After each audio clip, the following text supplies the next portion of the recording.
Warm welcome, everyone, to the second day of our colloquium. My name is Hanna Hölling, and I will be introducing our first keynote today. But before we start, some housekeeping. Today, we are pleased to present you not only with one, but with two performances. The performance, sorry, I have to turn that off. The performance Interlude number 2 by Gisela Hochuli in Strange Hands will take place before the long break, as you know, at 2:45 and as scheduled. And Frida Butzmann and the all-starszoomensemble, led by Valerian, met yesterday night to record the performance. So we would like to present you with this performance recording after the evening discussion. It will be few minutes past 7 p.m. Probably we'll just cut into the last few minutes of the discussion. So we hope you will stay with us, obviously, through the conversation, but also for this fascinating, I promise, performance. I also want to remind you that this is a digital event and timekeeping is key. So we are kindly reminding all speakers to stick to their time limit to allow questions and to use time effectively. As you know, yesterday already, we'll abstain from reading the speakers' biographies and abstracts, and they can be found online on our website under events, colloquium, and program. I also would like to remind all audiences that there is a possibility to ask short questions to the speakers through the Q&A function in the Zoom webinar. And there is time planned for these questions after each presentation. And that chat is open for those who would like to communicate through it. And the chat function will be monitored by us. And finally, let me also remind everyone that this event is being recorded and is also live streamed. So let me now transition very quickly.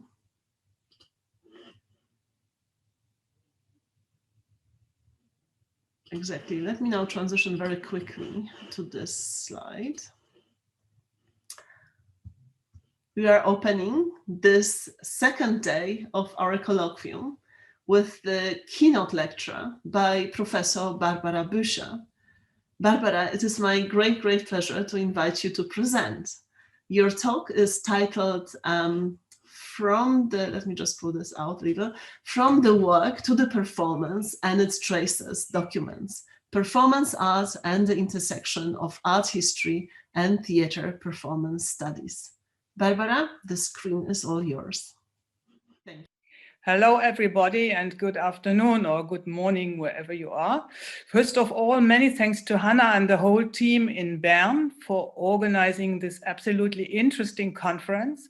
And thank you also for inviting me. To start, I will share my screen with you.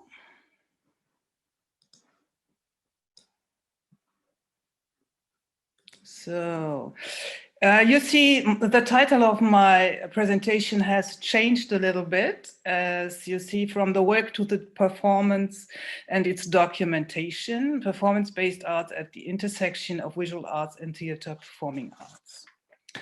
So, my interest in questions of collecting, documenting, and archiving performance-based arts is rooted in my research and teaching in the field of theater, performance, and media studies. The accessibility of the history of performance-based arts is a key issue in this field, with relevance both for the wide range of possible narratives of the development and differentiation of the arts, and for the potential of a living archive in the sense of contemporary appropriation of these histories. Questions such as these also provided the impetus for a research project that I co-conceived and directed with dance theorist Franz Anton Kramer. It ran under the title Archiving Performance-Based Arts, Media and Constitutive Systems, and aimed to explore the processes of recording, collecting, and ordering that precede archiving, as well as various forms of contemporary appropriation and presentation.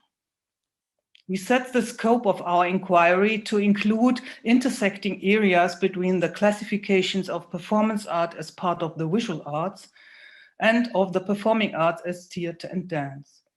We aimed to reflect this overlap with our case studies. On the first level, we looked at projects concerned with the contemporary appropriation and retelling of performance-based arts in an exhibition context. The projects we examined were React Feminism in two parts. The first part titled Performance Art of the 1960s and 70s, and it took place in 2008 and 2009. You see the spaces where it was presented here on the screen. And the second part titled A Performing Archive, which took place between 2011 and 2013. The second, there's a screenshot from their website also. The second project we studied was Moments, eine Geschichte der Performance in 10 Akten, or a history of performance in 10 acts, which took place in 2012 at the Museum von Neue Kunst in Karlsruhe. And the third case study in this field was Retrospective by Xavier Leroy, which was shown as a lot of different spaces and museums all over the world. There are some of the cities where it was shown or put on the screen. And here is a photo from one of the performances. We focused on exhibition projects, as hitherto the history of performance art has been almost exclusively accessed via a museum context, with the occasional addition of presentations at festivals or events, such as New York's Performer. Additionally, we selected projects based on curatorial concepts that placed different artistic positions in the same context and that addressed the relationship between the history and the contemporary appropriation. On a second level, we carried out case studies focusing on concrete practices of recording, collecting, and preserving by sample institutions, individual players, and artists, both in the field of visual arts exhibiting and in the field of performance theater. I would now like to relate some of the observations and reflections we made during this research project to questions of the more recent developments that are the focus of this conference. My first part is titled Differences between the theater performance dispositive and the museum exhibition dispositive. On the one hand, then, we have found that exhibitions and museums play a key role in accessing the history of performance-based arts. But conversely, institutes and centers of the visual arts are taking over what we describe as works at the interface between the arts. These works are incorporated into the Institute's repertoires, subsumed under their operating procedures, and consequently assigned specific interpretations, conceptual clusters, and scientific traditions. This is evidenced by the fact that museums are starting to collect works from the performance art field.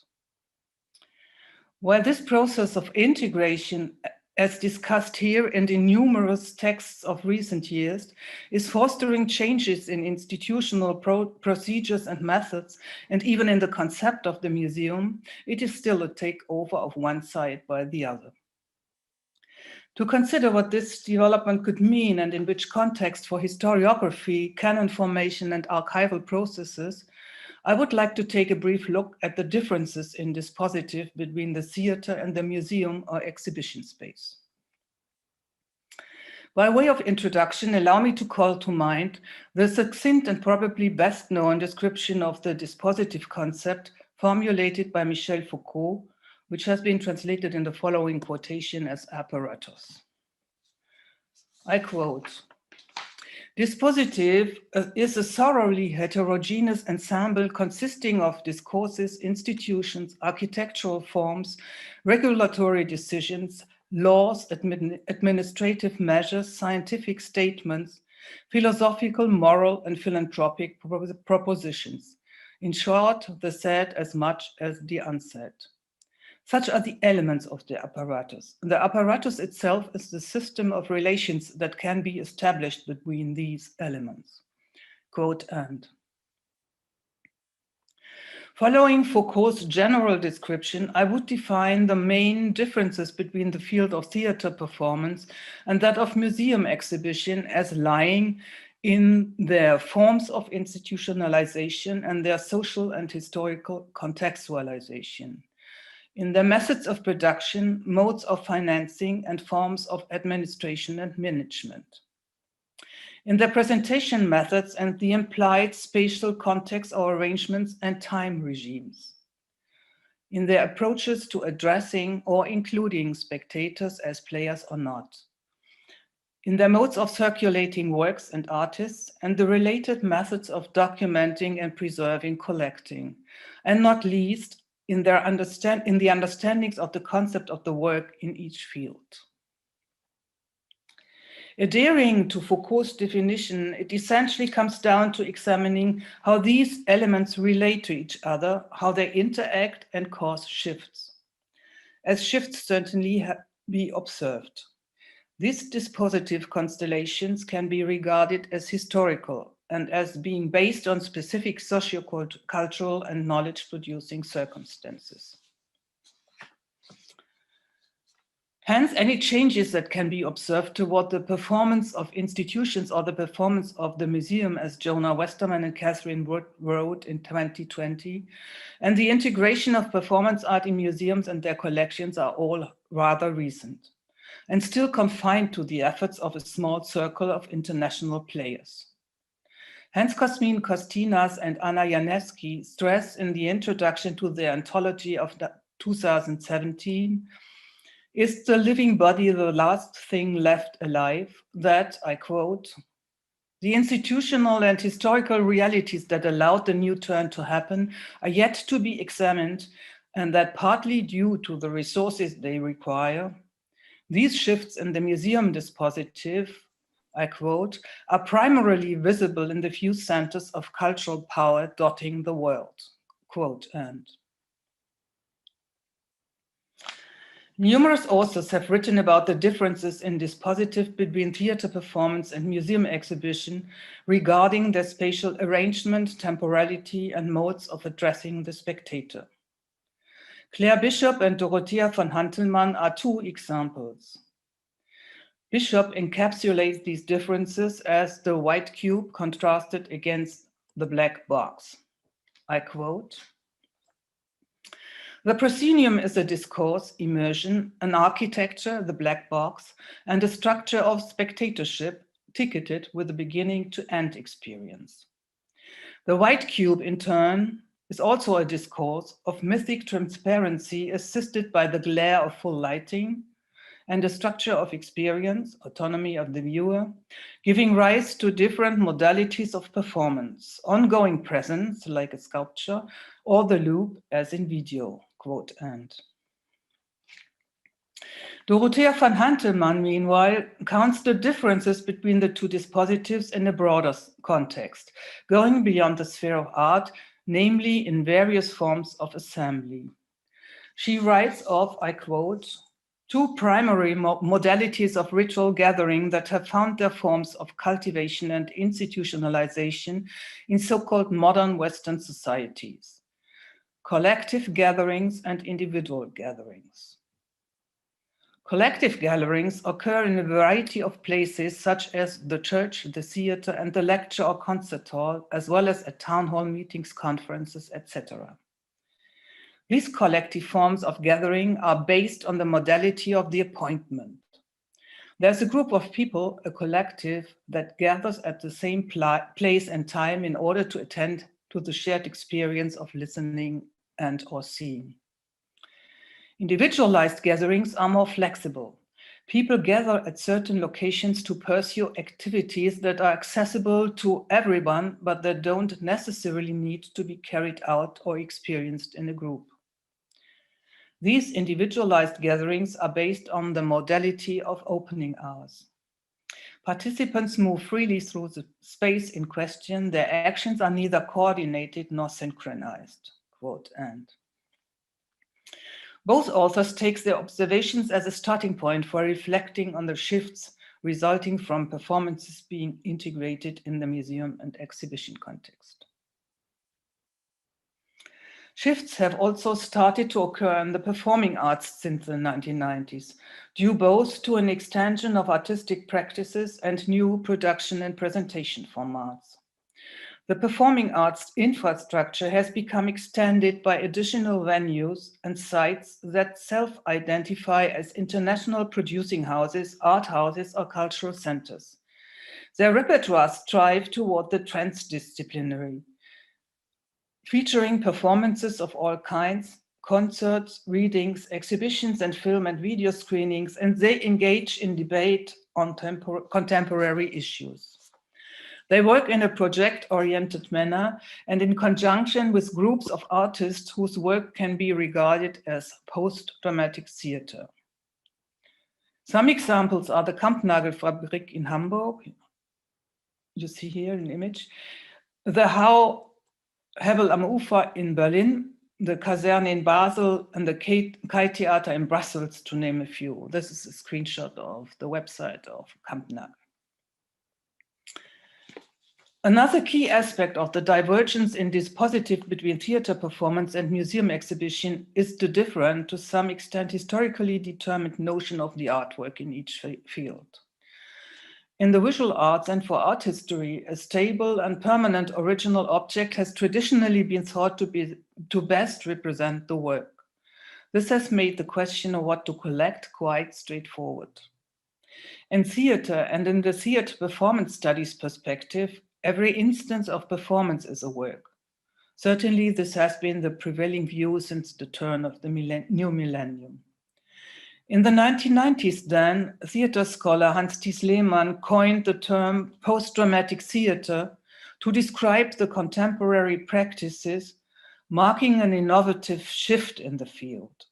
As productions and performances became detached from the structuring primacy of the dramatic text, all the media elements involved were freed up for recombination. I quote, "It, the theater, no longer remains the institutionalized art form it once was, but has become the name of a multi- or intermedial deconstructive art practice of momentary experience." Quote end. As a result, performance theater can now be regarded as a configuration of media components, which, I quote, is no longer organized according to predetermined ordering patterns of dramatic coherence or symbolic references. Quote end. The increasing use of audiovisual media and contemporary technology played an important part in and had a major impact on this shift, both in the performance context and, of course, in the everyday lives of the spectators. In this context, innovations such as participatory performance formats have emerged in recent years that echo narrative strategies used in computer games. Because of this changing concept of the work and the flexibility of dispositive arrangements, it is necessary, in my view, to keep the definition of the performance open, as in the following formulation, which I would like to propose. A performance can be regarded as a temporary constellation of a range of different media components. For example, light, sound, objects, moving images, bodies in motion, text, voices, etc., whose relations to and conflicts with each other, whose relations to and conflict with each other unfold, dramaturgy without dramatic text, over time, dynamics. The constellation and its dynamics are updated on each occasion by different groups of players in a specific situation. That's the current production. In this perspective, the need to repeat and preserve a constellation that has been identified as authentic loses significance. Instead, it seems more constructive to keep performances open to a variety of historiographies and moments of access. During our research project, we found the idea of an intermedia network helpful to define the work concept in performance-based arts. Yet another observation we made in connection with the theater performance dispositive is that while there are many new ideas emerging, there are few sites and no institutional opportunities for discussing questions of how collect and care could evolve to respond to the changes in artistic practices. So far, no forum seems to exist for trying out and developing new methods and criteria of collecting and preserving, or the requisite technology comparable to developments in the museum exhibition field. It remains to be seen what implications the shift in the museum dispositive, which Jonah Westerman and Catherine Wood in this text described as the performance of the institution, will have for contemporary artistic performance practices and the sites, spaces, and conditions in which they are presented. The future and the past, as views of them, are impacted by new approaches to collecting, preserving, and providing access. Further questions that remain to be answered include: what limitations will museums impose on performance formats?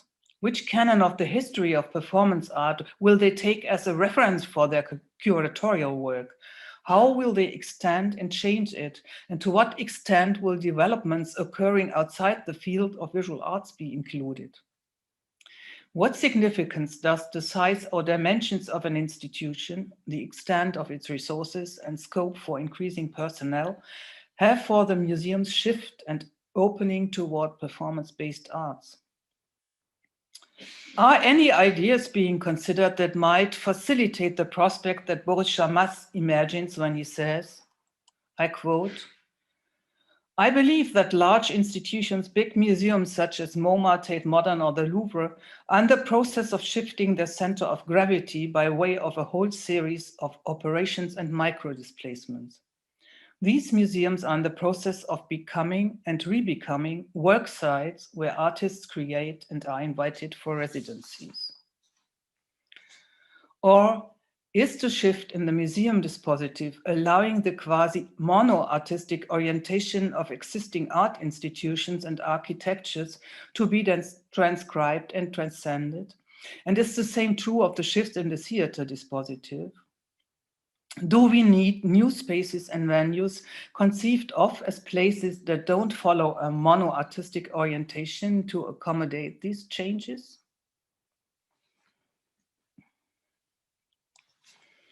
The second part of my presentation is entitled Strategies of Self-Documentation and Self-Archiving in Different Fields of the Performance-Based Arts as the Basis for Archives and History and Knowledge of Them. I mentioned earlier that on the second level of our research project, we looked at the different forms of documentation and preservation of collecting and ordering that various players relevant to the field of performance-based arts practice in their daily work.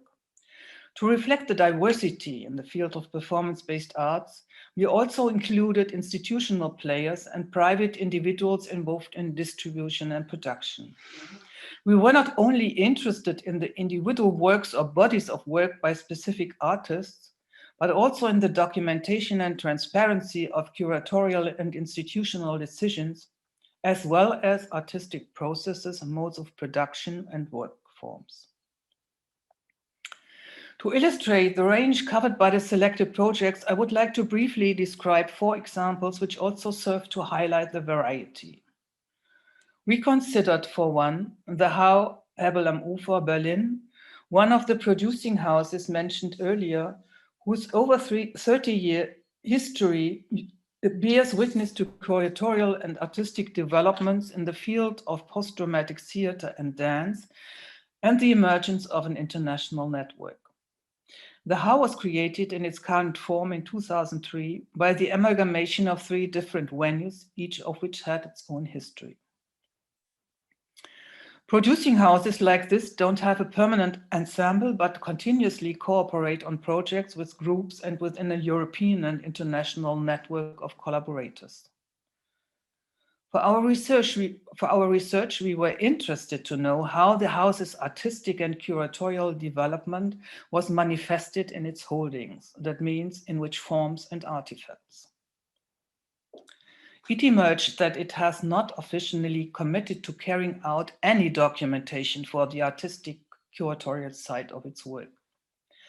As a result, the various departments, production, technology, various curators, artists, public relations office, etc., have each developed their own pragmatic requirements for what they consider appropriate forms of documentation. And it transpired that whatever was preserved was not made accessible in one place or registered in such a way to make it usable, for example, for research purposes. Financing archival and documentation processes is not one of the house's missions. We looked at the Steirische Herbstgraz, one of the oldest and most prominent European interdisciplinary and experimental festivals in all the arts, founded back in 1968. It takes place every year in September, October, in cooperation with numerous sites and houses, galleries, museums, theaters, the House of Architecture, concert halls, and clubs in the city and the surrounding area. Steirische Herbst is a producing festival that presents commissioned works. While for many years all the documenting and collecting that took place was done on the initiative of a single member of staff, Veronika Kaup-Hasler, the festival's director from 2006 to 2017, made archive building and providing access to the festival's history part of the curator's job. Kaup-Hasler not only financed the establishment of a publicly accessible database, partly from the festival budget, but also invited artists to develop concepts for the program that actively appropriate and artistically reflect the history of the festival. Another was the Black Kit archive of Boris Niaslony in Cologne. This is a collection of work from a broad network of international performance scenes, which has been built up since the early 1980s, primarily on the initiative of Boris Niaslony, and which he manages. In a publication of 2009 on the project, Niaslony writes, I quote, "We had the idea of a mobile container, a kit which could be taken from event to event, from meeting to meeting. A constantly growing communicative container for interdisciplinary and interactive efforts. The idea then evolved into the prototype of the Black Kit as a thought generator, an archive, a battery, a sculpture of public interest. This sculpture of public interest was initially a communicative platform for building a network. For over 30 years now, written in 2009, so for over 40 years now, the Black Kit's archive has collected the documents not only of completed projects, but also of projects that were never realized when they had a pioneering character. The archive has proven to be an ever-growing pool of ideas. It archives information on organizations, associations, artist-run spaces, and artistic projects, quote end.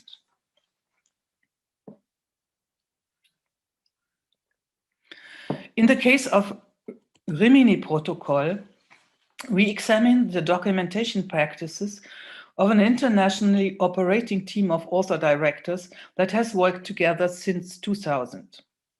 In their own words, I quote, "They often create their stage works, interventions, scenic installations, and audio plays together with experts who have tried out their knowledge and expertise outside the theater environment. Many of their works are distinguished by interactivity and a playful approach to technology," quote end.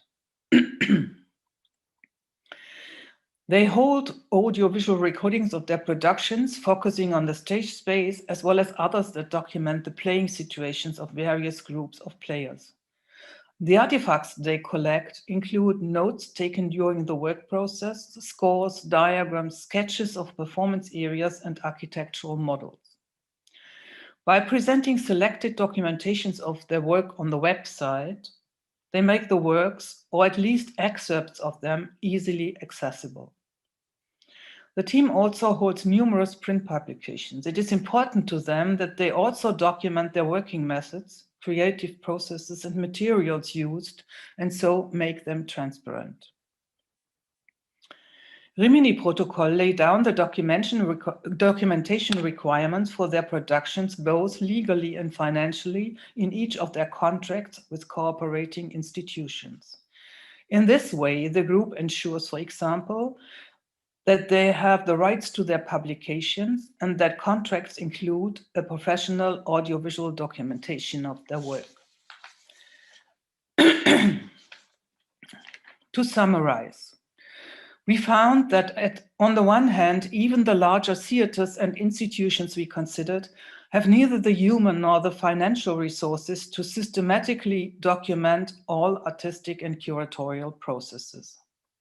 Whatever is documented and preserved is done so purely to meet the immediate practical demands of the production or on the initiative of individual players. Artists and curators, on the other hand, each developed their own criteria, formats, and ordering systems, which reflect their artistic and curatorial actions and constantly place the collected holdings in new contexts and constellations. Documentation appear as intermediate networks of different and complementary techniques and artifacts, the constellations of which remain fluid and so facilitate open access. These observations raise questions such as, what are the implications of such widely diverse practices of documentation and self-archiving, each following their own artistic and curatorial logics for their future exploitation? How do they reflect the fundamental needs and demands of performance-based arts and respond to the dilemma of avoiding losses through processes of standardization, yet still facilitating accessibility? How best to deal with the networks and artistic positions that cannot or do not want to carry out any self-documentation? To conclude, these questions led me to a closing thought and further questions that I would like to share with you.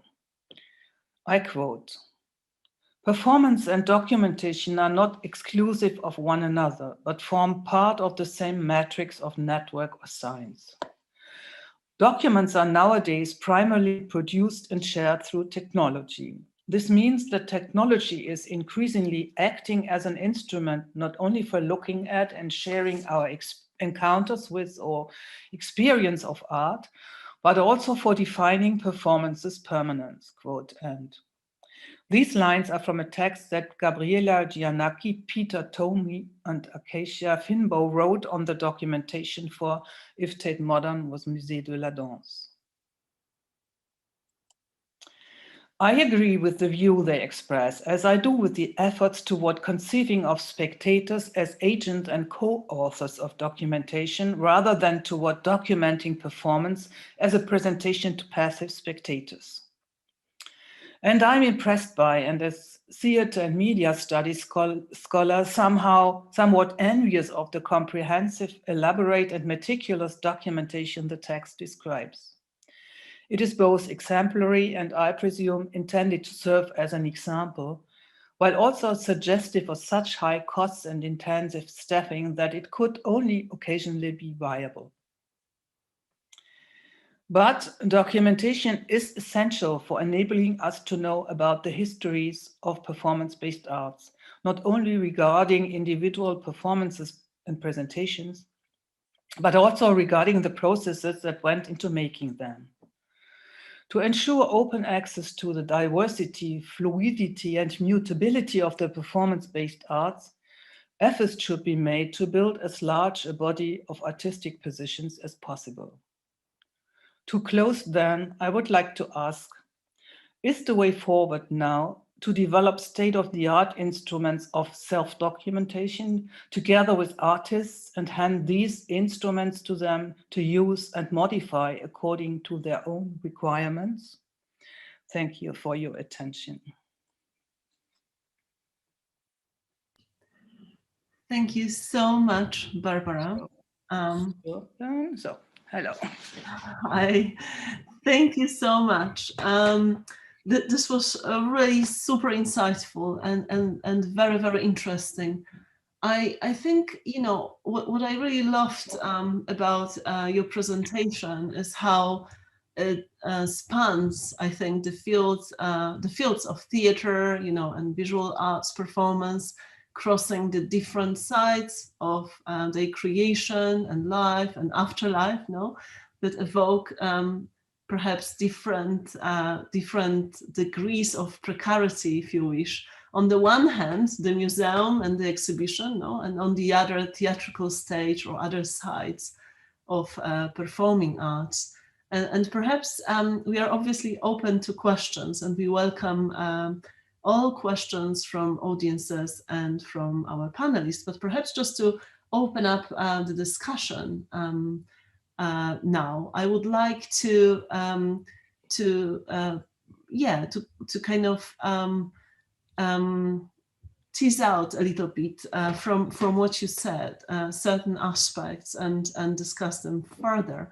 So the understanding, I think, of the concept of the work in each field for you is crucial, And while your talk addressed really important issues in collecting, presenting, and mediating the performance, I wonder how these different dispositives, might affect the very production of performance, and the artist. That would be perhaps one of the questions I would pose first. And then, we have discussed it on many occasions in the past during our conversations, also during other academic events.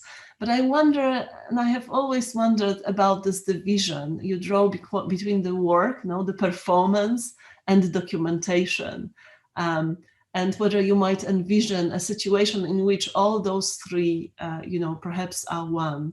You did this at the end of your talk by the recourse, to the quotation from Gabriella, Giannachi. But I wonder whether there is a situation or perhaps some kind of continuity between what we often conceive as a work, as the performance, and the documentation.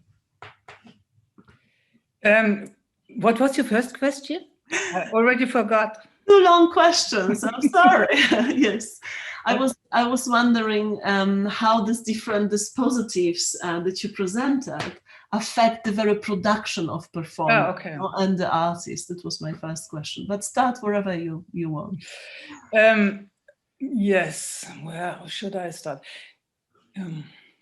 For me, the field is really a field of intersection. So, and I think this development that it is going in these two separate fields is a rather recent development, which is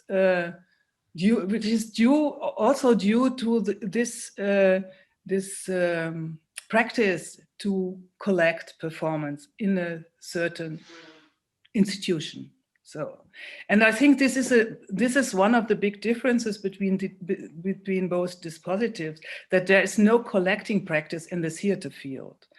You have a kind of you have some theater museums, but they are not really relevant in the way the museum is relevant for the visual arts in collecting and preserving. So there is this big difference that there is in the theater field, there is nothing than documentation to collect. If you want to get, for example, for the aim to get access to history or something like this. And I think from this difference, there not. I don't know if you can say that there is a difference in production from there, because the artists work in their own ways.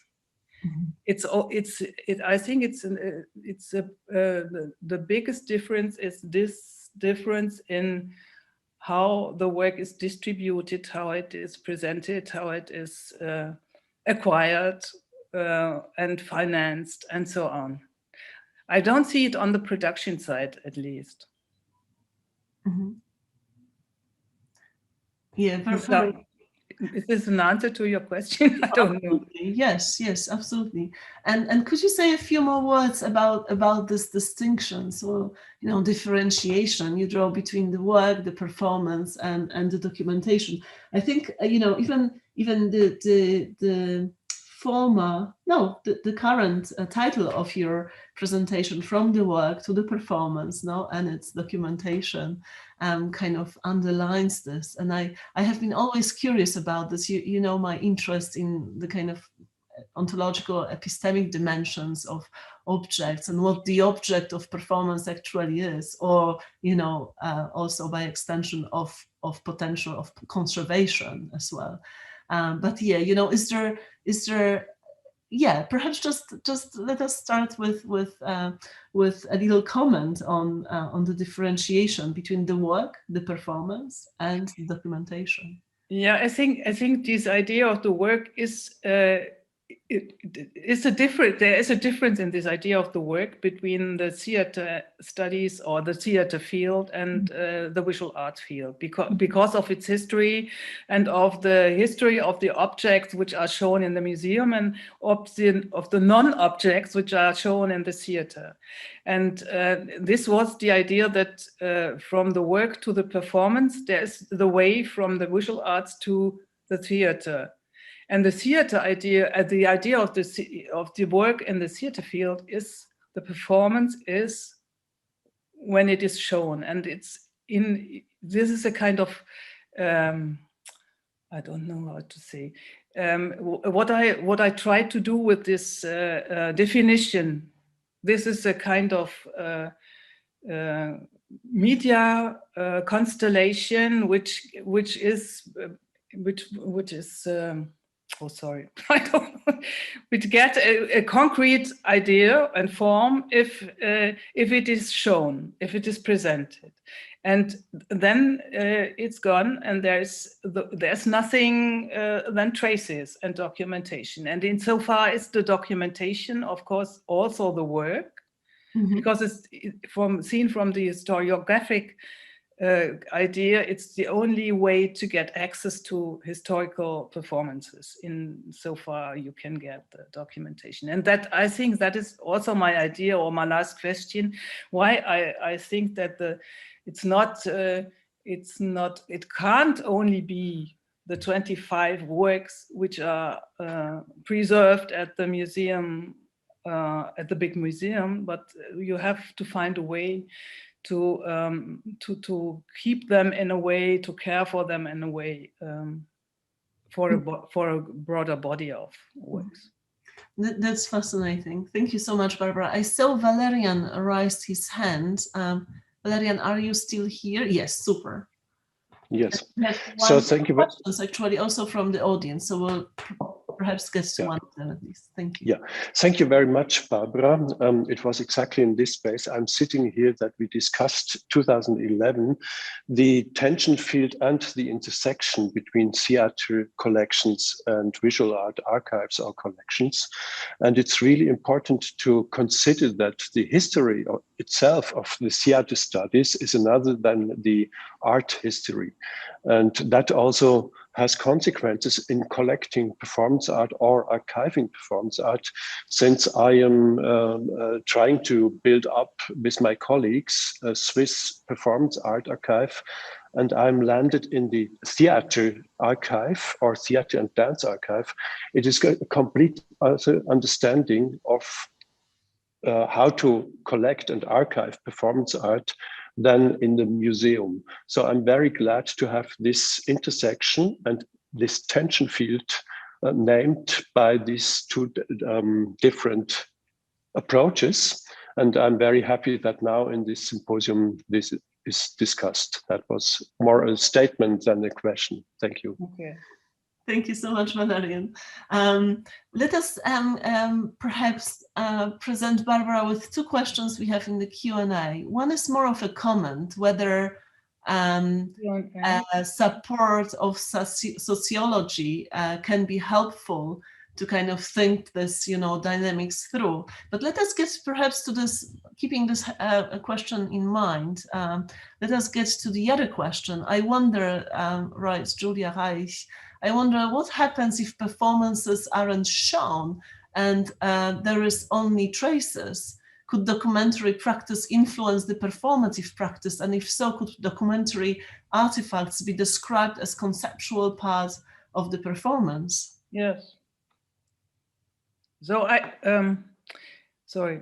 I agree with the last idea, because I think the difference between the kind of documentation and the concept for a new, or the conceptual level for new performance from the documentation is quite near. It could be the same in a certain case, because if you think from the theater side, this idea of concept was for a long time, was it the dramatic text, which was the orientation, and like a score, written score for dance or whatever. And when there's no text no longer, you have to find new ways of keep the instruction, for example. Instructions are another part of the history also of performance art, in which way they kept their concepts. And I think it's a real coming together of conceptual ideas and conceptual work and documentation. Mm-hmm. Thank you so much, Barbara.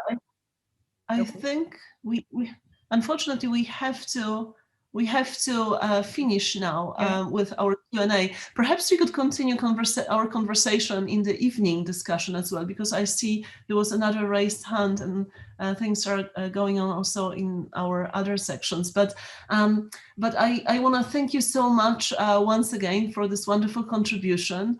And we will now pass on the screen to Julia, who will moderate our third panel during this colloquium. Julia, thank you. Thank you, Hanna. And thank you, Barbara, for that very stimulating talk. I'm also looking at the comments in the chat, which are quite interesting, and looking forward to addressing some of those later on. For those of you who are not able to join us yesterday, my name is Julia Pelte-Feldman, and I am the postdoctoral fellow for our research project, Performance, Conservation, Materiality, Knowledge. And I now have the pleasure of introducing our next panel. We will be hearing from two art historians looking at artists' own approaches to creating and using documentation. First, we will hear from Sooyoung Leam on festivalizing performance, communication art group unarchived. And there will be time for questions at the end, so please do put your questions in the Q&A. And now, Sooyoung, I invite you to turn on your camera.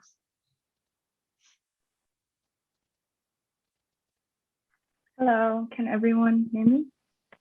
Yes. Yeah, hello from Seoul.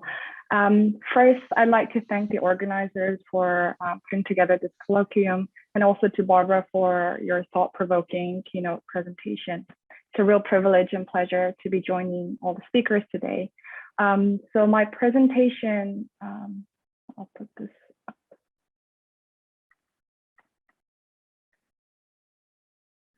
My presentation today will examine the relationship between the festivalization of performance art and documentation through the specific case study of little-known South Korean collective communication art group.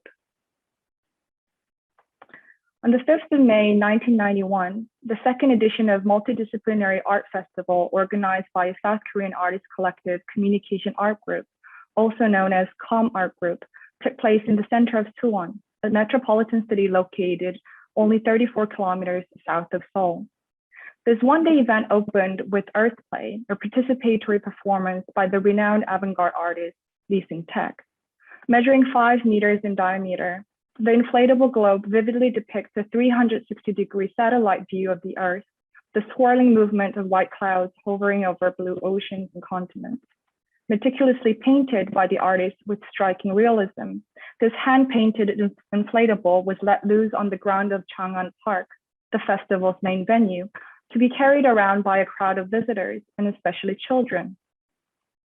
This group of young audiences, who are rarely regarded as serious art viewers, were invited to take part in activating the work, which would eventually travel to different sites following the evolving editions of the group's festival, such as the one held in Beijing in 1994 on the theme of Now Dreaming of East.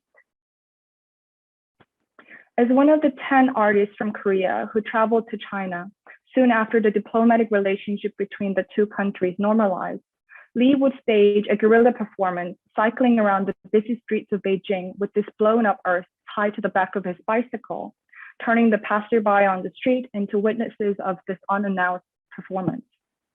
In many ways, this ever-transforming earth play succinctly captures the underlying spirit and objectives of the ComArt group, which called for, quote, communication at all levels, unquote, through the central medium of performance.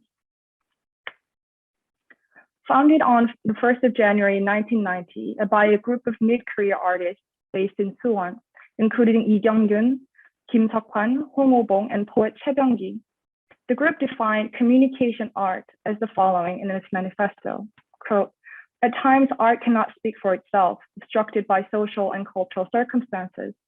Communication will enable us to converse with any and all worlds, and the meaning of communication would be transformed along with its methods, opening doors to uncharted territories. We will call this communication art, unquote.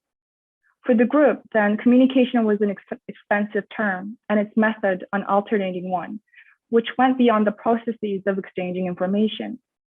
It involved a form of caring for worlds that had been left detached and marginalized.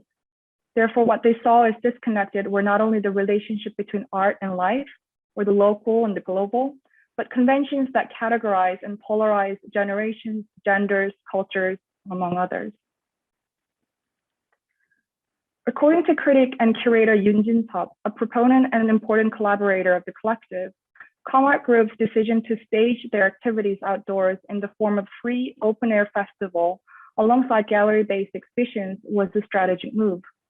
Positioning themselves pointedly outside the mainstream art institutions, whether in terms and against them, whether in terms of enclosed museum space, object-oriented curation, and mechanisms of canonization, the format of an event-oriented festival not only ensured public visibility of their activities, but promoted an unprecedented level of accessibility to non-museum goers. In addition, by responding to the particular geographic and historical context of Suwon, while simultaneously maintaining an international outlook, the group sought to challenge the existing cultural power structure that centralized around Seoul. Although the emergence of ComArt Group's events coincided with the birth of numerous outdoor cultural festivals in Korea, it laid a particular emphasis on capturing and documenting the immediacy, spontaneity, and festivity of its diverse performance programs. For the collective, not only was archiving the temporary live events important, but devising effective ways of communicating them to future audiences. And in this presentation, I revisit some of the festivals and situate them within the historical context of Korea to consider broader issues about the prevalent modes of festivalized performance outside institutional settings and the implications of presenting them through archival records today. The sheer optimism embraced by the ComArt Group was reflective of its time. By the 1990s, South Korea's move towards democratization and globalization was in full swing. Following the May 18 Gwangju democratization movement in 1980 and the June resistance of 1987, a succession of oppressive authoritarian regimes that governed the South Korean peninsula finally came to an end with the inauguration of parliamentary democracy, signaling a rapid restructuring of the nation. International mega events such as the 1988 Seoul Olympic Games played a pivotal role in opening up the country, which had remained relatively closed off and marginalized as a so-called third world country. Held at an important moment of continuing Cold War confrontations, the geopolitical rift between North and South Korea rendered Seoul a particularly meaningful site for the event, which could signal the possibility of peace and unification over ideological differences. Indeed, with a record-breaking number of participating countries and unprecedented volume of televised viewership from around the world, the Olympics propelled sweeping changes across the society. And arguably, some of the most prominent and spectacular transformations took place within the realm of the urban landscape, which were guided by the state's rhetoric of advancement, openness, and diversity. Numerous national cultural institutions sprang up during this period, and unprecedented degree of emphasis was laid on the use and value of public space. And it is against this backdrop that multiple editions of Communication Art Festival took place until the collective's official disbandment in 1996. And just to give you a quick overview of the kind of works that were staged, I returned to the second edition of the festival, which brought together 105 participants from the field of contemporary art, theater, dance, music, and literature. With the historic of Chang'an Park serving as the central venue, these events unfolded simultaneously across the city. Hong Obong, for instance, put together a ritualistic performance commemorating the death of his own mother through the analogy of the tumultuous life of Queen Haegyong from the 18th century Joseon. On the other hand, Li Bo, who had been enacting provocative live body actions since 1988, staged a durational 5-day performance entitled Interaction with Japanese musician Chino Suichi. Camping out in a tent, they would carry out casual acts of designing and sewing clothes against the synthesized music Chino composed and played. Kim Seok-hwan's Form is Emptiness involved the artist dripping colored paints across the stripped white arched platform on a swing suspended from a crane. Drawing its motive from Seo Jung-ju's poem from 1956, in which the poet likens swinging with his desire to break away from the limits imposed by the reality. Kim turns his reinterpretation of the classic literature and Korean folk tradition into a spectacular movement. The combination of colors, which repeatedly appear across a range of works shown at the festival, make direct references to Obangsek, the traditional color scheme used in Korea, which corresponds to ancient East Asian cosmology. Like yin and yang, this palette system has long been understood as a reflection of a harmonious world. And in centralizing this notion of communication in an uninstitutional format and setting, the Comart Group was also dealing with the question of situating live art in between the national and international context.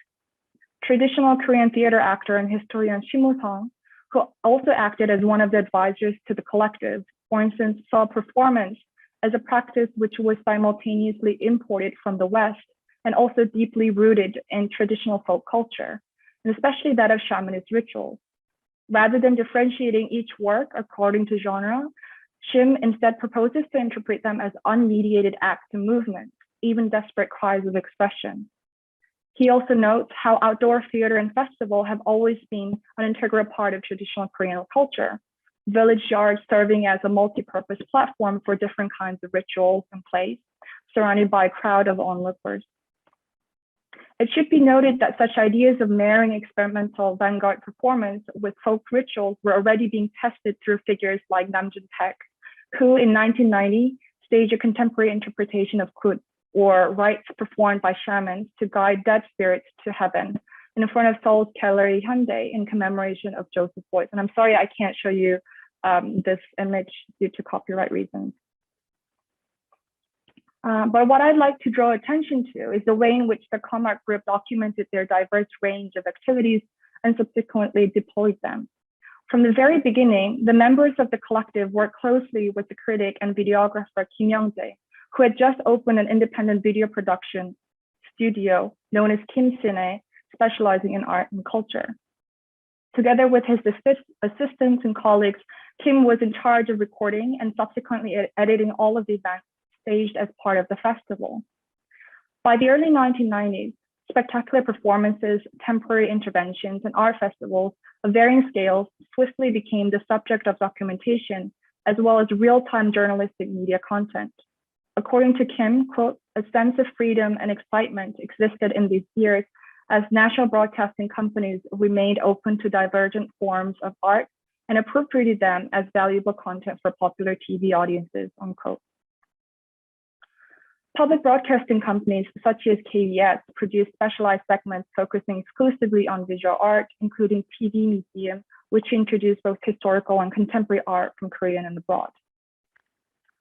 And beginning with Comart Group, Kim would go on accompanying artists and collectives working in regional areas of the country, capturing the production process and incorporating interviews and critical commentary into his videos. Over 100 of carefully documented, edited, and narrated videos produced by Kim Cine, majority of which are still being looked after by Kim himself at his house, serve as invaluable audiovisual records of many vanguard artistic practices that often took place in remote areas. It's worth noting, however, that Kim Young-dae and Comart group members went beyond simply treating the edited video footages as records of ephemeral performances to be stored away. Instead, the collective used them as promotional materials for their forthcoming events, an instrument for the artists to analyze their work, as well as essential proofs of the festival's popularity when it came to fundraising. For instance, the festivals were typically complemented with screening sessions of the video documentation of the works presented at previous events, enabling the artists an opportunity to reflect and critique on their pieces, which were characteristically fluid, participatory, and non-scripted. By inviting general publics to attend these events as well, which were held both in and outside of Suwon, the screenings were also a way of promoting the event to a broader audience who could not be present on site. These video recordings were one of the many forms of documentation the Comart group produced alongside photographs, publications, and even cartoons. The urgency with which they produced these diverse forms of documentation could be explained in part by the precariousness of the group's existence. Operating outside mainstream public institutions, primarily as a self-organized initiative, the members relied heavily on private funding, personal networks, and voluntary support. This also meant that each artist had to perform multiple roles: fundraising, coordinating, operating, archiving, and promoting their activities. While they may have succeeded in popularizing communication art through festivals, which constantly grew in scale and number of international participants, at the same time, there was little room left for them to develop the initial idea of communication any further, or to refine organizational structures.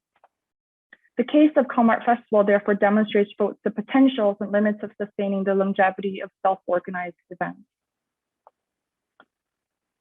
Comart Group's attempt at regionally organizing performance outside of Seoul was of course not without precedent. Since the early 1980s, for instance, outdoor interventions and gatherings such as Yatsu and Daesungli took place in the wilderness, utilizing the specifics of the natural environment of the regions each collective operated. Celebrating non-artificiality of art, these groups characteristically employed live body actions to demonstrate integration between human and nature, and systematically documented them with written instructions and black and white photographs captured by fellow artists, as shown in this slide. Yet Comart Group's interest in festivalizing performance at the heart of busy metropolitan city, treating it as a site for international network, anticipated an explosion of similar types of festivals that sprang up across the Korean peninsula throughout the 1990s. Regional government eagerly supported the establishment of these large-scale festivals set within their distinctive urban landscapes as a strategic way of promoting locality and attracting tourists. Also taking advantage of natural reserves and historic sites, these populist events were welcomed by local artists who sought to decenter the Seoul-oriented art world. This tendency towards regionalism intensified and expanded under Kim Young-sam administration, which lasted between 1993 and 98, and its promotion of Segewa policies. As a decisively state-led approach to globalization, it involved opening up the country to the rest of the world through the acceleration of liberalization in economic, social, cultural, and political spheres, while revitalizing national culture through the consolidation of regional identities. Yet it would be true to say that the phenomenon of performance festivals was not limited to Korea alone. As this diagram put together by the Pan-Asia Network Collective illustrates, there's a whole network of such festivals across the Asian continent, which builds on both resonant and dissonant ideas and traditions of performance art. Within the past decade, we've seen a rapid growth of interest in canonizing performance art of Korea, both in and outside of the country, and especially in relation to the avant-garde art of the 1960s and 70s. On one hand, this has led to an in-depth monographic examination of a single artist or collective, which not only resulted in discovery of a large collection of unknown or unpublished archive materials, but also questions about preserving and presenting them within institutional settings. A recently closed retrospective exhibition of Liebel's early works, Beginning, held at Seoul Museum of Art could be one example. In this case, video documentations of the artist's performances were effectively neutralized and equalized as they were turned into spectacular visual projections. Footages of 12 different performances, either carried out by Liebel herself or her designated performance between 1988 and the early 1990s, are blown up in equal size and projected on both walls of a dark promenade. Pixelized videos and sound clash in the air and engulf the visitors, prohibiting the standard closed-off viewing environment where each document can be taken in on its own. Consequently, the specificity of the way in which these archival records were produced, the differences that they entail are not necessarily teased out or problematized. The 3-minute video documentation by Kim Young-jae at the second Com Art Festival, for instance, does not simply capture the moment of action. Instead, it follows over several days how the two artists and their colleagues camp out in the city's park, discussing planning their performances in a small tent over meals and carrying them out throughout the rest of the day. Such form of documentation reveals acute understanding of the durational and collaborative and evolving nature of the performance, which unfolds across several days. Alongside these monographic approaches, there are also survey-oriented exhibitions themed around a particular period of time or region. It is in this process that Com Art Group and the members' collective endeavor began to gain long overdue recognition. Exhibitions such as This Is Never That brought together what had been preserved by individual artists at their studios and homes into an exhibition for the first time, situating them in relation to experimental art movements of Suwon, while Renegades in Resistance and Challenge, held at Daegu Museum of Art, acknowledged their presence in the broader historical scope of vanguard Korean art. The Com Art Group's parenthetical status within the established art historical and institutional canon reveals the difficulties of situating its activities within the existing discourse. Yet it demonstrates the significance of recognizing festivalization as a distinctive and pervasive format of producing and presenting live art, which also responded closely to the social, political, and cultural context of Korea. The sheer scale, diversity, and temporality of these events can certainly make them a daunting subject matter, but the ways in which collectives like Com Art Group employed performance and documentation within the parameters of outdoor festivals should be considered when examining the history as well as the trajectory of performance art. And I believe it is a timely moment to address this issue because not only ephemeral forms of art is increasingly entering the historical and curatorial narratives, but the realm of public museum collections in Korea. Gyeonggi Museum of Art's decision to collect Hong Min-young's reading newspaper performance first staged back in 1976 at Seoul Gallery as part of Events for 4 Artists. According to the institution's newly defined criteria for collecting ephemeral art, stirred serious discussions about new methods of collecting and conserving performance art. Having acquired the right to perform the piece, according to the artist's instruction, Song's work is currently on show as part of the museum's permanent collection. At a time when not only museums, but festivals that were celebrated as symbols of openness, collectivity, and diversity are being challenged on a fundamental level by the pandemic, perhaps we could take this spatio-temporal distance as a chance to complicate and problematize the issues posed by the cases like the Com Art Group. Thank you.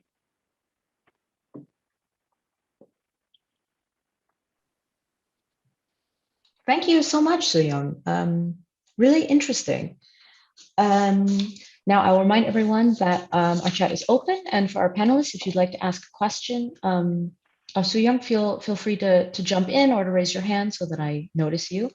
I have a lot of questions, but I'd love to hear more about, I was really interested to hear you talk about the differences in how the artists themselves were documenting their work versus how documentation or how the kind of retrospective look of performative works are then canonized or institutionalized, or how they're presented in institutional settings. And I would love to hear more about, for the Com Art Group, what kind of, what was this documentation like? What were they looking for? It sounded like you were talking about really kind of finished videos that were carefully edited and and as you said, were part of the artistic process themselves. So I'd love to hear more about kind of what documentation meant to them.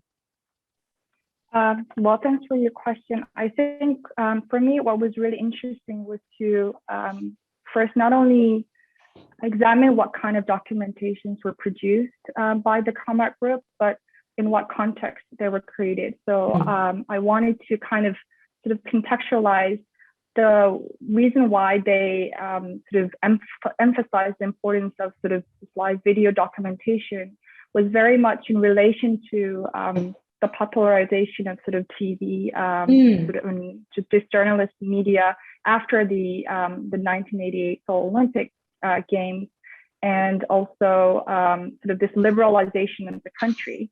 So the modes or methods of documentation by certain artists or artist groups, I think, are very much sort of in relation, or they're closely related to the conditions or the circumstances that they work in.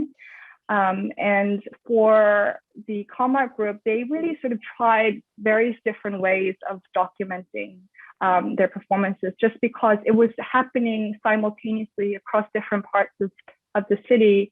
And they were really sort of playing multiple roles, performing, and at the same time sort of running the whole event and documenting. And I think that's why it would be important to kind of look into this kind of large scale festivals and formats in which this artist worked in, because they really devised sort of new and experimental forms of recording their works.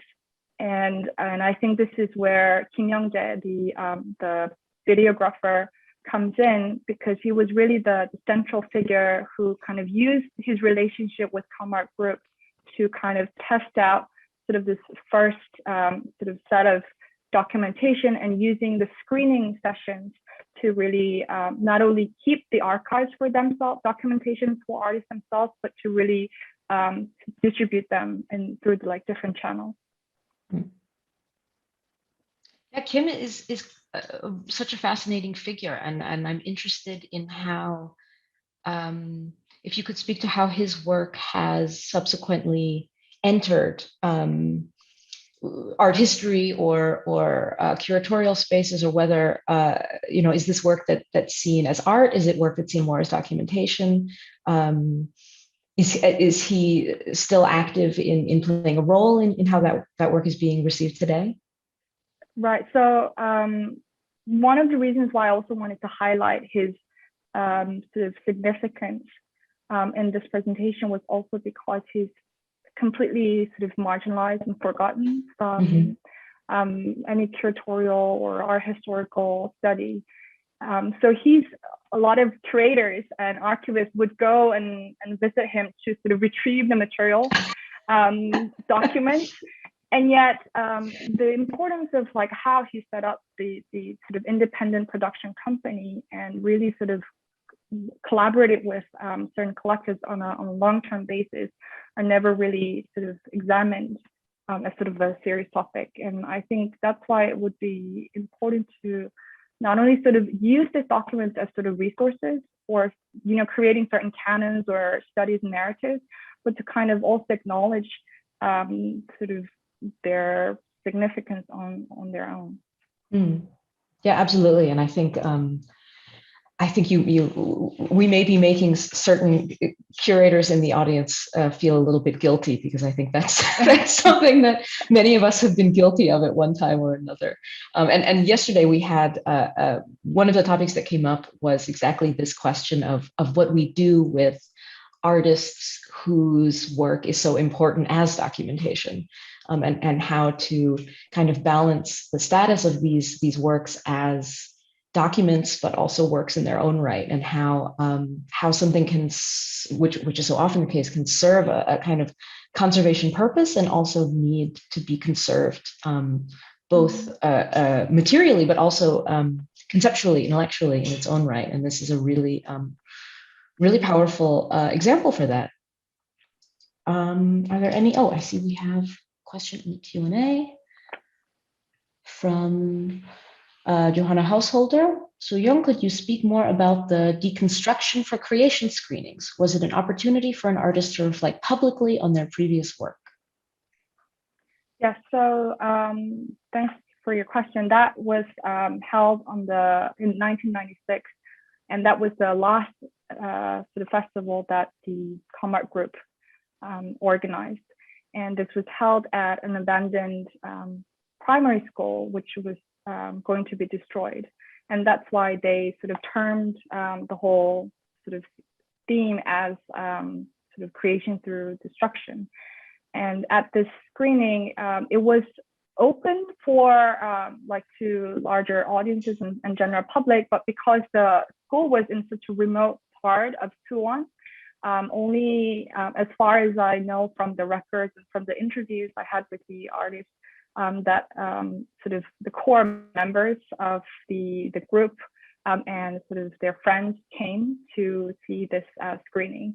And it wasn't just the documentations of their previous works, it was also fused with sort of experimental film, although I don't really know yet the exact sort of roster or like the list of films that they screened there for the experimental art sort of films. Thank you. Yeah, thank you so much. And I hope, I know it's going to start getting late for you where you are, but I hope you'll stick around for as long as you can and continue to join in the discussion. Thank you, Sooyoung. Thank you. And now I will introduce our next speaker, Karolina Wilczyńska, who will be talking about Lederman-Uckelli's performances with the title "Maintenance is Never Done." Karolina, are you ready? Can you hear me now? Yes, we can hear you. Great. Okay, so many thanks to Hanna, Julia, and others for organizing this wonderful colloquium, and to yesterday panelists, to Barbara and Sooyoung for thought-provoking presentations. So let me start with showing my my screen view.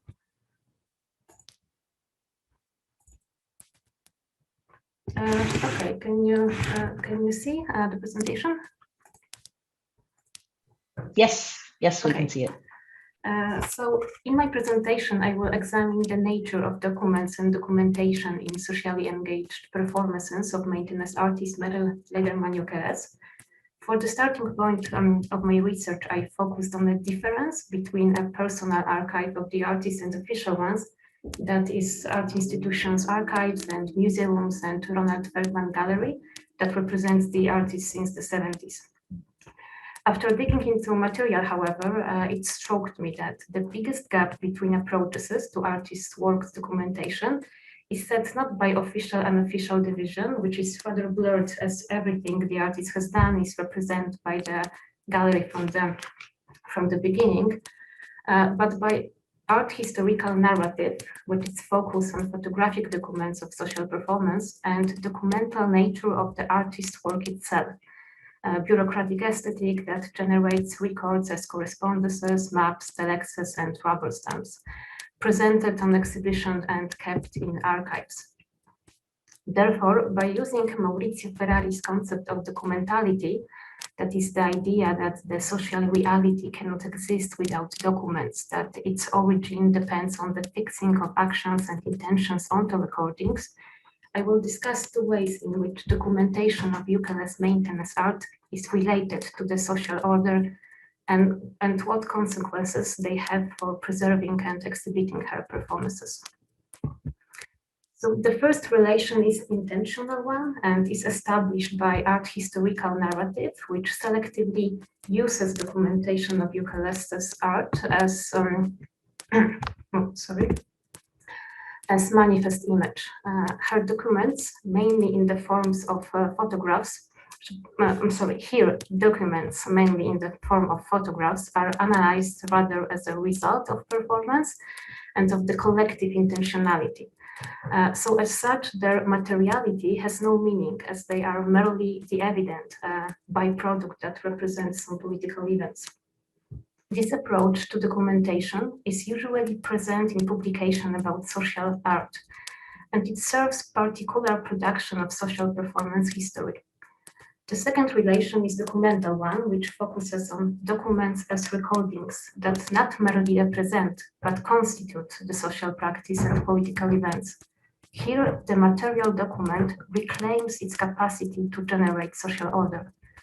Within this relation, documents operate as a deep image, and as such, it expresses my postulate to examine Ukeles maintenance art as a performative theoretical practice of care. I will introduce this approach later by analyzing the artist retrospective in Queen's Museum. Both terms, manifest image and deep image, are Ferrari's concept, and I will discuss them later. For now, I want to emphasize the shift from more intentional interpretations, determining selective canonization of performance documentation, in consonance with the myth of the emergence of the 60s and 70s art as a revolutionary event, to material readings of socially engaged performance that allow us to move beyond that fixed canon or reproduce knowledge to see complex performative role of documents in our reality and of maintenance in creation of social order. Now I will briefly point out some problems generated by the art historical narrative and the production of manifest images that has established a base according to which researchers work with documentation of Ukeles's maintenance art. There is this one way of dealing with the documentation, regardless various problematic frames, whether it's feminist, ecological, or social reproduction theory.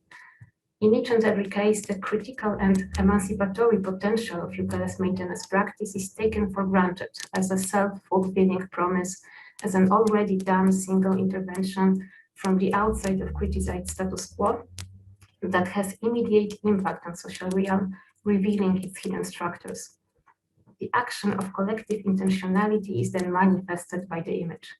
To elaborate more on that, I will now briefly extract this common approach presented in art historical narrative.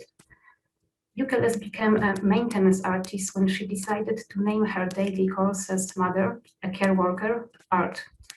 The transformation was expressed in the famous Manifesto for Maintenance Art, 1969, where Ukeles contraposed two basic systems for Western societies: development and maintenance, pure individual and free creation of the new versus demanding labor of sustaining that is mundane and repetitive. As a mother, she could not be a free artist. As a free artist, she could not be a maintenance worker. So she combined those two roles into one to foreground that we are all dependent on supporting systems.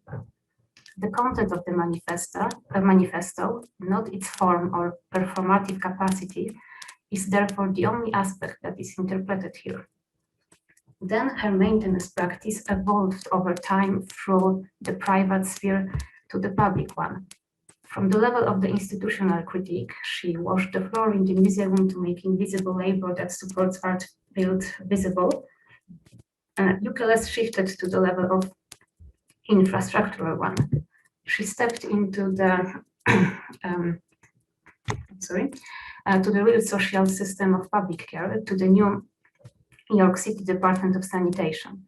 In 1979, over the course of 11 months, she executed touch sanitation performance, in which, among many other activities, she shook hands. She shook hands with 8,500 sanitation workers, saying, "Thank you for keeping New York City alive." But in art historical narrative, the whole performance is reduced to the single gesture of gratitude, captured in few photographs of the artist with sanitation workers. Such reduction allows to read Ukeles' performance as a direct display of the sanitation work's essential value in a public space. So the main claim is that by touching the sanitation, the artist made this underestimate public service visible, and by doing so, she appreciated the invisible reproductive labor of women, and also she exposed capitalistic production of waste and exploitation of the workforce and environment. In a nutshell, this is the logic of the art historical narrative on ukuleles that was shaped by Western history of art embedded in the New Left legacy of the 60s and 70s. It seems like with time, the art historical narrative embedded in New Left legacy turned into this machine of canonization that rather preserves the political fixed potential of the event itself. Although in numerous exhibitions, the artist presented this performance in various media and documents, in art historical narrative, the whole action with its complex materiality is reduced to a photographically captured gesture performed from the outside of the oppressive order as feminist, political, or ecological intervention. The photographic document is then merely a symbol, a manifest image of collective intentionality. The very performance and its documentation are understood as a manifestation of feminist ecological shared acceptance of political enthusiastic operation of the particular agenda that over time became immune from the internal social conflicts that, according to Ferraris, are inscribed in the very materiality of the document itself. Therefore, by establishing this intentional relation to documents, art history often reduces socially engaged performance to political declarations and statements in a spirit of dematerialization of the art object, apart from the social and material realm of the performance documentation itself. If documentation appears in analysis, it does so only to confirm the event performance in which political accomplishment and emancipatory potential are taken for granted. Here I want to stress that it's not that I reject political, feminist, or ecological readings of the ukuleles practice and the legacy of the New Left. Not at all. Those aspects that here I had to shortly refer in a very simplified way are clearly present in her art and also in my research. I just propose to reverse the hierarchy in interpretations of maintenance performance by giving priority to the documents rather than the event, to examine how particular political actions are performed from the level of documents within social order, or precisely how through documents of ukuleles maintenance art, social order emerges, encompassing feminist and ecological potential of her practice. This approach is based on the concept of documentality, in which through the performance of recording acts of creating documents, we change the world by bringing into being social objects, so not just by acting. Moreover, I claim that this is precisely what ukuleles does in her maintenance practice. I believe that this approach allows us to rethink the complex nature of maintenance and reproductive labor without subordinating them entirely to political utopian programs of collective intentionality. If we assume that social reality is constructed by documents, and for Ferraris, document means not only papers but also bodies, then the problem of documentation in social engaged performance becomes essential. Let's see then this different approach to the documentation by looking at the way in which the artist's work were displayed. An exceptional attempt to display the enormous documentation of ukuleles socially engaged works was made by Queen's Museum that held her first retrospective, organized by curators Larissa Harris and Patricia Phillips in close cooperation with ukuleles herself. They proposed a well-studied and well-designed concept for staging the artist's extensive practice. The profound understanding of maintenance wholeness enabled presentation of never-shown-before material, documents, reinstallation, remade and original objects, new performances, public meetings with activists and ecologists, as well as some interesting curatorial maintenance interventions into existing structure of the museum, raising question about the preservation of the social performance. The first impression is the overwhelming bureaucratic aesthetics of ukuleles work, the archival immersion employed with all its materiality. The curators did not resign from the complexity generated from the mountainous amount of work and recordings that the artist kept in her offices in the Department of Sanitation buildings. On the contrary, they foregrounded documental aspects as fundamental for maintenance performances. For instance, such sanitation performance was displayed by photographs as well as maps, telexes, videos, and voice recordings. I would add to that the artist's utterance when she admitted that 3 workers refused to shake hands with her, that also problematized the cohesive and utopian understanding of the performance. It's not that everyone would say yes to the revaluation of care. The curator and one of the most interesting investigators of Eucalips's art, Patricia Phillips, said that if she had to identify some of the predominant materials of the artist's practice, they would be the meetings and correspondence. The paperwork is a basic aspect that regulates maintenance in the public sphere and institutions. Through the whole exhibition, the manifesto acts then as a foundational document, the invention of the new language and the new laws of care, but also as apparatus of capture, device of entanglement. The artist even created a rubber stamp as a bureaucratic signature of her. Every other record originates from this constitution of Eucalip's practice. In her art, there is no reenactment of a particular act, just constant rearticulation, actualization of the maintenance as one ongoing, never-ending performance. Step by step, document by document, act by act, Eucalip changes the maintenance as a performative role for social reality. But this reality is full of now dangerously entangled with order and police, as the artist admitted that maintenance could also be a fascism. The relation between Eucalip's maintenance art and social order proposed by curators is then more complex than within intentional one proposed by art historical narratives. Exhibited documents belong then to the category of deep image, that for Ferraris is not a symbol of idea. On the contrary, it is far from representing states of mind, but actually it is able to produce them.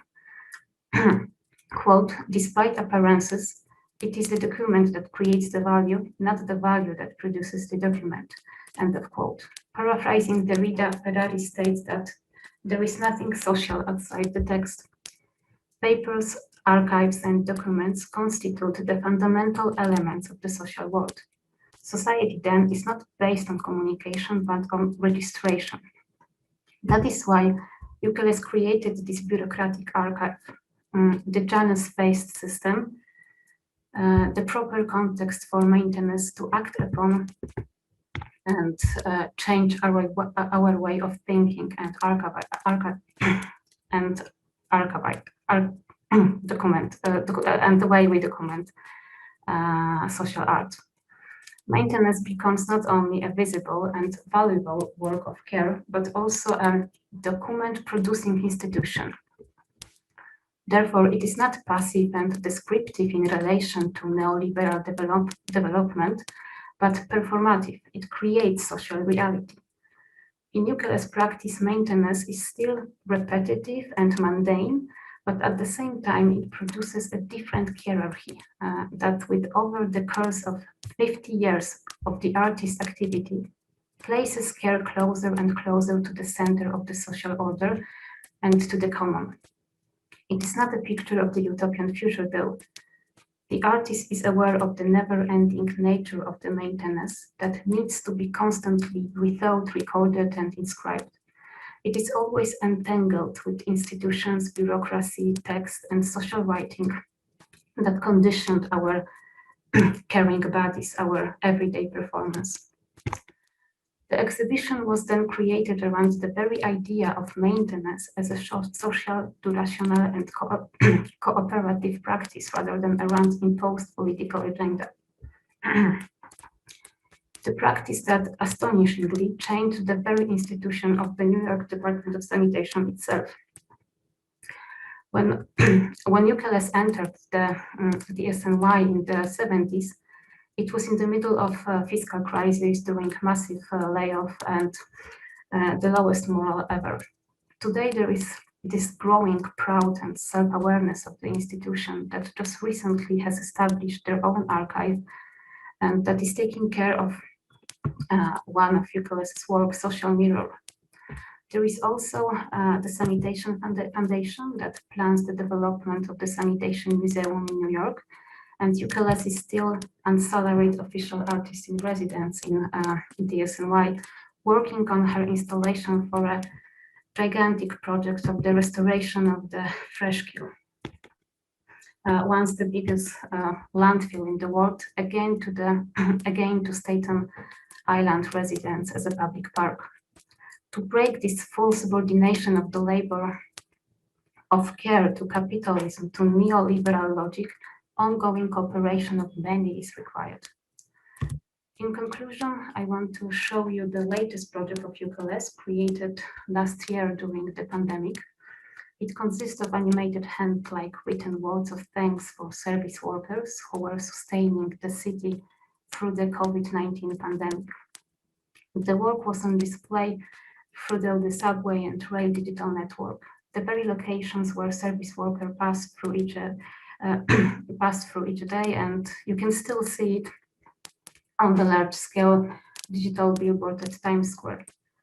On the one hand, it is an interesting example of preservation by citation, by rearticulation and actualization of UKLS maintenance practice over and over again in new contexts, which I found extremely important in social performance. On the other hand, it generates some problems that need to be taken into account. Here, I do not want to critically analyze the work because it is more complex than I just presented, and its form was, of course, determined by the urgent need of appreciation and social distance. I just want to draw our attention to the problem of the reduction of social engaged art to the manifest image of care. What is interesting is that the subway display was screened until the COVID vaccine development. Silvia Federici stresses, however, that the vaccination is not a solution for the contemporary crisis in terms that there will be another catastrophe. The causes have to be dealt with, not only effects. As long as gestures of gratitude are symbolically important, and UKLS is probably one of the few who won't be accused of hypocrisy by doing that, it is the underlying structure of the society that has to be reinvented. And I think that in some cases, the reduction of social performance to manifest images, to gestures of particular political agenda, pushes us into this vicious circle of constant reanimation of revolutionary and utopian potential of radical art that has started with the avant-garde. Neglecting documentation in the context of the labor of care also neglects the material basis that is maintenance art and maintenance in general necessity. Here, it is also interesting in context of invisible but very physical structure that supports our digital world that require exploitation of labor and resource on global scale. So this is the problem of technology as well. Ferraris uses his documentary concept to talk about contemporary institutions and to postulate the new ways of archiving and documenting process. So his proposition also has a practical dimension. I don't have solutions saying how we can apply it directly to social performance preservation, but the examination of the use of documentation by artists as UKLS in her maintenance practice could be very helpful. And also this is an art history responsibility to take into consideration these documental aspects of socially engaged art, to take care of it and to constantly rethink its own narratives as canonization machines, but also conserve the condition of ordering performance and social reality in general. Thank you.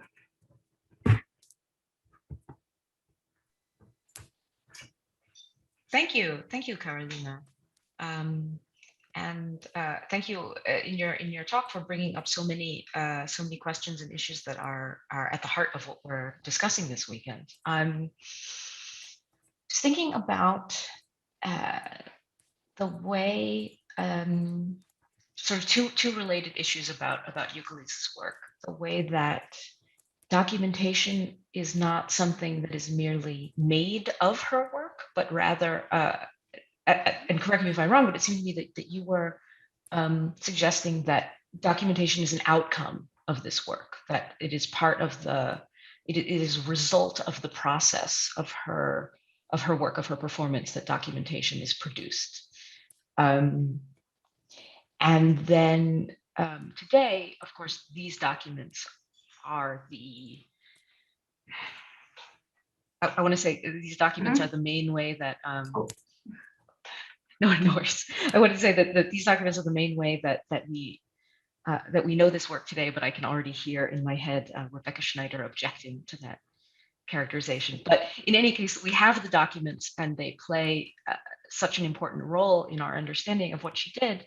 And yet it seems that if we over rely on these documents, then we actually misunderstand the art, right? Because she was not creating documents, as you were talking about in the great example of the handshake photograph, right? It's almost like you turn this very complex multi-part process into an image. So then the question I would have, and you spoke very thoughtfully about how curatorial work can tackle that, can address that. I wonder if you could consider what it would mean to conserve this art and what conservation might offer to the sort of expanded understanding of how this work has existed through time, continues to exist. It is also interesting that for Euclid itself, her approach to documentation has changed over time. So at the beginning, she admitted that at the beginning it wasn't so important for her. It wasn't so much important for her when it comes to photographic documentation. But from the very beginning, she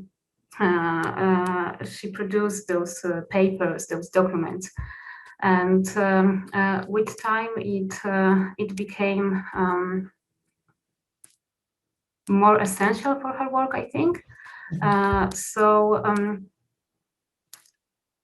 I think we have to perceive her performance in a close relation to documentation. Like documentation is a part of her work. So conservation, preservation of those documents could, I think it's essential to show the scope of the work, of the maintenance, and to reflect on the performative capacity of the document itself. So I think, it is important, like to emphasize what the documents can trigger in a performative way in social society. So I think that without this tremendous documentation of Euclid's work, we just end up with this simple image of the handshake ritual. So it could be really a simplistic way of seeing this complex performance. I'm not sure if I answered to your question, but no, I think I understand what you're saying, and of course you're right to make a distinction between even though a photograph and a stamped paper are both documents in a certain sense, they are different kinds of documents that read differently in an exhibition space and have a different kind of identity. I see that Hanna has her hand up. Hanna, would you like to contribute? Sure. Just following up on your excellent question, Julia, because I thought, about the same, perhaps in a very different way, but about the same notion of conservation. Karolina, thank you so much. That was really very well researched, and I think gave us such a magnificent insight into the artist's work. And I wonder, because you quoted her quite often in terms of one certain sentence, "My tenance never ends." No, my tenance never ends for the artist. And just flipping this question, Julia's question, around, might you envision actually, a sort of, an end perhaps to the artist, not only notion, but also practice of maintenance. Now, what would that be?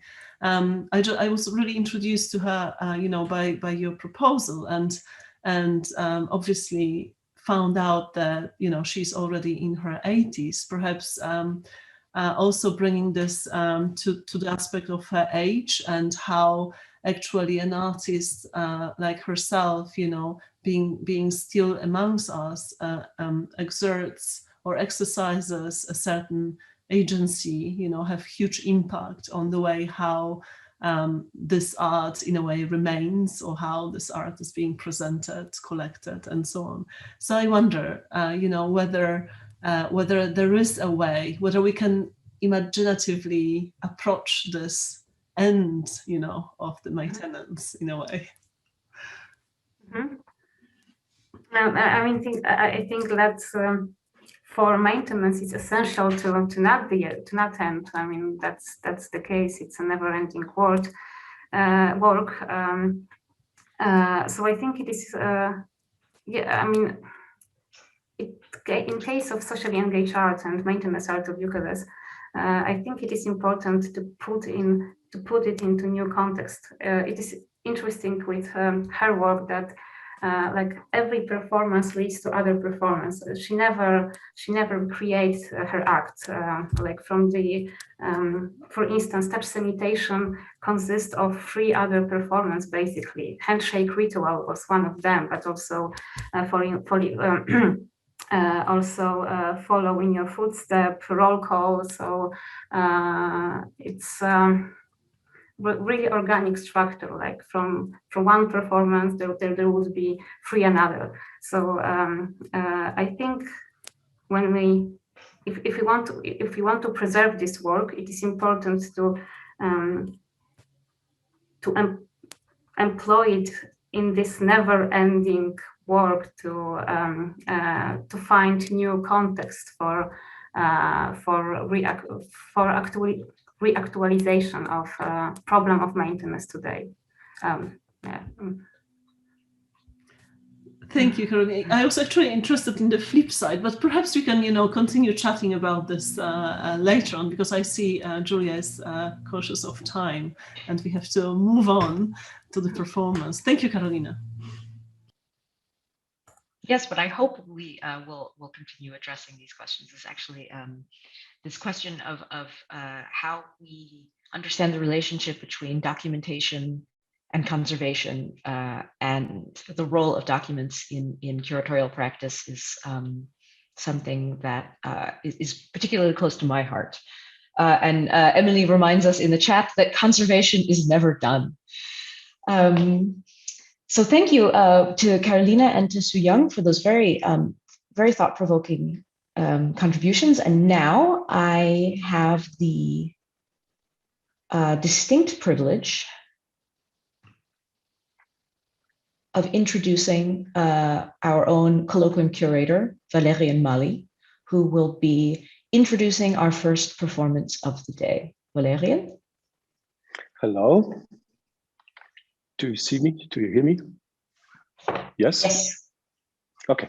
I'm very happy to introduce In Strange Hands, performance instructions by Gisela Hochuli.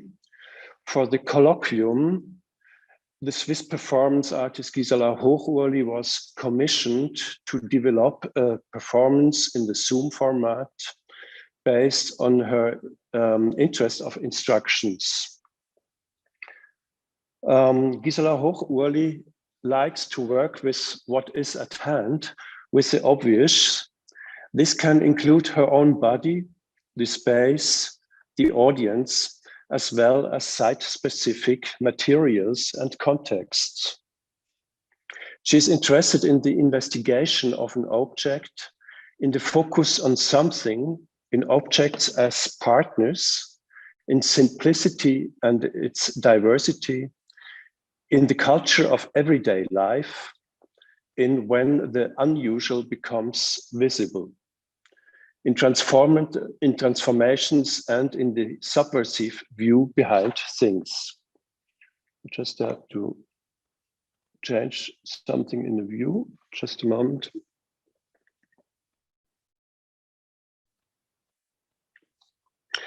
Gisela Hochuli has been collecting performance manuals for several years and is in questions around their development, reception, and interpretation.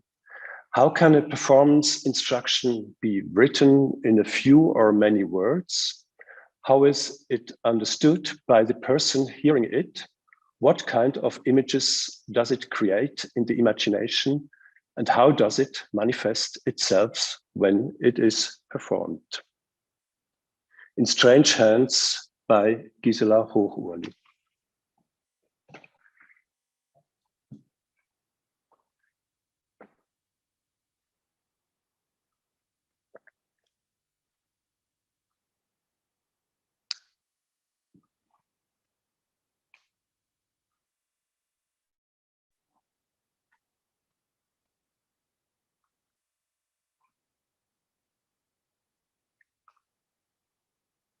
Paddling gentrification away.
Conserve this performance.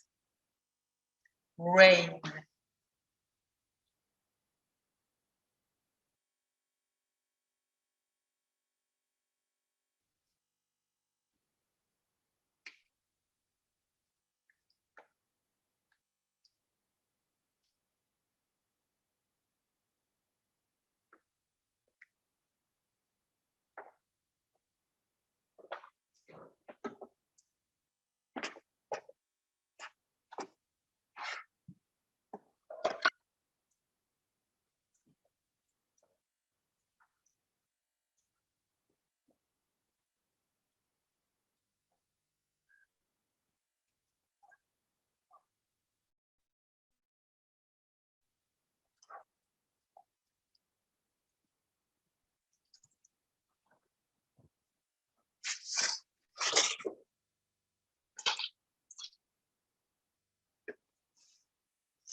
Thank you so much. I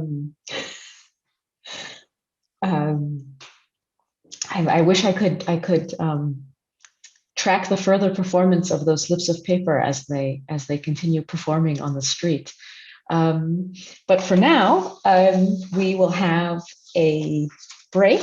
It is now where I am. It is 3 p.m. and we will resume with our next panel at 3:45. So 45 minutes from wherever it is where you are right now. And thanks so much to everyone who presented and discussed and performed during the first part of the day. See you soon. Bravo. Das gesehen. Mega.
Hello and welcome back for this second session.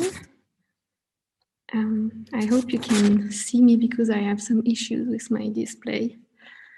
So for those who weren't with us yesterday, my name is Émilie Magnin. I am a conservator and a doctoral candidate within the research project.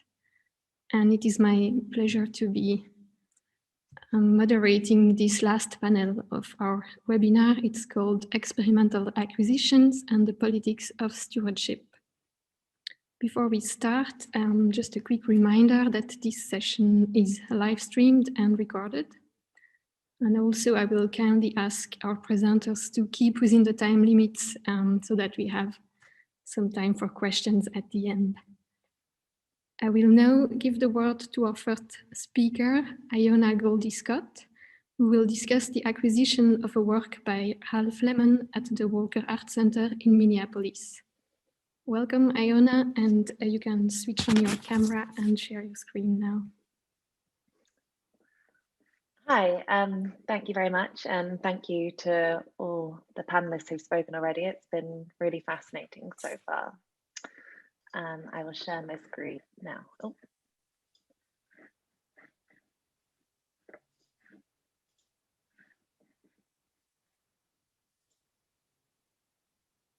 Okay then. So today I'll be speaking about the acquisition by the Walker Art Center in Minneapolis, Minnesota, of a 2014 work by the choreographer and interdisciplinary artist Ralph Lemon titled Scaffold Room, which I've been exploring as part of my doctoral research. In tracing the Walker's acquisition of this work, I will examine the challenge of accessioning and caring for performance artworks within the traditional workings of the museum, even within an institution with a long and established history of performance curation. What's more, I will use this acquisition as a foundation to explore the ways in which, it's getting away from me there. Sorry, I'll go back to this side. Oh, sorry. I'm not sure what's happening there. I'm just going to stop sharing a second.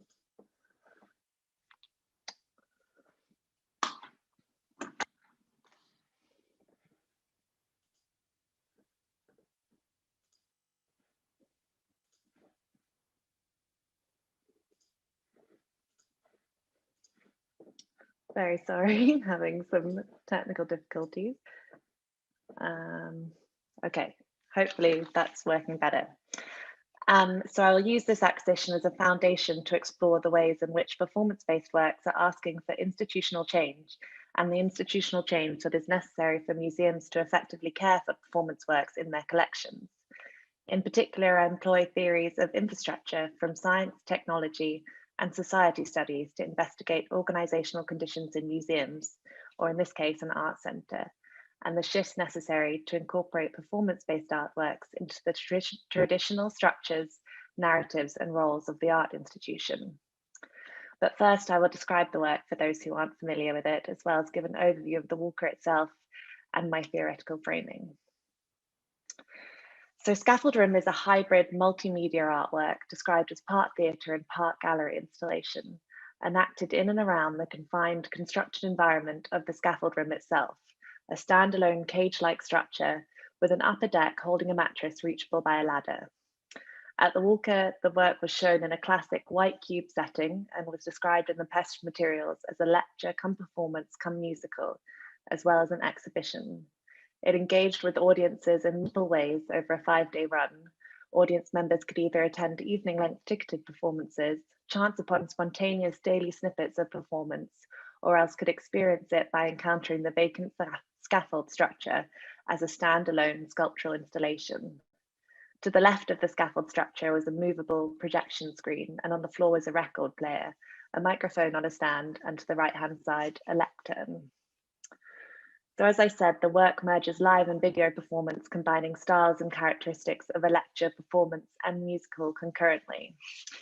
Although conceived and directed by Lemon, it was performed in 2014 by artist, performer, and choreographer Hochuli,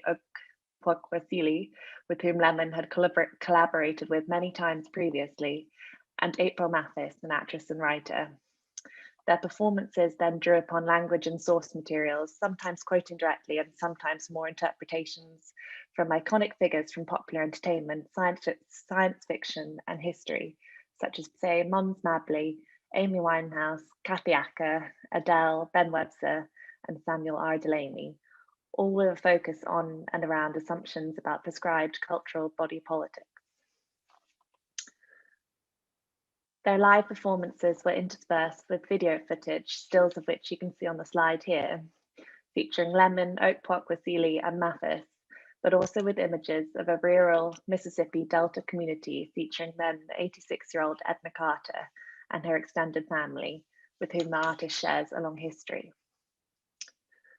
I first heard about the Walkers' relationship with Scaffold Room whilst reading an interview between Jonah Westerman and a mix of curators and directors from the Walker Art Centre, which featured in Giannachi and Westerman's Histories of Performance documentation book.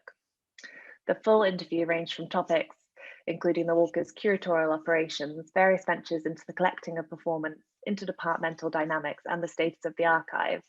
But what caught my attention was Walker's performing arts curator's description of, in his words, this experimental acquisition of Ralph Lemon's work in 2014. In his words, "We worried that the acquisition would limit the future of who would get to see that work and where the artist could place it. We wanted to honor the memories and the experience of what that real-time event was and meant for people. So we suggested a real-time acquisition of the Minneapolis edition of Scaffold Room, in which we conducted extensive documentation involving interviews with all those involved in the creation, the curators, the performers, the audience, the guards, the people wandering by during the day when it was being rehearsed. All that will end up functioning as a score that we're in the process of constructing with the artists themselves. That will be a kind of map of memories." End quote. So the plan was that no physical components of the work, such as props, would be collected, not even the scaffold itself. Instead, the intention was to record hundreds of hours of video footage of rehearsals and the exhibition of the work itself, as well as extensive interview footage, and also to compile written material from the creators, including notes, instructions, and ideas developed during the production process. According to the curator, all this will turn into a larger score developed dramaturgically that relates to 3 years of development and 3 weeks of experiences in the galleries, combined with extensive video documentation. So I found myself very intrigued by this acquisition strategy. The approach clearly values the input of various forces beyond the field of conservation and the creation of documentation, but how does it tie in with traditional notions of ownership and responsibility? For instance, if no physical entity enters the permanent collection, what responsibility does the art institution have for the longevity of the artwork? And whose responsibility is it to maintain the documentation? The concept of the acquisition was developed between the artist and members of the performing arts department at the Walker, and it seems that such an approach is more aligned with conventions of care in the field of performing arts with the build of an oral history, rather than with object-centric notions of possession in the visual arts. The idea of negotiating and exposing distinct tropes in the fields of visual on the one hand and performing arts on the other is a recurring feature of this case and also of Lemon's practice over the years, since he has consistently rendered porous the boundaries between visual and performing arts. But what does this mean in practice for an arts organisation? I was keen to find out more about it and reached out to various staff members at the Walker, eventually travelling there in person in early 2019 and undertaking various interviews and archival research. And this was all part of my wider doctoral research in which I am examining institutional change in museums in response to the challenges posed by performance art acquisitions and the different strategies that art institutions employ to adapt to the needs of live artworks. In order to examine this, I've turned to infrastructure theory as developed within the field of science, technology, and society studies, also known as STS. In particular, I draw upon the works of Susan Leigh Starr, a seminal thinker in sociology, who authored a 1999 article titled The Ethnography of Infrastructure. It is in this article that Starr describes the necessity of turning our attention to what she tongue-in-cheek calls the boring things.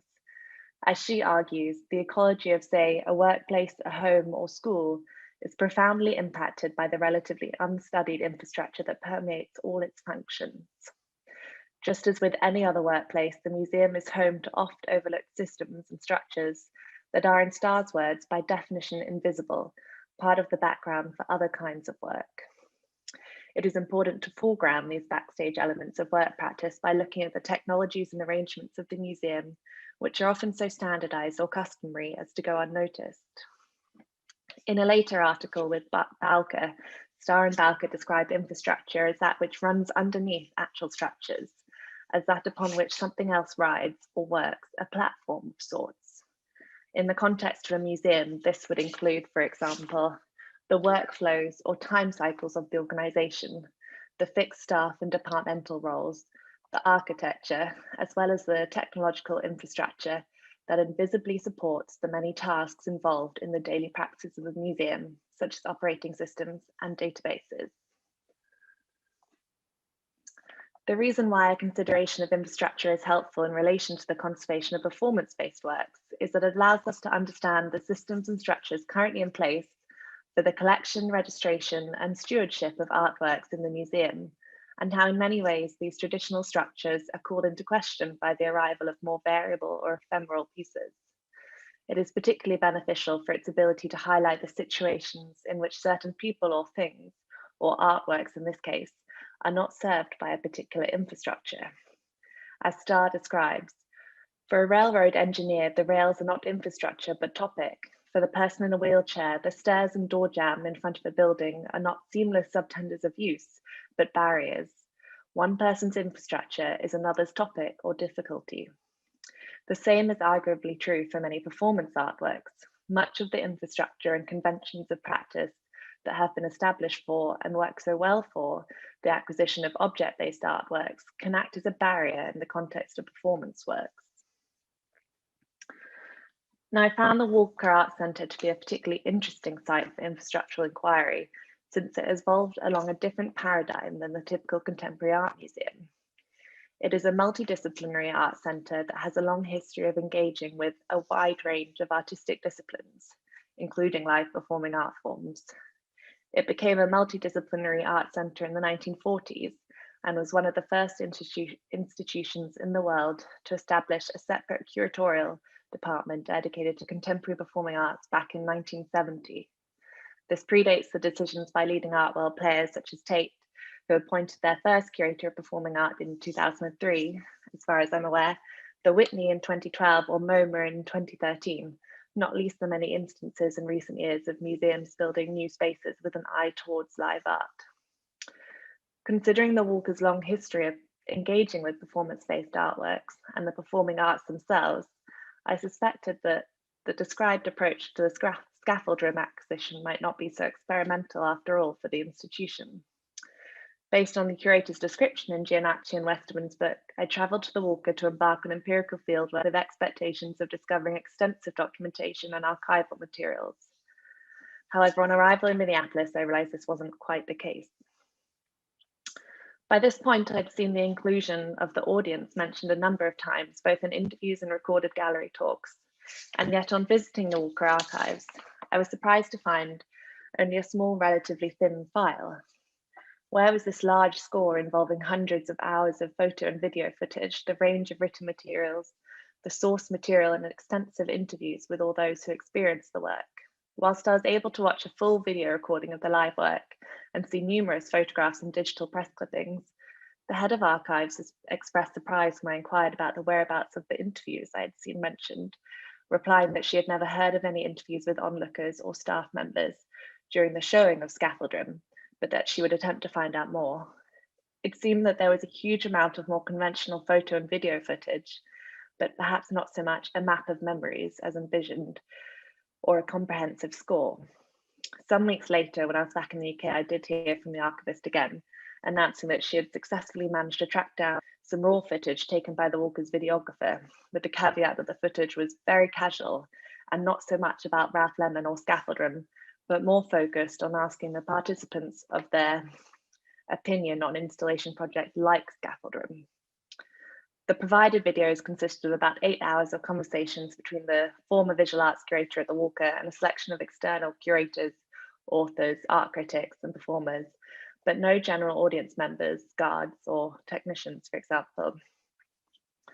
Likewise, during interviews with other staff members, it was implied that the grand plans outlined in the interview I had read had not really been achieved.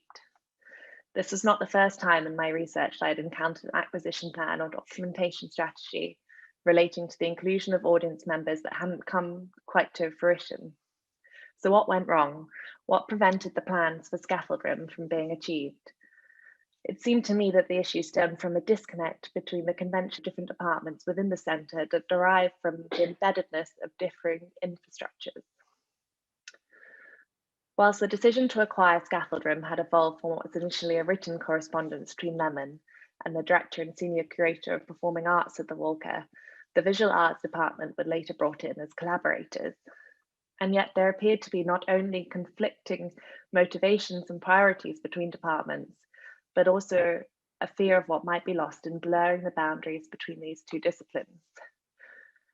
For staff in the performing arts department, the motivation behind the acquisition derived from an interest in experimenting with ways in which a performance-based work could be collected whilst diminishing any possibility of ownership. They voiced their concern that acquiring Lemon's work would limit the future of who would get to see the work and where the artist could place it, and yet were interested in challenging the whole notion of an object-based possession of a work of art.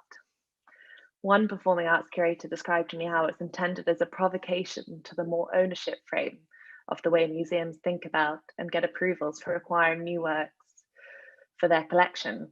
And yet at the same time, the decision to acquire the work was controversial in the performing arts world, with the curator in question describing a great deal of suspicion and criticism from colleagues.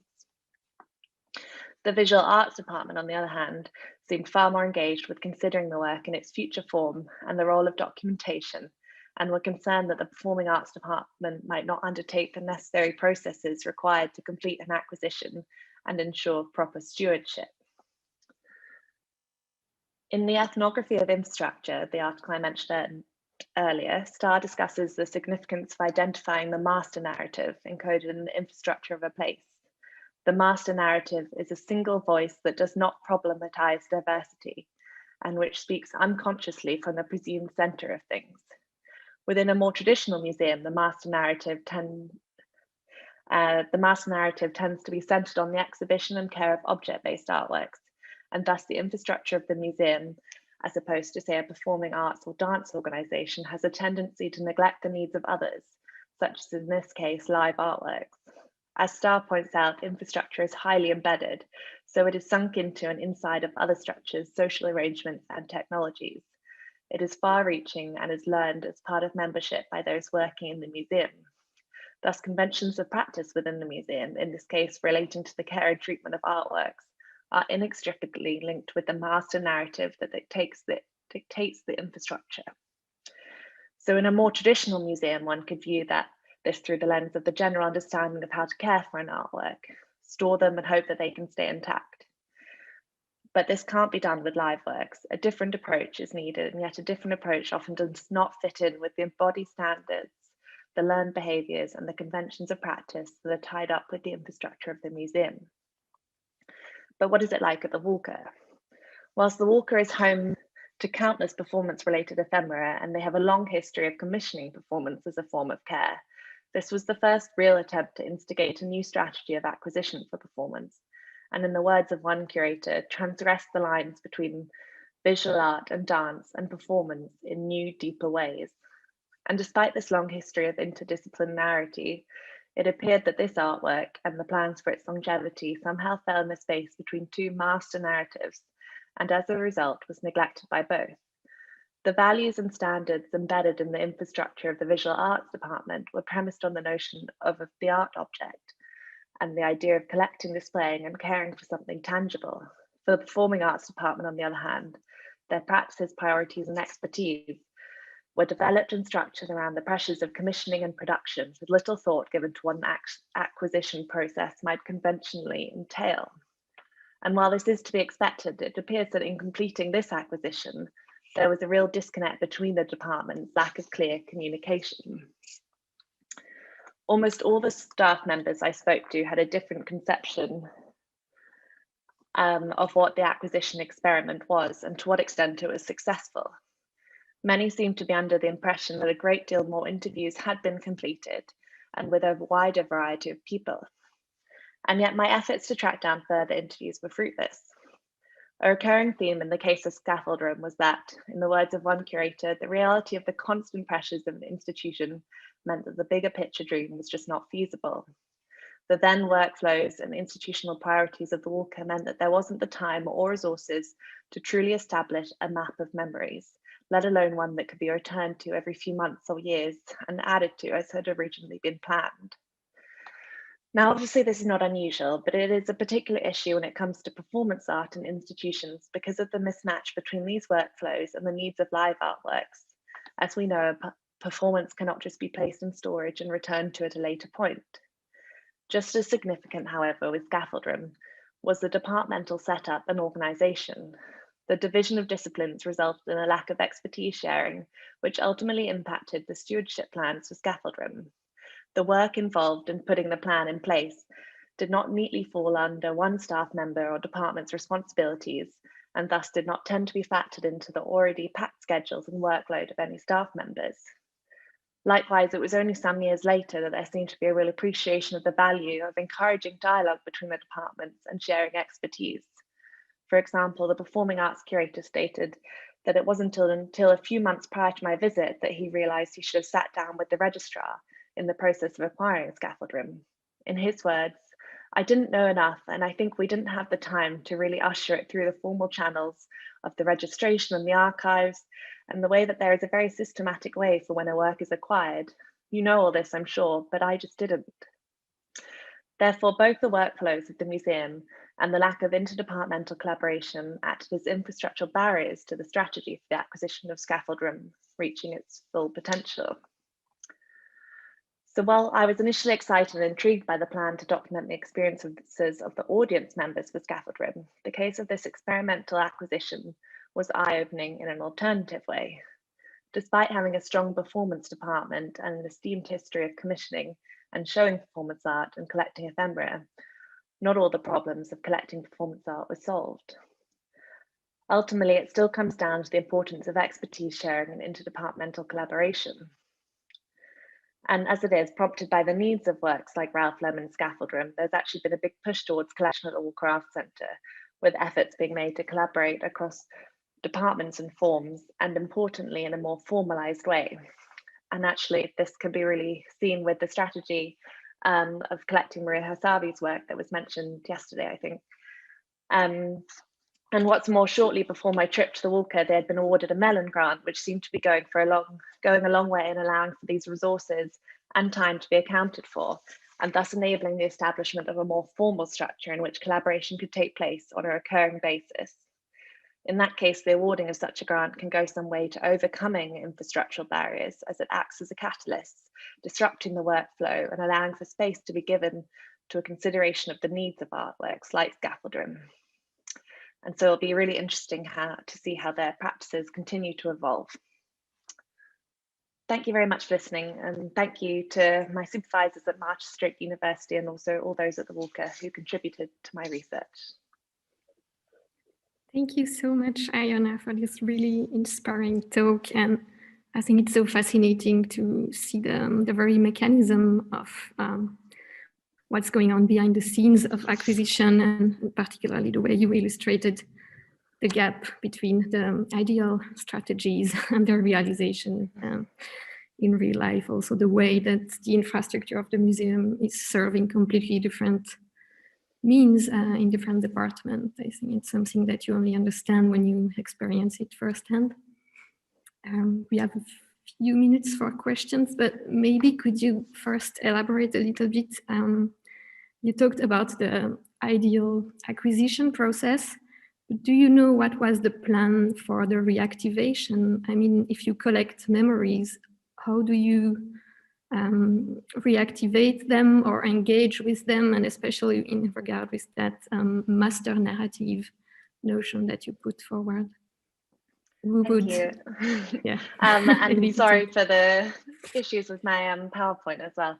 I think in terms of the kind of ideal plan for how it would kind of be reactivated, I think that is really interesting because it also comes back to how everyone had kind of different conceptions of what the purpose was and what the ideal would be. So I think the impression that I have is that kind of for Lemon himself, the kind of point of such an acquisition was more just as a way of kind of challenging the kind of notion of object-based possession. And for him, it was just kind of almost just more of kind of his artistic output, and that's what he was trying to achieve.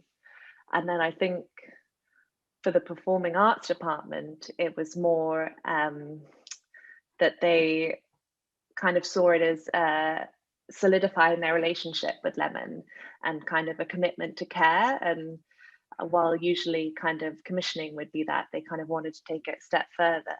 And then for the visual arts department, it was kind of different again, in that they kind of had this more conventional idea of building this score that would actually be something they could return to. And so I think they hoped that Lemon would kind of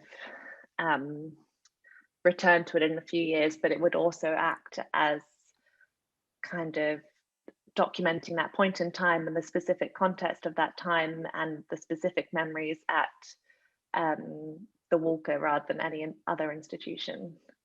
And that it could, the documentation itself could then kind of play some kind of role in a future exhibition, like maybe be on display in a future reactivation, although it hasn't happened yet. Thank you so much. I see that Gabriella is raising her hand. If you want to turn on your camera, yeah, go ahead. Thank you. Thank you, Iona. That was a brilliant presentation. Really enjoyed it.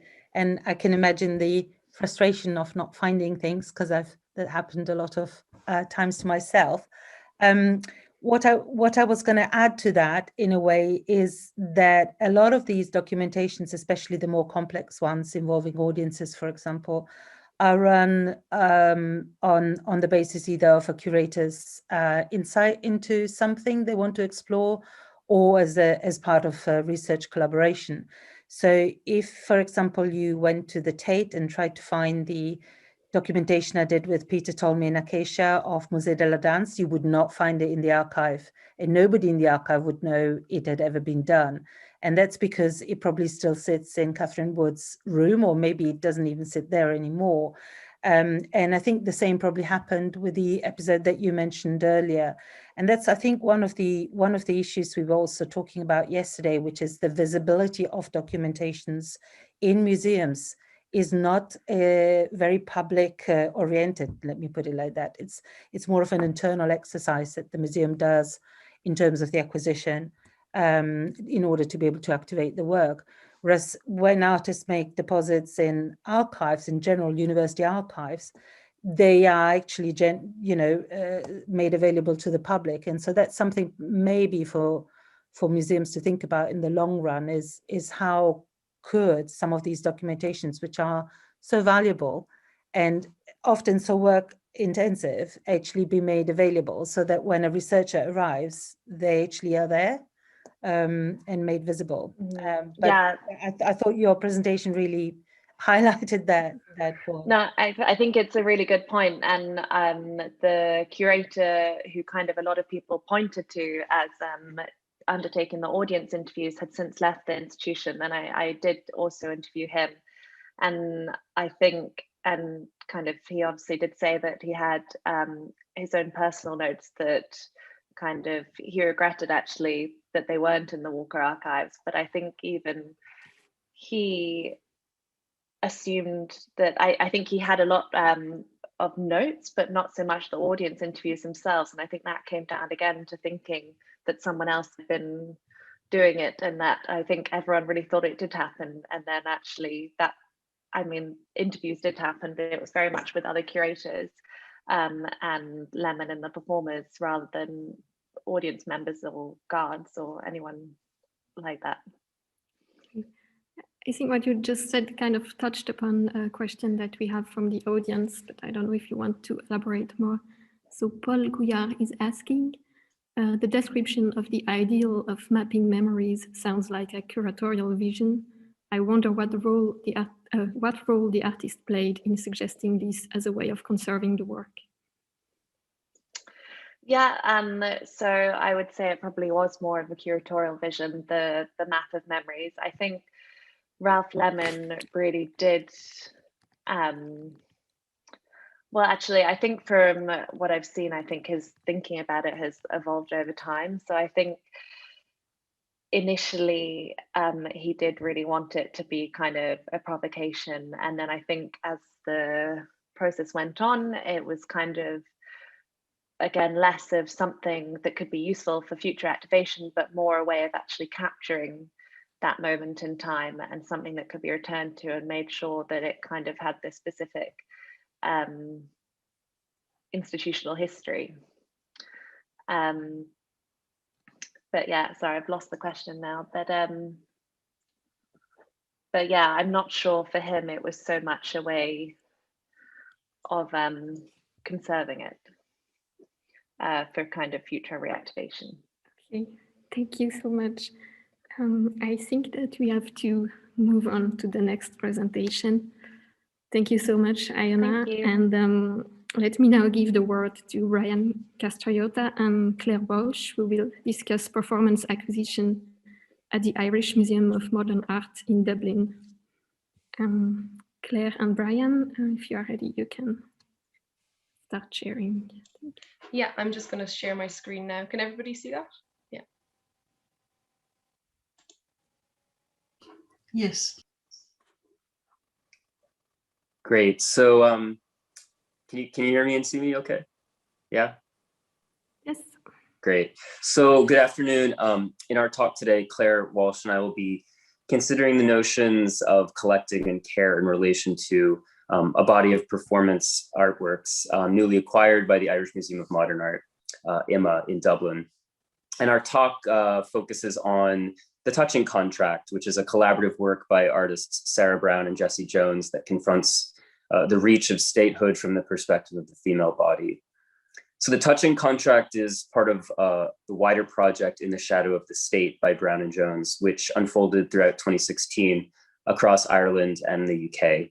And it was co-commissioned by Art Angel in the UK and Create in Ireland. And the project investigated the role of the nation state in the regulation of the female body. And so although the title of this talk refers to the wider project, the acquisition by IMA includes only the touching contract, one of a series of participatory live events that were part of In the Shadow of the State. So given the social and political specificities of the touching contract and the strong desire by both artists for it to be understood as a work with a distributed and delegated authorship, we're consciously working to acquire and care for the work in a way that engages actively with the principles of the collaborative methodology and feminist ethos in which it was made. So in this talk, we contextualize the ongoing acquisition process for this work and the unique ethics of care it embodies in relation to IMA as a national institution, Ireland's post-colonial context, and the contentious legacy of institutions of care in Ireland. And as it's entering the IMA collection in parallel to the development of IMA's acquisition policy and processes around collecting performance, we also consider how the acquisition of this work is prompting an institutional rethink around how we conceive of ownership and care of works in and entering the collection. And it's also challenging us to devise new approaches to musealization and conservation reflective of the collective authorship and cooperative ownership of this work. Thanks, Brian. To start off with, I'll give an outline of the Touching Contract performance in Dublin in 2016, framing the work in the context of, as Brian mentioned, Ireland's post-colonial history and institutions of care and governance of women's bodies in the state. And then after this, Brian will talk more about the acquisition process itself. So just to mention the images that we'll use in the presentation.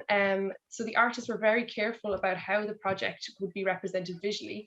And they delegated this process to the photographer Miriam O'Connor and courtroom artists Alwyn Gillespie and Priscilla Coleman. There's no actual documentation of the performances apart from just the rehearsals beforehand. So they exist in memory, rumor, written accounts, and in online traces such as the project's Twitter account. So the reason for this is that it was very important for the artists to maintain a private space for the performers and the audiences. So as we go through the presentation, you'll see the images from their Miriam's images, which this is one of, and some of Alwyn's drawings and other images that document the project from like Twitter and other online sources. So the Touching Contract and the wider project brought together a rich interdisciplinary network of thinkers and imaginers, including experts from law, medicine, material culture, and music, to explore, as the artists describe, the ways in which the state speaks to us through its language, architecture, and institutions, and asks how we might answer back. The work is bound up in ideas of consent, care, and the embodied experience of the law. To date, there's been two manifestations of the Touching Contract, one which took place in a historic maternity hospital in Dublin in September 2016, and the other which took place in London in a former juvenile courthouse in November of that year. And while both events shared many aspects, the contracts employed and the themes explored were specific to each jurisdiction and the socio-political contexts. So as Brian mentioned, the work purchased by IMA is the Dublin version of the Touching Contract. So the talk focuses on this piece. So the work exists in two parts or acts. Firstly, there's the administration of a contract with audiences, and then that's followed by participation in the performance, which features a group of women performers. So the contract forms the basis of how audience members choose to participate in the performance. And this is developed in advance with an invited group of women in Dublin at a legal drafting session. There, the group explored how women encounter the touch of the law every day with and without consent. And you can see one of Alwyn's drawings, courtroom drawings of the drafting session for the Dublin Touching Contract.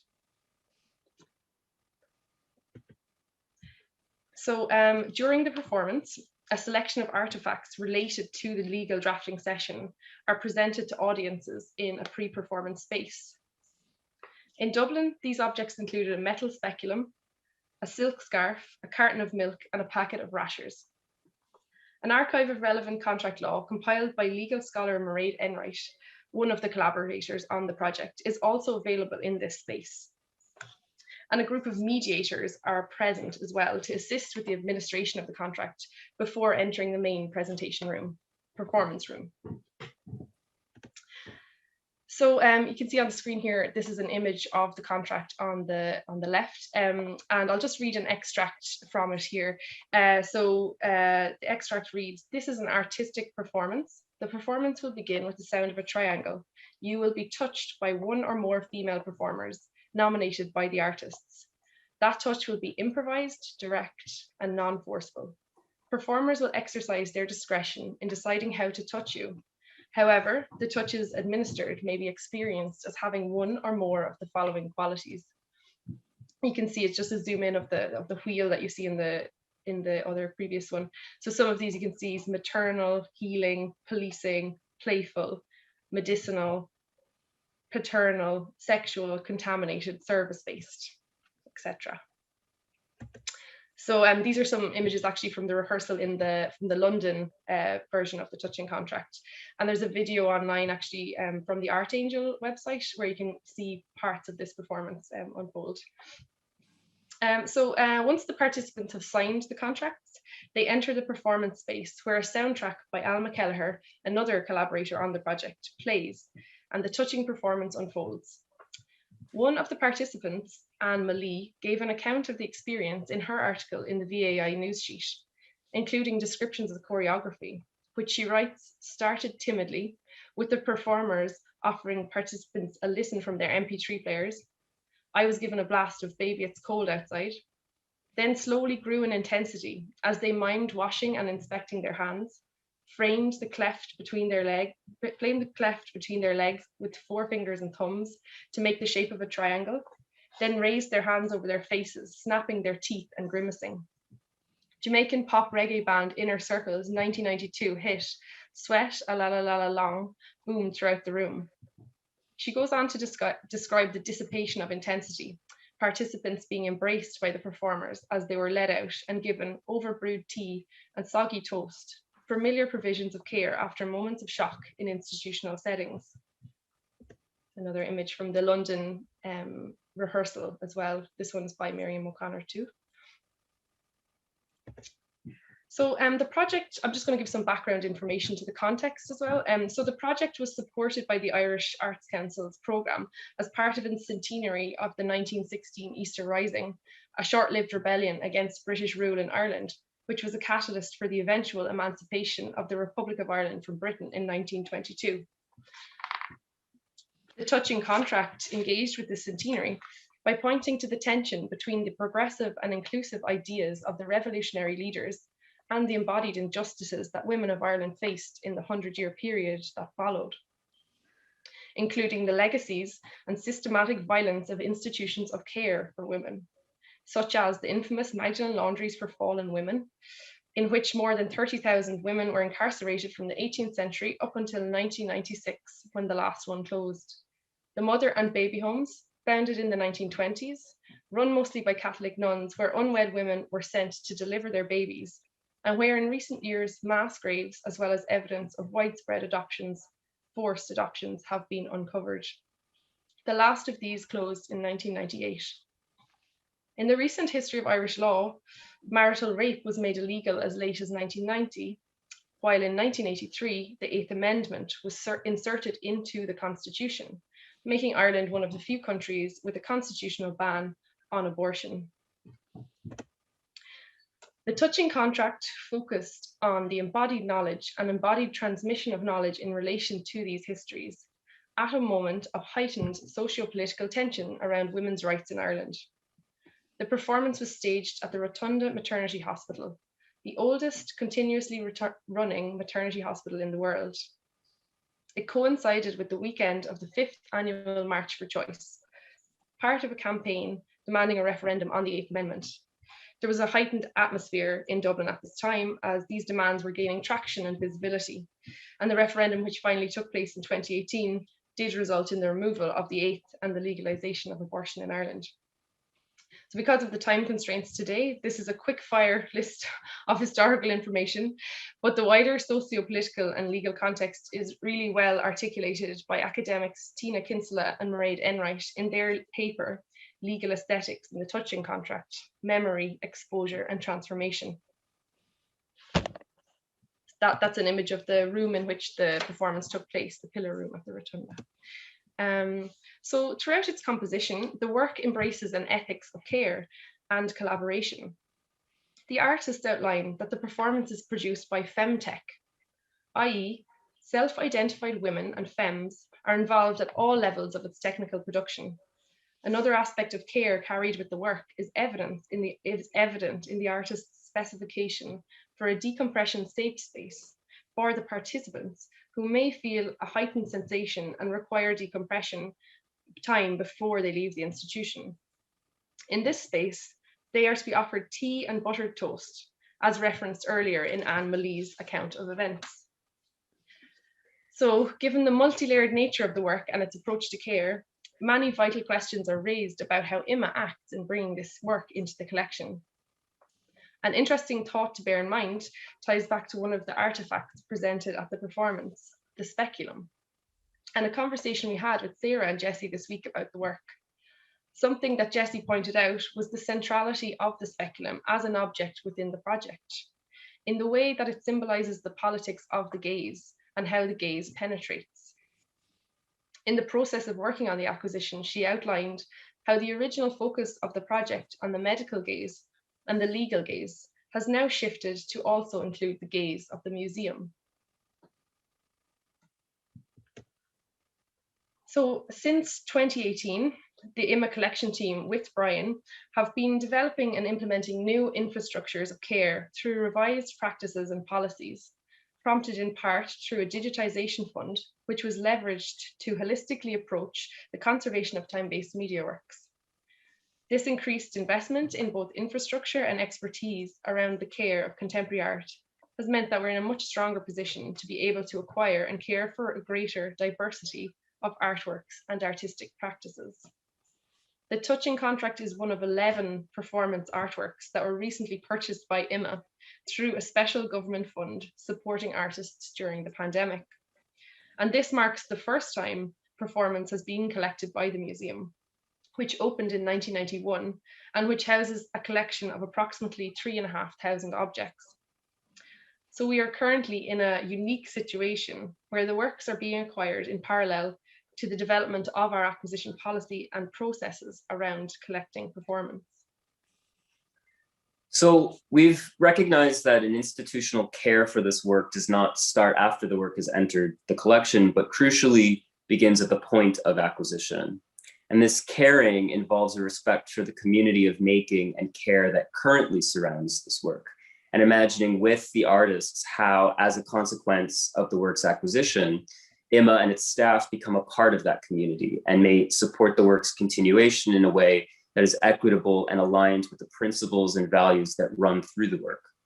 So this has required us to rethink acquisition policies and workflows and leverage the institution's resources to support the creation of a bespoke ethics of care for the work's future, devised with and by the artists rather than imposed on them by the collecting institution. A number of items, both physical and digital, are to be included as part of the work's acquisition into the IMA collection. These include the contract itself, the Archive of Contracting Practices document, a SIM speculum used during the preparatory workshop in 2016, 6 digital and 2 printed and framed photographs by Miriam O'Connor, and the audio soundtrack by Alma Kelleher used during the performance. Importantly, these items are being understood as common resources, whose preservation is necessary because of our common interest in the perpetuation of the work through its future activations. Normative colonialist acquisition policies and approaches, often, here we go. Brian. That's okay. Normative colonialist acquisition policies and approaches often frame such items in transactional terms as deliverables, where an institution such as IMA obtains the work's constituent components from artists in exchange for payment. And the artwork is spoken about and treated as a commodity or possession. And this is partly a legacy of imperialist 19th century collecting practices and is also connected to the legitimate anxieties of collecting institutions around the risks posed by artwork components remaining quote unquote external dependencies, particularly when there's an expectation that an artwork and all of its constituent elements now belong to an institution. But given that this work is editioned, a one of one, as it were, with Brown and Jones also retaining their artist's proof, and thus the copyright and other associated rights, and the fact that the work is a product of a collaborative artistic practice, where both the photography and the soundtrack employed in the work will be sub-licensed as part of the acquisition, we can really see how the ownership of this work and its constituent elements is fundamentally shared and distributed.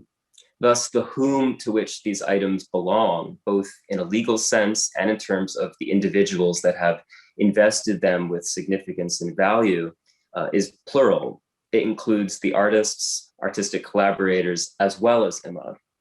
So as such, the ownership and care for this work is and will have to be by necessity collective and collaborative. So Imma is an institution with particular staffing, infrastructural, and financial resources, and is thus able to attend to the practical maintenance of the work's components in a way that the artists cannot. For example, in the archiving and preservation of digital components, data and documentation, and the climate-controlled archival storage of certain physical elements. Currently, many aspects of this work reside externally, including as embodied memory and knowledge residing with the artists and past contributors. We're currently in the planning stages to support the artists to work on site at Imma for a period of time, hopefully later this year. And the intention here is that this will provide the necessary time and space for the artists, collaborators, and Imma staff to come together and creatively bring the work and related knowledge into the collection and archive. Importantly, this recognizes how the musealization of the work and the planning for its care and maintenance as part of Imma's collection is truly a continuation of the work's creation and making, and therefore requires and deserves time, space, and resource. We're working with the artists to feed into their drafting of contracts pertaining to this extension of the work's ownership.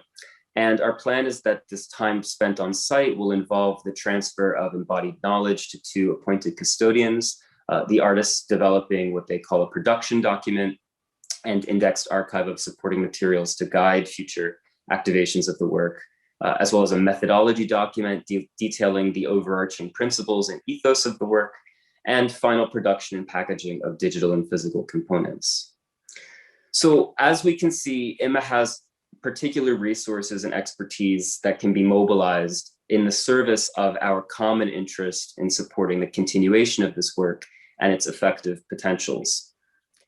In this sense, one way a decolonial collection care might be realized is through a firm commitment to the ongoing and collaborative exchange of knowledge and resources within and between the institution, the work's creators, and other stakeholders. So when the quote unquote transfer of ownership is more accurately rearticulated as an extension of ownership, the contents of the institution's collection and archive can be understood and used as shared common resources, rather than possessions held in a closed repository that serve only the interests and agenda of the collecting institution. So to conclude, to look at the next steps for the touching contract, the site at Imma as its next stage. In many ways, this critical attention to how legacies of imperialism, colonialism, and also post-colonialism intersect with the structures and practices of collecting and care, which are made explicit by this acquisition, reflects a continuation of some of the thinking that has been resonating in Imma since its founding. Imma is housed in the Royal Hospital Kilmainham, and the founding director, Declan McGonigal, describes the site itself in an Art Forum article in 1993, shortly after Imma opened, as this quote, an architectural and conceptual product of the Enlightenment, built by the English in the late 17th century to house retired soldiers. Like Derry's geometric street grid, the Royal Hospital's classicism represented an imposition of order on native chaos.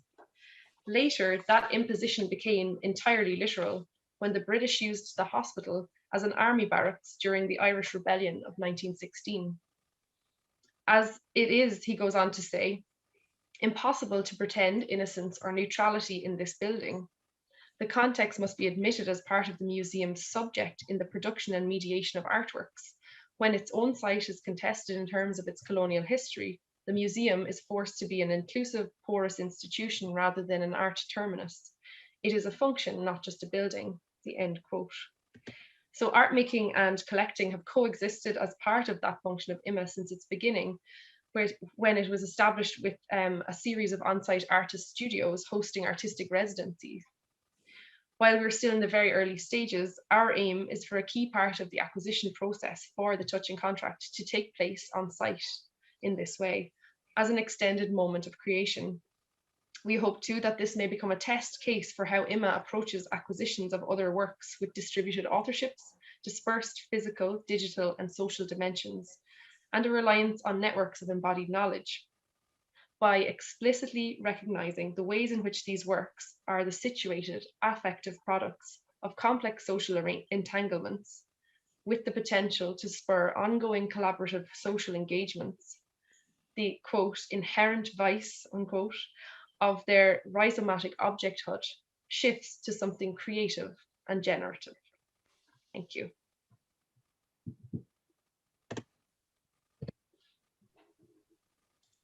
Thank you, Claire, and thank you, Brian. That was a really thought-provoking talk and also a very fascinating work of art that you brought up. There's something that just crossed my mind when you showed that speculum and the hidden politics of care that were hidden behind, and it made me think of this colonial aspect that was not only in collecting, but also in conservation practices. And I think, for example, during the Napoleon War, when works of art were war prizes, there was an urgent need for France to clean and retouch the paintings as a mean of claiming ownership on them. I don't know if Brian, as a conservator, is something that sometimes crosses your mind, the kind of politically loaded aspects of conservation. Yeah, absolutely. I mean, I think like we were referencing in this paper, I think the idea of this possessive ownership of artworks and objects entering, and the idea of these things. I mean, this came up in Iona's presentation as well. The idea of artworks entering collections and being possessions is totally descended from this way of thinking, and it's definitely something that we're, I think in conservation having to grapple with now, the ways in which our actions or inactions, what we choose to work on, and the way we choose to work on it, and the way we comport ourselves and behave is totally entangled with that. So that's why we were trying to really forefront that in our talk. Yeah, I think as well, I think that image of the speculum and Jesse's point about it on the week when we were talking about it this week, it just really, yeah, it's so powerful, I think, as an image to like the whole concept of what this process is, and the idea of the museum gaze. I think it articulates a certain kind of power relationship. But I feel like with this work, it's kind of like holding up a mirror, to that gaze in a very particular kinds of ways at all stages, which is really, it's really interesting. Yes, thank you.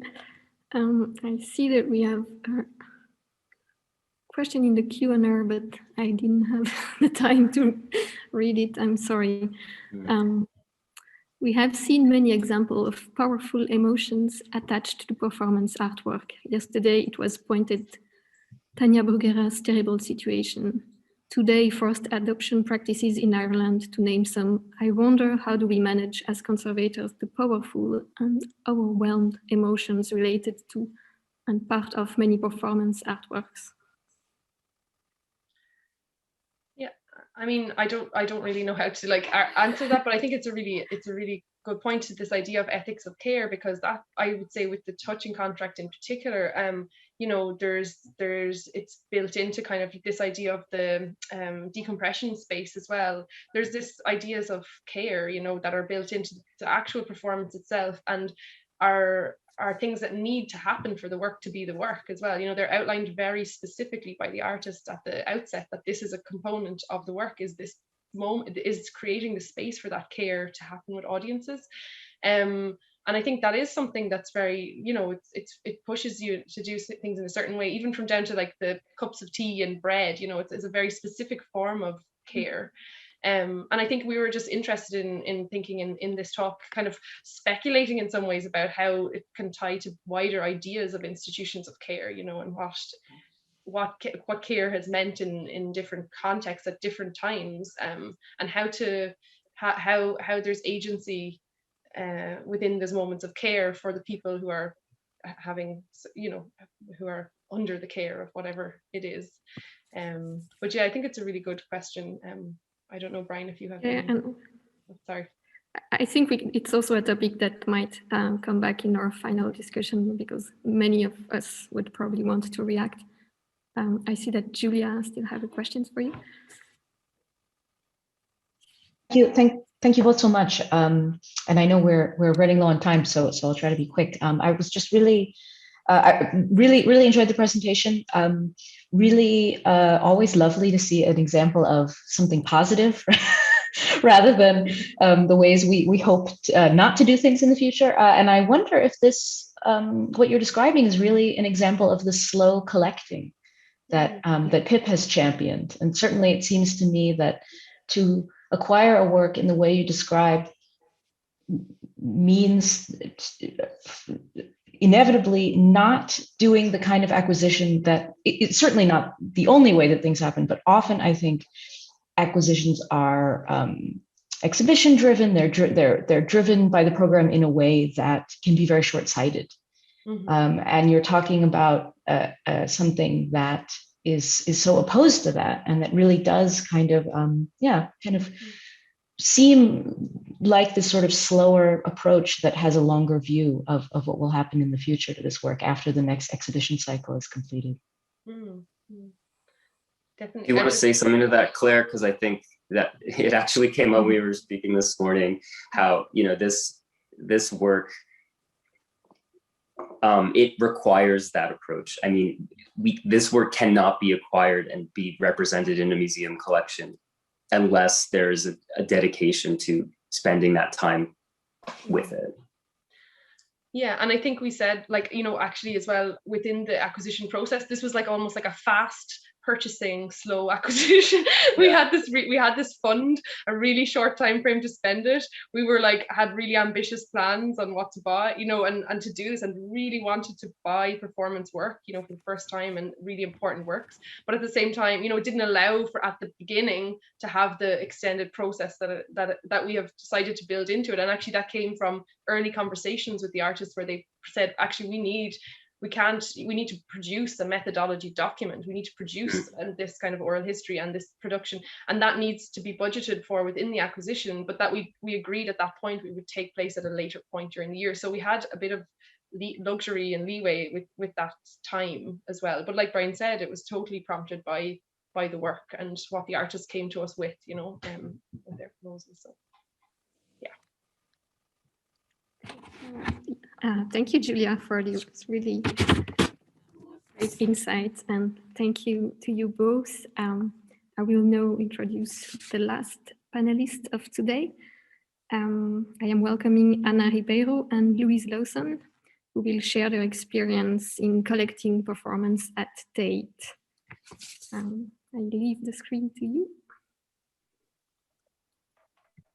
Thank you. I think Anna's going to share our presentation, but while that comes up, I just want to say this is a collaborative presentation with my colleague Anna, who hopefully gets a chance to say hello.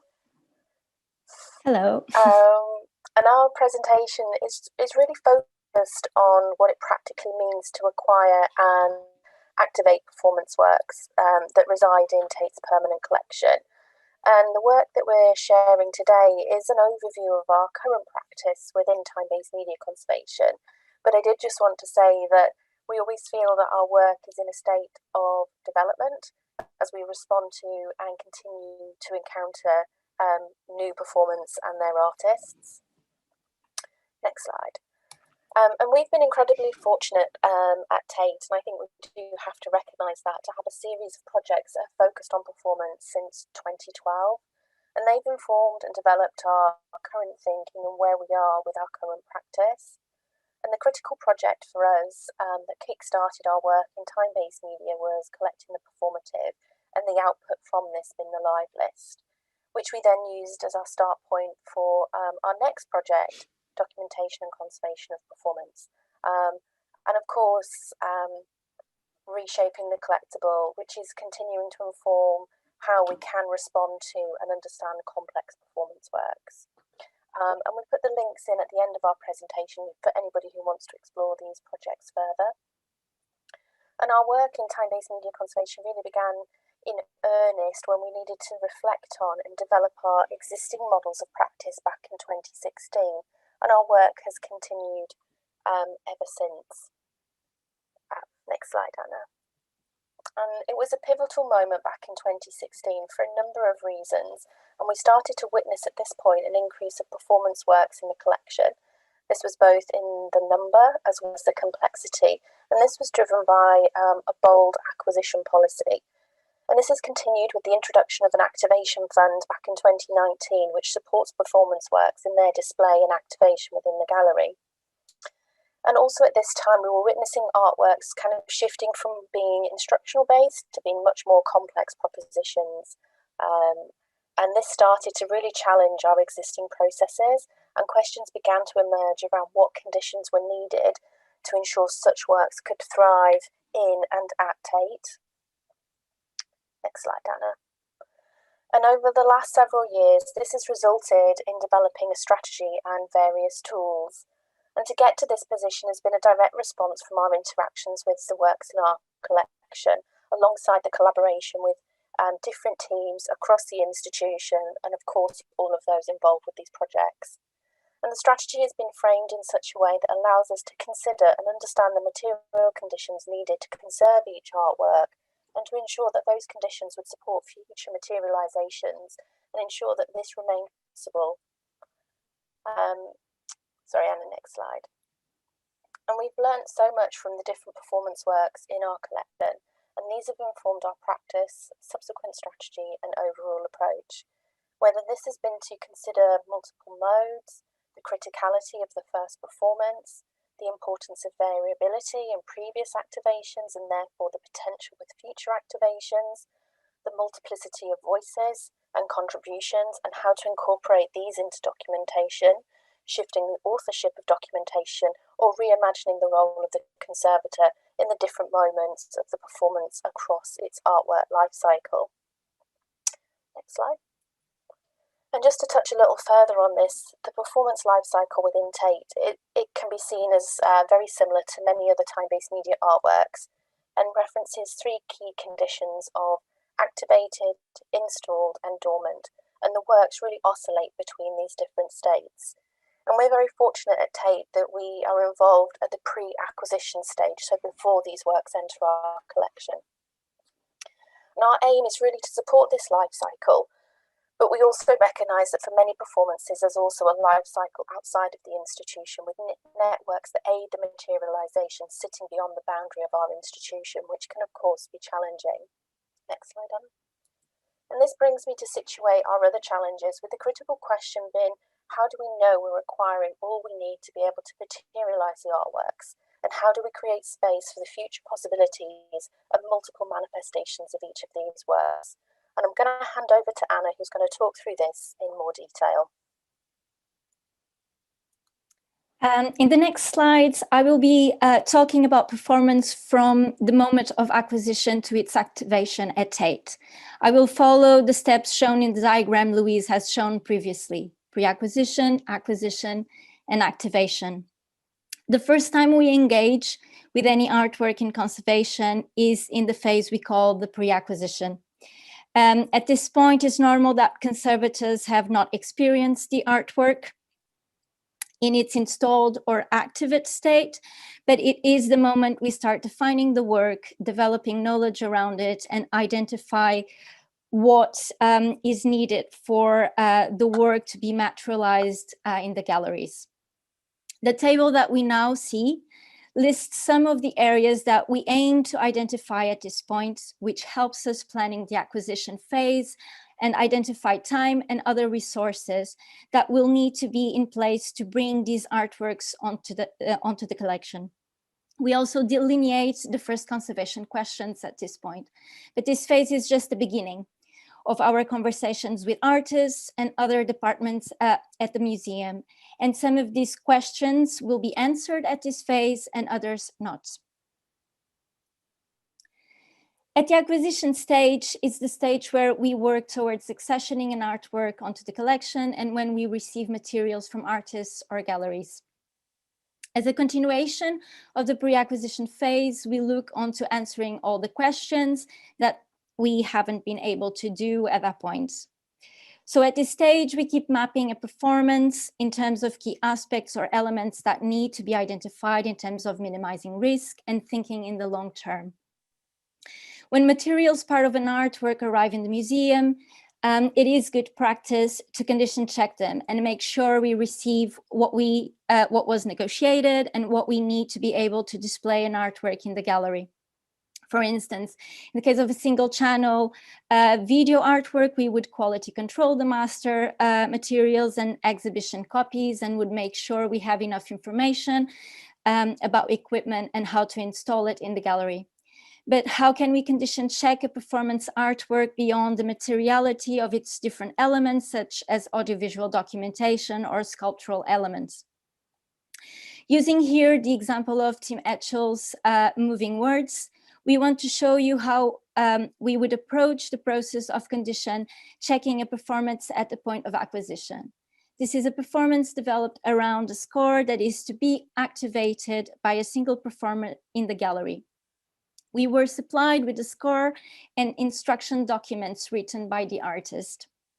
We have identified 4 moments during condition checking of the performance element of Moving Words, which can happen more or less at the same time.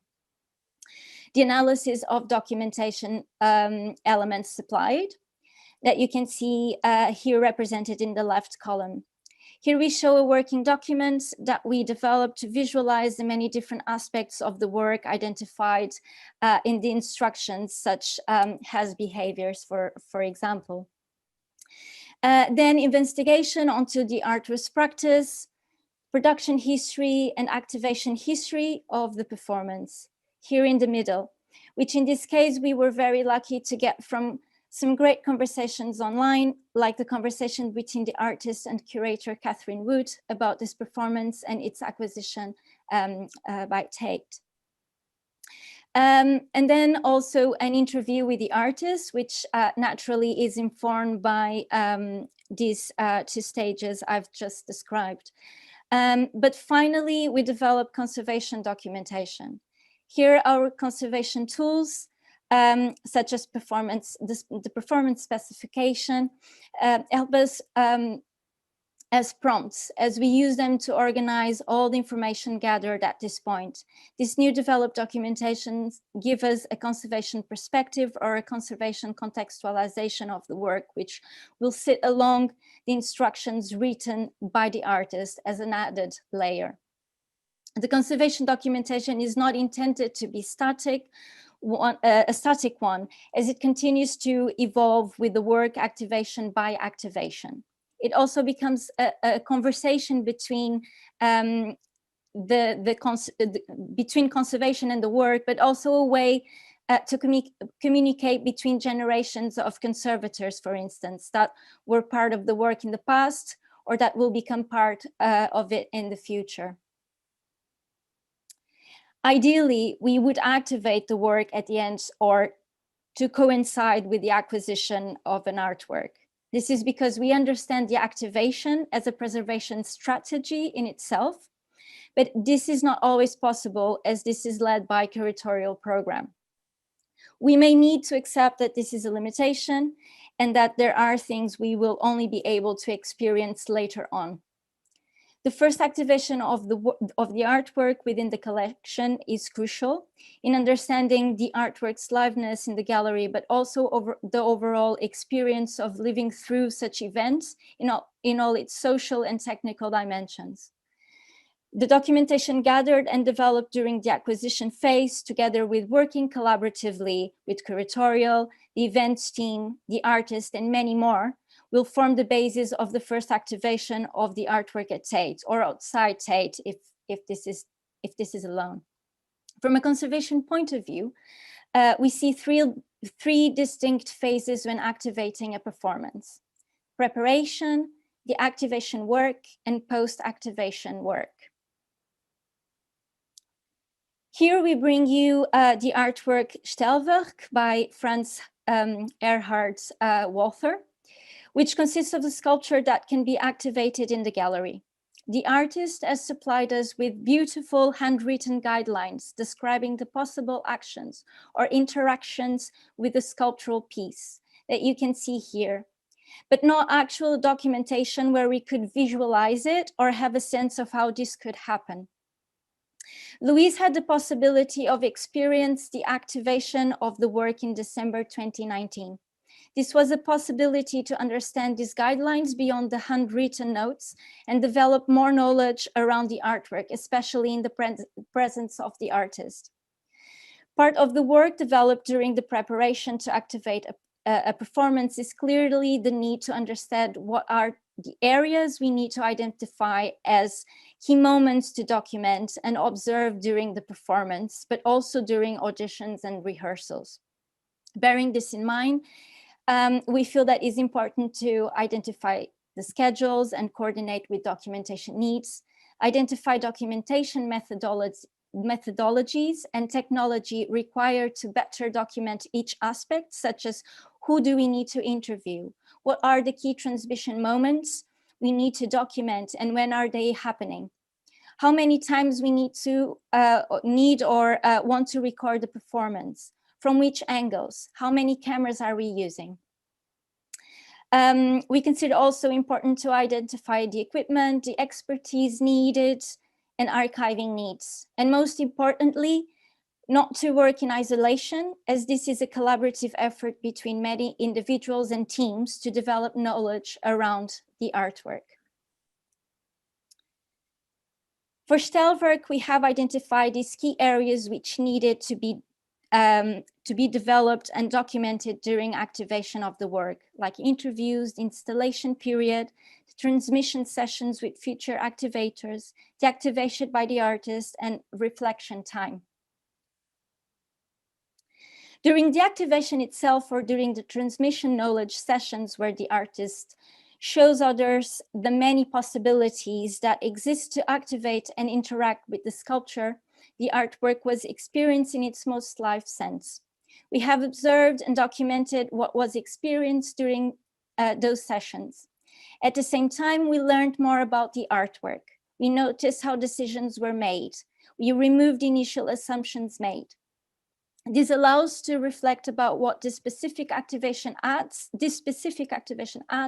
or removes in relation to the documentation that had been developed already. After the activation stage, we go back to the conservation studio, where we aim to translate what we have experienced onto the conservation documentation. This means that we develop what we call an activation report, which is a document where we record the experience of a specific activation of an artwork. At the same time, we process and archive any footage or audio recordings we might have created. The image on this slide shows you the processing of the footage that was recorded by Tate Media. One of the cameras is a close-up recording of the artist interacting with the sculpture, and the other a wide shot where the full sculpture is also seen. They were recorded simultaneously, showing the activation from two different angles. In this case, we are in the process of creating one single video showing these two views of the activation, hopefully making access to the documentation of this activation more straightforward, and potentially creating a tool that can be used in the future activations to better show what was going on in the room in one single video and not into different ones, hopefully minimizing in this way the amount of footage one needs to go through. And I will pass over to Louise to conclude now. Thanks, Anna. And we continue to learn, and we're still exploring areas that we need to develop to support such works. And we found it really critical, as Anna has expressed, in terms of really experiencing the full cycle of a work in the institution, from its acquisition through to its activation and into its dormant stage, which we understand as storage, as this reveals so much. And I think what's interesting in terms of what Anna has been talking about is like the point of acquisition could be 2019, but its activation may be 2012. These things, as I think Brian and Claire just described, take time. And we really feel in terms of kind of creating this sort of new infrastructure, and by developing our practices, we aim to more adeptly navigate and support all the future materializations and the possibilities that these artworks present. Next slide, Anna. And our future work is really focusing on the dormant state of a work, so what it means for our works to be in storage. And we've been developing how we map interactions and networks, and this is something that myself and Elia Markel, when she was at Tate, were looking at as a way to identify vulnerabilities and risks. And we still want to continue to build on this and start to consider how and when we introduce a cycle of migration in terms of knowledge. At the moment, what drives this is curatorial program in terms of exhibition. But what do we do when that isn't the driver? How do we come together to think about the knowledge around these performances? How do we bring these stakeholders together? What would this look like? And how can we facilitate this from a conservation perspective?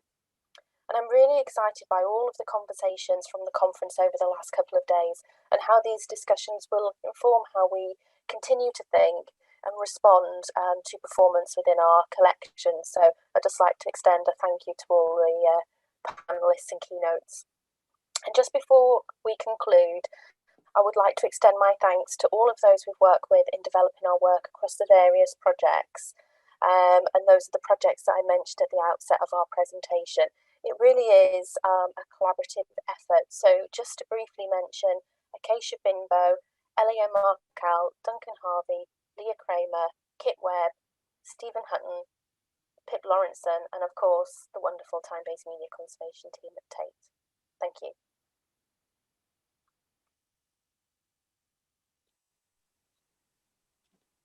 Thank you so much, Louise and Anna. It's always so thrilling and inspiring to see the amazing strategies that Tate has put in place and continues to develop. And I would have many questions, but before, I just wanted to go back to an image that you used in many of your diagrams, that of the dormant stage of artworks. And I really like this image because it's unlike in activate that we usually use as opposite to activated state. When we sleep, there's so much going on. And so I was wondering if you could reflect on how you came up with that particular word. We had a workshop, I think it was in 2018, when we were starting to realise that the words we were using were kind of interchangeable. So across as a group, we were realising we were kind of using the same words, but they had different meanings. But we weren't really able to articulate incredibly well was what it meant for a work to be in storage. And we were trying to think around words that wouldn't necessarily mean while it's in storage it's disappeared. So I think through those conversations, the word dormant just materialized, and we all agreed that that was a really great word for us to use. It kind of acts in opposition to activate, and so that's just what we started to use. And it was we had different moments across our work in terms of having different workshops and different perspectives come in to be able to create a richer narrative in terms of what we were thinking about. I don't know, Anna, if you had any further reflections on our little glossary workshop that we had, but that's what I would say.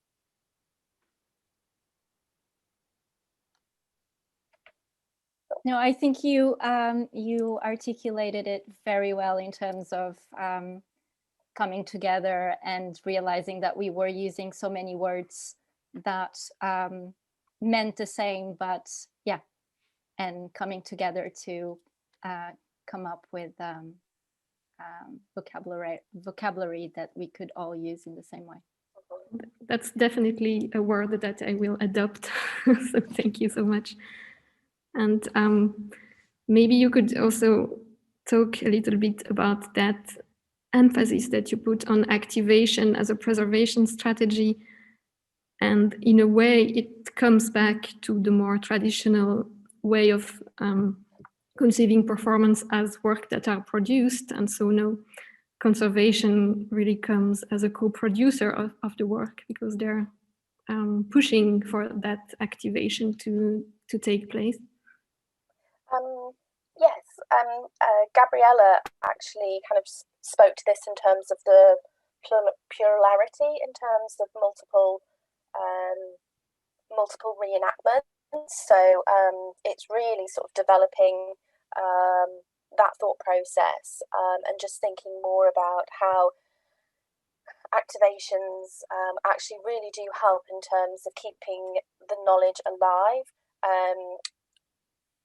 Roman Ondak's work, Good Feeling in Good Times, since it's been acquired into the collection, has actually been activated, I think, nearly every year across the last 15 years. And what that's done is really help keep the knowledge about that work very present and into the foreground. And this is where we started to think, well, if that doesn't happen, how do you maintain knowledge across different stakeholders? How do you engage with different networks that support these artworks? And this is where we're now starting to think about a cycle of knowledge migration.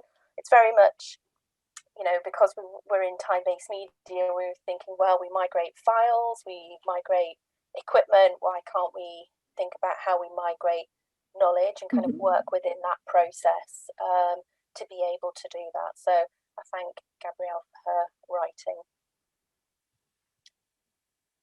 Yes, absolutely. And just to clarify, because I know that in time-based media, sometimes we do mock-up installations where we install the work but without an audience. But then with the interaction of performance and the public, are you doing mock-up instantiation, or are you really doing activation in an exhibition context?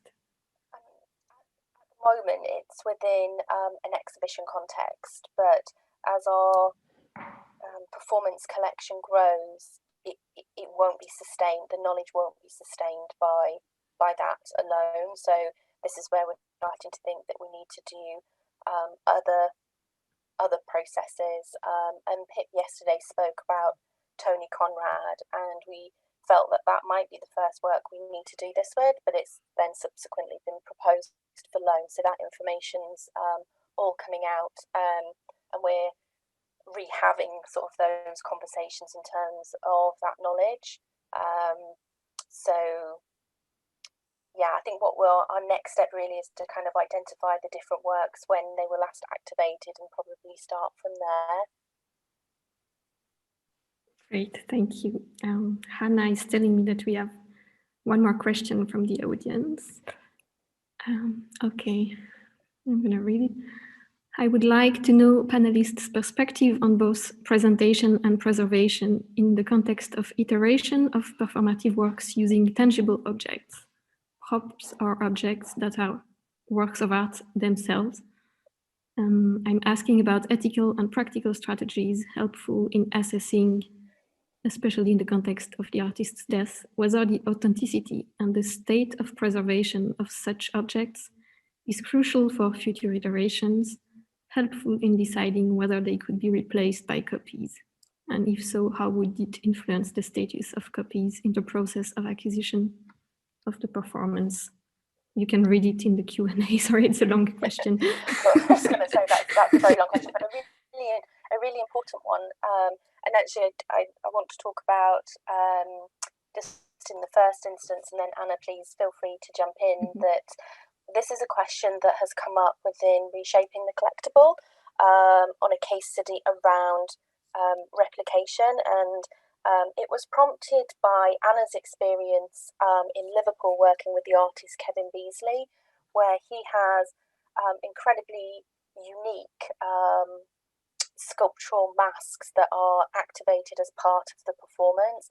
And we just started to think over what is important within that work. He's incredibly keen to ensure that the live aspect of the work persists, but what does that mean when you have sculptural masks that are made of quite vulnerable material? How do you move forward with that? And we haven't yet explored in detail with Kevin what that might mean, but it is an ongoing question. We have multiple works in the collection that present these issues, and I think it's one that we're just kind of exploring. Different artists are open to, yes, you can re-engineer that, such as with Tara Katuri's reversed collection in terms of the musical instruments that are used, but then Kevin, his works are unique, so remaking or replicating those becomes a much more difficult proposition.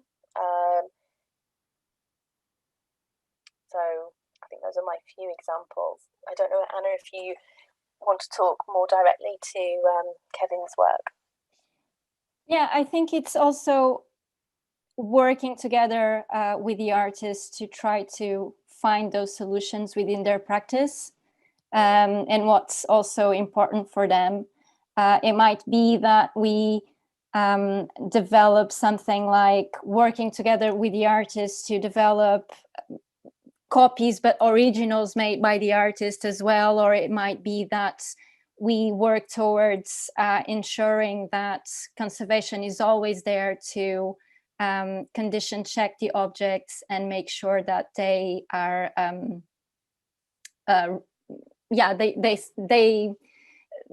that we support the performance in that sense.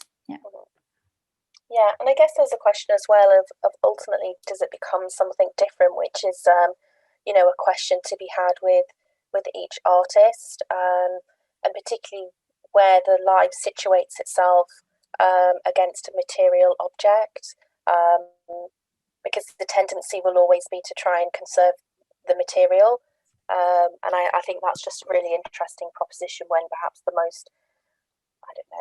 artist might view the most important aspect as the live component. So I think it's a really interesting challenge, and I guess we're only just at the surface of exploring ultimately what that's going to mean for us. And I guess for any institution that has physical objects as part of their performance works. Great. Thank you for this very exhaustive response. I don't see any more questions right now. So I would like to thank you very much again, all the panelists and everyone participating behind the screen on this sunny Sunday, at least here in Bern. And we now have a short 15-minute break, but please join us again at 5:30 for the last keynote of the colloquium and for a final discussion, and also last but not least for Frieder Butzmann's performance. So see you in a moment. Thank you very much.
Welcome back, everyone, from the last break of our two-day colloquium. It's been a very stimulating 2 days so far, but it's not over quite yet. Now I have the privilege of introducing our final keynote speaker, Rebecca Schneider, who will be presenting a talk that I understand is a brand new, entitled Not Yet, When Our Art is in Our Hands, also featuring antiphonal interludes from our own Hanna Hölling. And of course, after the talk, there will be time for questions for Rebecca Schneider before we open up our final discussion of the day.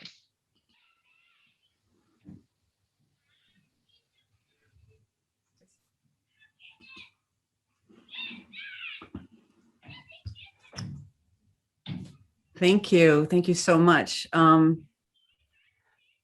It's a huge pleasure to be here. The stimulating presentations over the last 2 days have given us so much to talk about together and to think with. I want to start with, and thanks as well to those who've stayed through the 2 days for this final presentation. I want to start with an acknowledgement. I come to you today from Rhode Island. I'm in Rhode Island in the United States, where it's still morning. Rhode Island, unceded homeland of the Narragansett and the Wampanoag. My ancestors came here to the place where I present from you in the 17th century as settler colonials, and again as immigrants in the 1890s from Germany. I say this to acknowledge histories of appropriation in which Western practices, such as accumulation, have not been about conservation, right? Have not been about conservation. And we face that as a planet at this point. But I do believe, and also as a white woman, the privileges that have been given to me by that, that it's time for redistribution and reparation. And I wonder, I mean, I do believe that the museum can be a part of that. And I do believe that thinking with and through performance can be a part of that redistribution and reparation. And thinking together over these past 2 days, I've begun to wonder whether sort of unthinking conservation toward redistribution, redistribution of the sensible in a sense would make sense. And how do we do that? Lots of great ideas have already been presented on that. So we're going to present an antiphonal presentation, and it should become clear why antiphonal is being used. Hanna, do you want to join me? Or I don't know if we can both have the screen at the same time, maybe not. But there you are in the little box, and we'll pass it back and forth. Thank you, Hanna, for the invitation. Do you want to begin? Yes, thank you so much. Before we begin, I'd like to mention how thrilled and honored I was to join you, to join Rebecca in what has become over the past few months an ongoing and deeply rewarding conversation. I really thank her for her invitation to this conversation, for her generosity and sharing. And I also want to mention then that in what follows, we lifted some pieces out of this larger conversation, which we mean to make available in our publication. So let me begin. Rebecca, in an interview with Diana Taylor a few years ago, you stated that performance studies might be seen as putting ideas into play. In this sense, I'd like to think about two aspects, one being the conservation of performance and the other, the performance of conservation. The first one links with the topic of our colloquium in that it thinks performance as a sort of conservation object. The second applies the tool of performance studies to the apparatus of conservation. In short, how could these ideas of conservation of performance and conservation as performance be put into play? I love that you offer conservation of performance and conservation as performance as two ways of spinning the question of how performance-based art, and actually any art for that matter, can be given to endure. You say that conservation of performance thinks of performance-based works as, quote, conservation objects. It's interesting to me to think about performance as object. There are ways in which performance studies has not done that, has not been thinking of performance as an object. And it's interesting to me to think that way. Must performance be approached as object in order to be preservable? If so, what kind of object is it? So if I think of gesture as an object, such as my hand waving to you when I say hello, am I thinking of it as composed of matter that, as matter, coheres across time? We could say that this gestural object is flesh, and it coheres or is conserved across time through repetition, Marcel Mauss's famous iterability, right? The iterability of gesture. By this logic, flesh performance can be considered an object by virtue of the repetition of its material instantiation in and across time, its capacity for iteration, which is the same as its capacity for reiteration. And if you look up iteration and reiteration, you'll find that they mean exactly the same thing. So its capacity for iteration, which is the same as its capacity for reiteration, pronounces a kind of endurance we generally grant to objects in distinction to actions in time.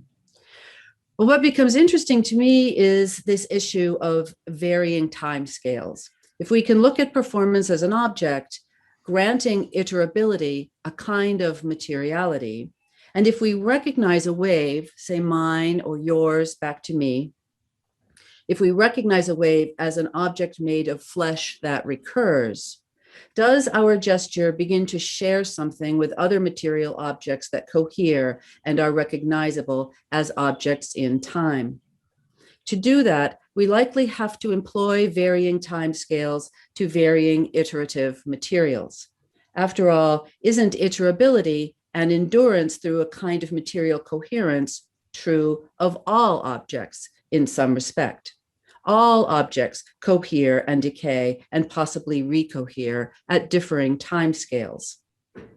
Acknowledging this, can all objects, such as my gesture, but also such as something like the Venus Willendorf, be said to engage in the dynamic play field of reappearance, disappearance, and reappearance that marks performance? And in this, I'm very interested that the Venus Willendorf was made to pass hand to hand.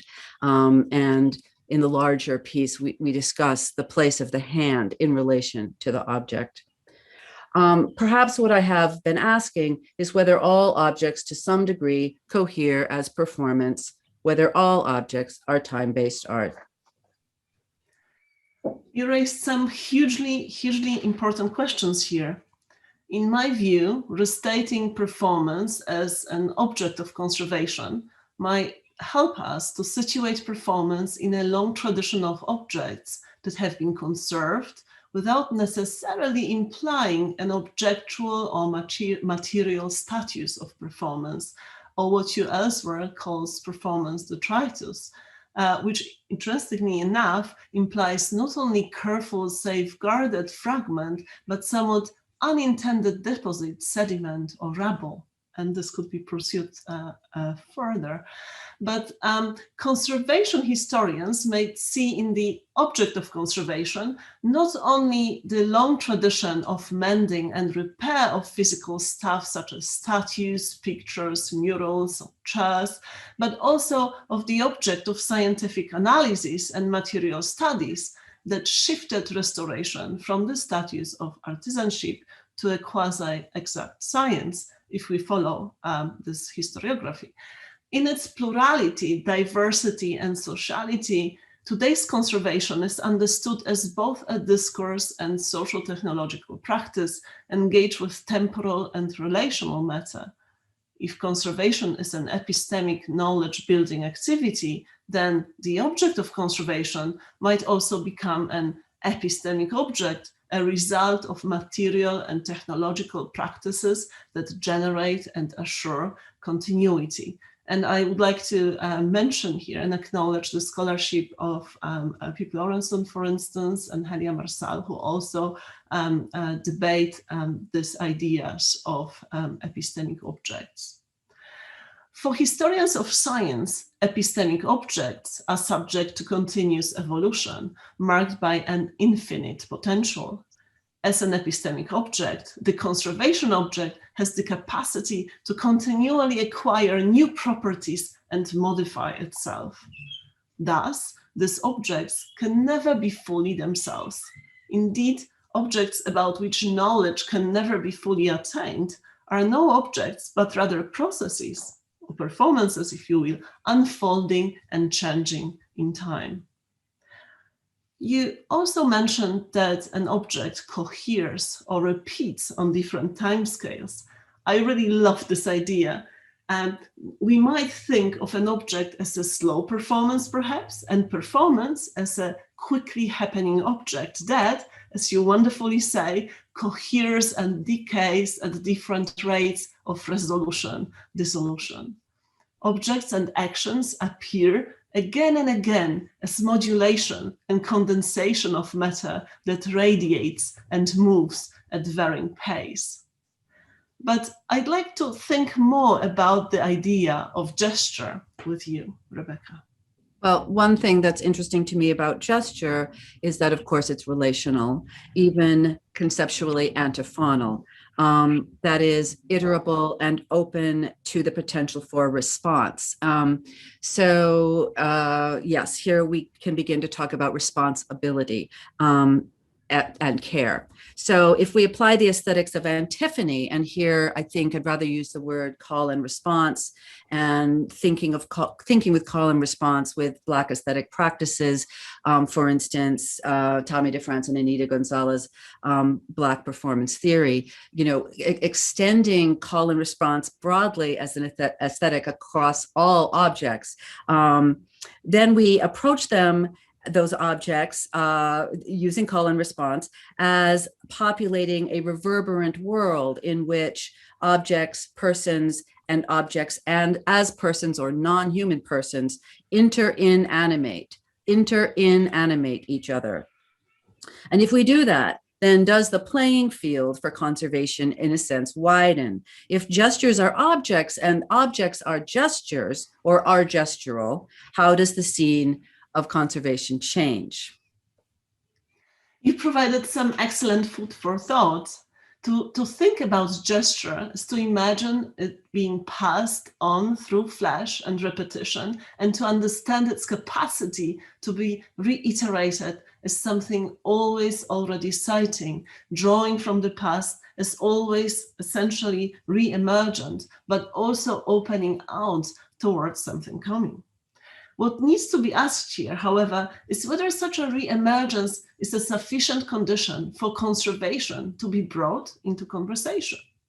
Is the capacity for reiteration, which is gesturing towards the past and toward the future, as in the recursive re and pro enactment, and you elaborated on it in your writings. So in this capacity, is this capacity for reiteration a pronouncement of endurance of a different kind that for us stands for conservation, but it may not for others? Perhaps bringing into the picture the discussion of authenticity, or better yet identity, might be useful. These discussions address how objects, say a chair or a mural, need to maintain some of their identity conditions within the framework of conservation in order to be considered as this particular chair or this particular mural. And this introduces the problem, of course, of who or what is there to decide this. We do address actually these themes more in depth in the longer version of this conversation and have really no space to pursue it further here. But returning to the notion of the object, what if in the object of conservation, we replace the object with performance? Accordingly, rather than of the object of conservation, we would speak of the performance of conservation, right? This experiment reinserts almost tautologically the conservation action the very act through which the work is conserved. Yes, so let's talk about the flip in your opening equation, conservation as performance. If one way to think about artworks is that all objects, whether composed of flesh or water or wood or stone, and you'll see, Hanna, that I am still working with what it could mean to consider performance an object, despite you saying that that's not necessarily the direction we should go in. If one way to think about artworks is that all objects all objects cohere and decay according to different time scales. And if all objects thus perform, or in some way gesture, by virtue of moving in and across time, then to conserve any object is to enter into a relationship with an ongoing in-time performance, no matter the materiality of composition.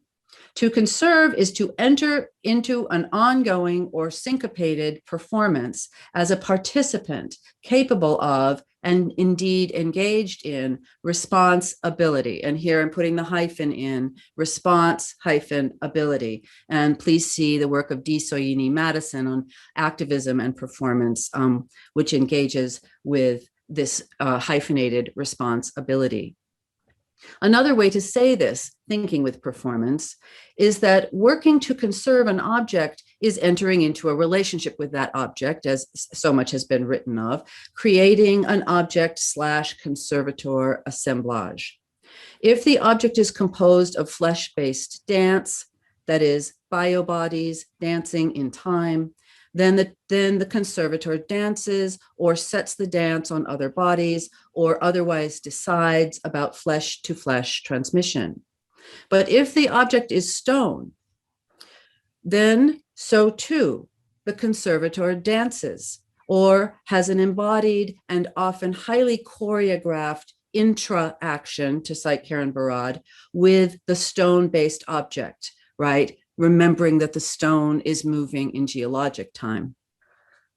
Clearly, what a conservator may achieve in a conservation-minded co-performance with an object may be not only an object's material preservation for its on-stage and backstage, and I love the phrase dormant, for its on-stage and backstage life as material, but also is conserving the preservation of the conditions for engagement with said object as performance, whether gesture, sculpture, painting, that is, as a reverberant actant in a play field that is always wider than the object itself, both in time and in space.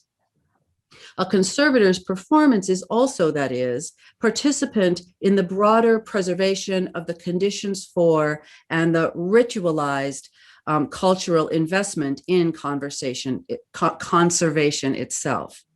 So I'm going to say that again. A conservator's performance is also participant in the broader preservation of the conditions for and the ritualized cultural investment in conservation itself. And here's, I think, Pip Laurenson's referral to a church in the beginning might be very interesting to think with in terms of rituals and rituality, a kind of performance that engages all objects.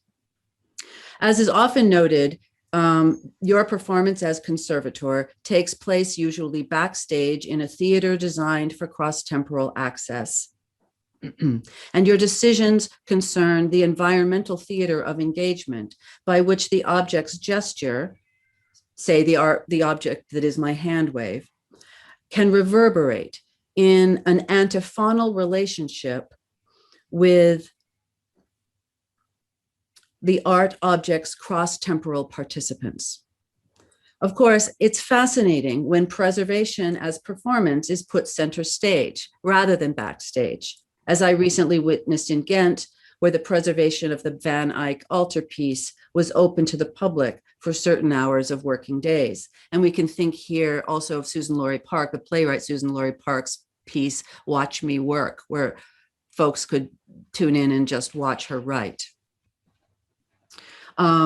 Making the labor of conservation, you might say a spectacle, but you might also say a part of the performance. Here, theater makes its meaning as site for action, such as theater of surgery and theater of war. The theater of preservation is an ongoing theater, and the objects and conservators are the stage hands in tightly choreographed gestures of intra-in-animation. I love the idea of the theater of preservation as site for action, and how it implies scripts, texts, and actors, actants possibly re-engaging in the acts of care. Theater of surgery connotes medical metaphors in which conservators have often been represented as doctors with scalpels at hand, now treating objects' patients. But let us linger on the topic of time for another moment. Conservation and its sense of knowing allows us not only for new glimpses at the work and its world, but also for insights into its own identity formation. Traditionally, conservation returns a work to a past, often singular, authorial, originatory, or mythic, no? And makes a work available for the future. How to trouble the temporal relationship that conservation develops between the now and the future? How to introduce the cross-temporal liveness or duration? There are commonalities between your brilliant proposition that time should be understood porously and that we should have cross-temporal conversations, and my thinking about time as duration following Henry Bergson. Performance, I think, is an excellent object of study, and the object persists again, because it rejects linear progress of time and because it is always already heterochronos. Yes, I agree. And I love your insight that the degree to which we think of artworks as objects that undergo transformation and as objects with, quote, many different pasts, end quote, requires us to abandon, and this is your word again, Hanna, the search for authenticity. And I wonder, or as Laurenson suggests, identity, as existing in our always only informed by the past only. You invite us to question how authenticity might be a matter of change, and identity might be a matter of change. And that's a really, perhaps a radical idea. It's exciting to think about how an object's identity might actually never be, or never only be, in some live present, but might be always in some deferred time, some future or otherwise time. This point of view, which is kind of questions liveness ever or at all, but this point of view may be more comfortable for those who study theater than for those who study art history. And obviously performance is posed still, as the fabulous talk earlier today showed us, in sort of uncomfortable conversations that can't quite meet between theater studies and art history studies. Consider the deferral machine that is a script, for example. The authenticity of theater is always moot, and its identity too is always off of the script and into the queasy and always variable future of its enactment or reenactment. Those things mean the same thing. But it isn't that the same, at least to some degree, for other arts. Photography, for example, is constitutionally deferred in time, both forward and back, and some might want to say, like myself, to the side. You write that this cross-temporal dynamic, quote, moves conservation away from its attempt to manage change, measured in an artwork's former conditions, and toward a process of intervening in the artwork's temporality. And I'd love to hear more from you on that. I believe that artworks construct in the present a durational identity that contains many different pasts. This is in line with the Bergsonian concept of duration, and I am thrilled that we share a passion for it, that is the survival of the past, in which the past exists alongside the present. In duration, the current moment does not depose of the moment that came before. Following this concept, in works that have the capacity to reoccur rather than endure, the present might be conceived of as the survival of the past. In other words, the past is actualized in the present, the only temporality to which we have an unmediated access.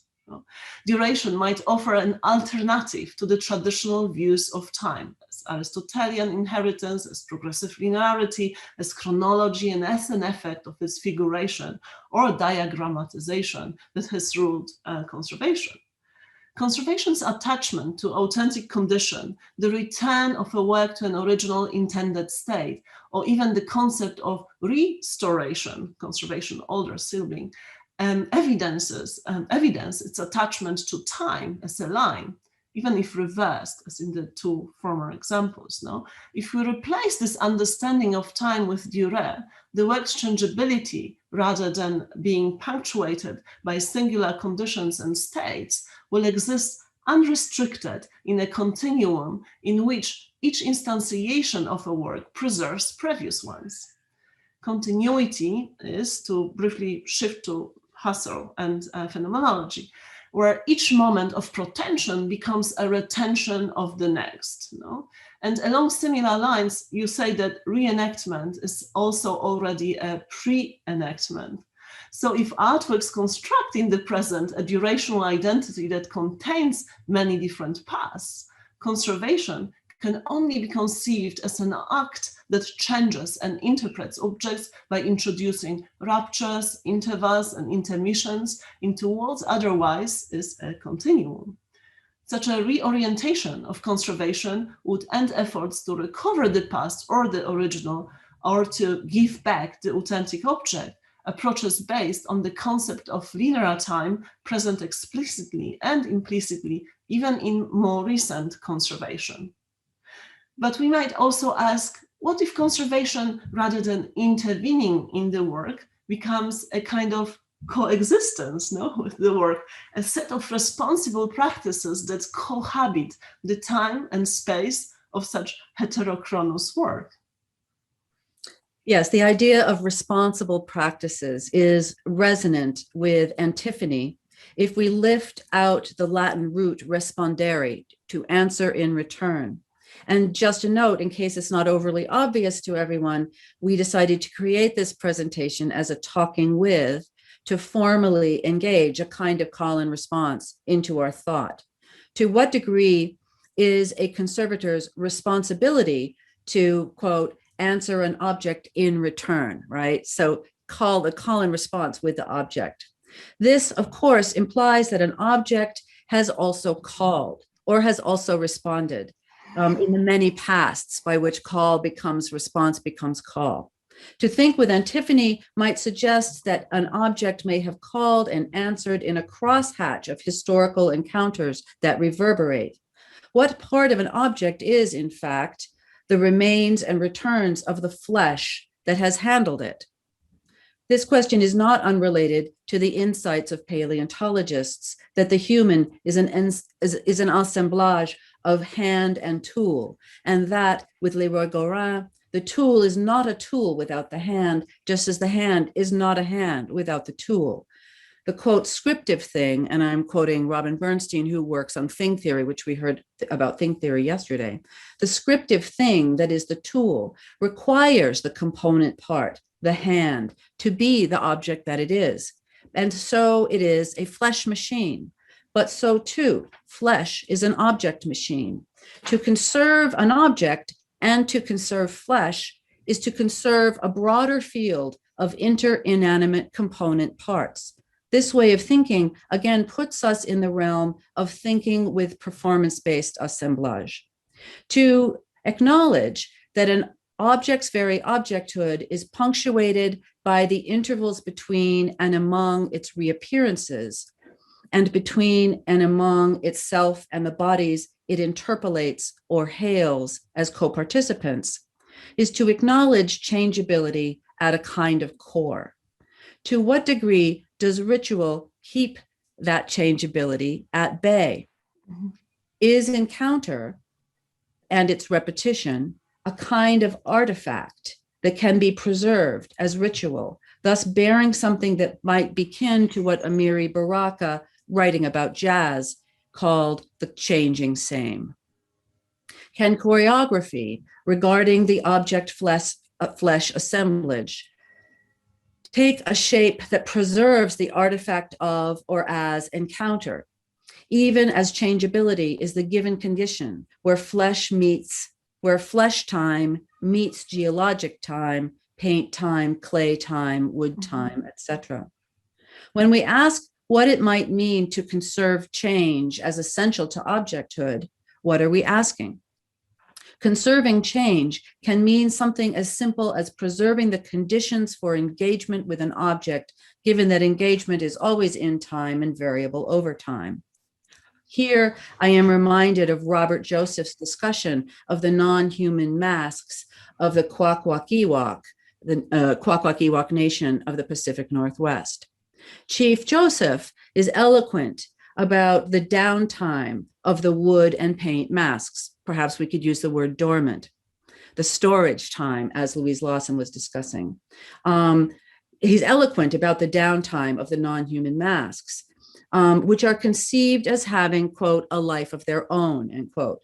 When they are not dancing human dancers, and I say that because we have to note that the masks are agential and make the humans dance. When they are not dancing human dancers, it is imperative to keep them guarded and also hidden away. These are objects whose power moves in and out of performance-based engagements with the human beings who preserve the masks, along with preserving the traditions of their agency. In this, the humans too are preserved by the preservation of the masks.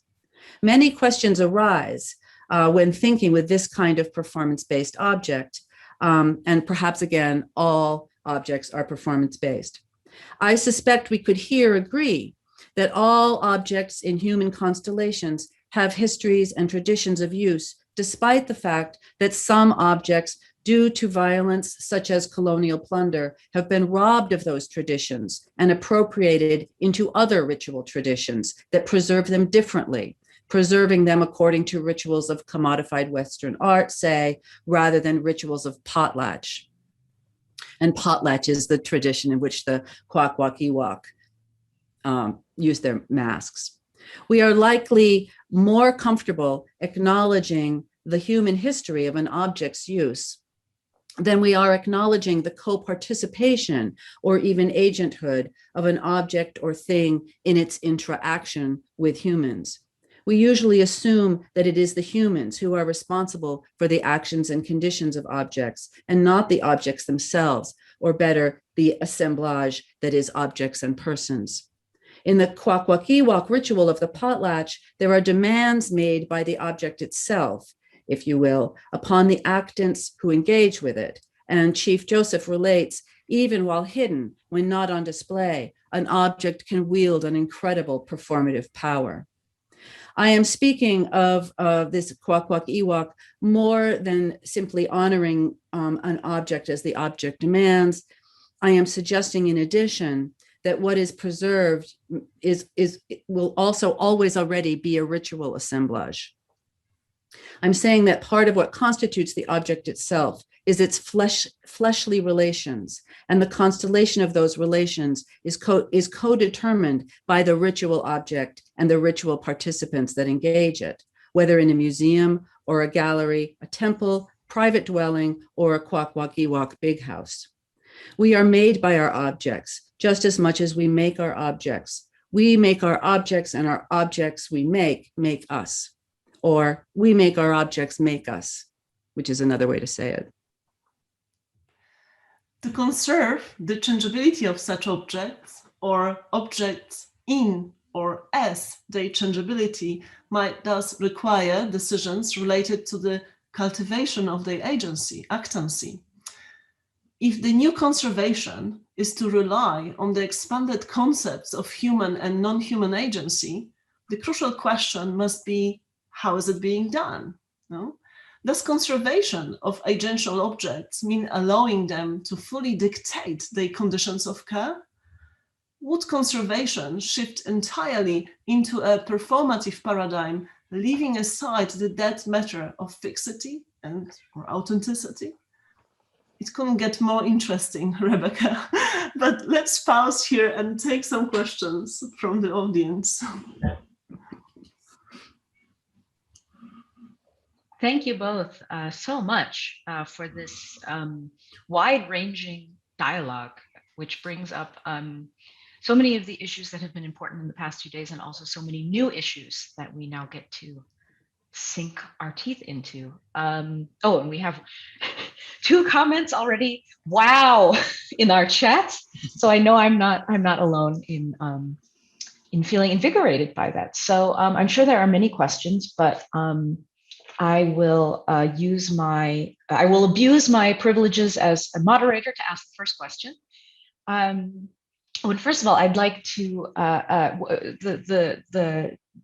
way that the discussion was moving in the last minutes made me think very much of one of my favorite ideas from George Kubler, who of course wrote The Shape of Time, and who describes objects as fossil actions, saying that any object is itself the trace of an action, no matter how much we focus on its material traces. And what, of course, Kubler, as an archaeologist, would have known very well is that those actions are not limited by the actions of the human creators, right? There are many other actions of geology, of time, that continue acting on this fossil, right? It's never actually a finished fossil. So I'd like to ask about the capacity, the idea of iteration or reiteration. And Rebecca, you insist, I think, with justification, on the capacity for reiteration of a gesture or a performance. But don't we have to distinguish the capacity for reiteration from the assurance of it? Just because something can reoccur doesn't mean that it will reoccur. And I think when we're talking about when we're talking about any form of conservation, we're talking about a kind of entropy. And conservation is the neg entropy, the active working against. And so then it brings up the question of whether something endures even when we, or rather how something can ignore even when we endure it, or even how something endures even if we suppress it.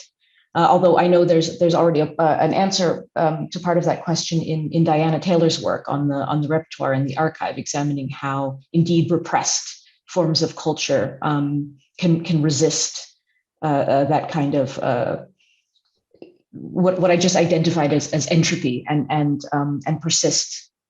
But I would love to hear your take on that. Thank you. That's a fantastic question. And also, Hanna, I would like this discussion to be, this is this is still antiphonic, okay? So please, I will respond.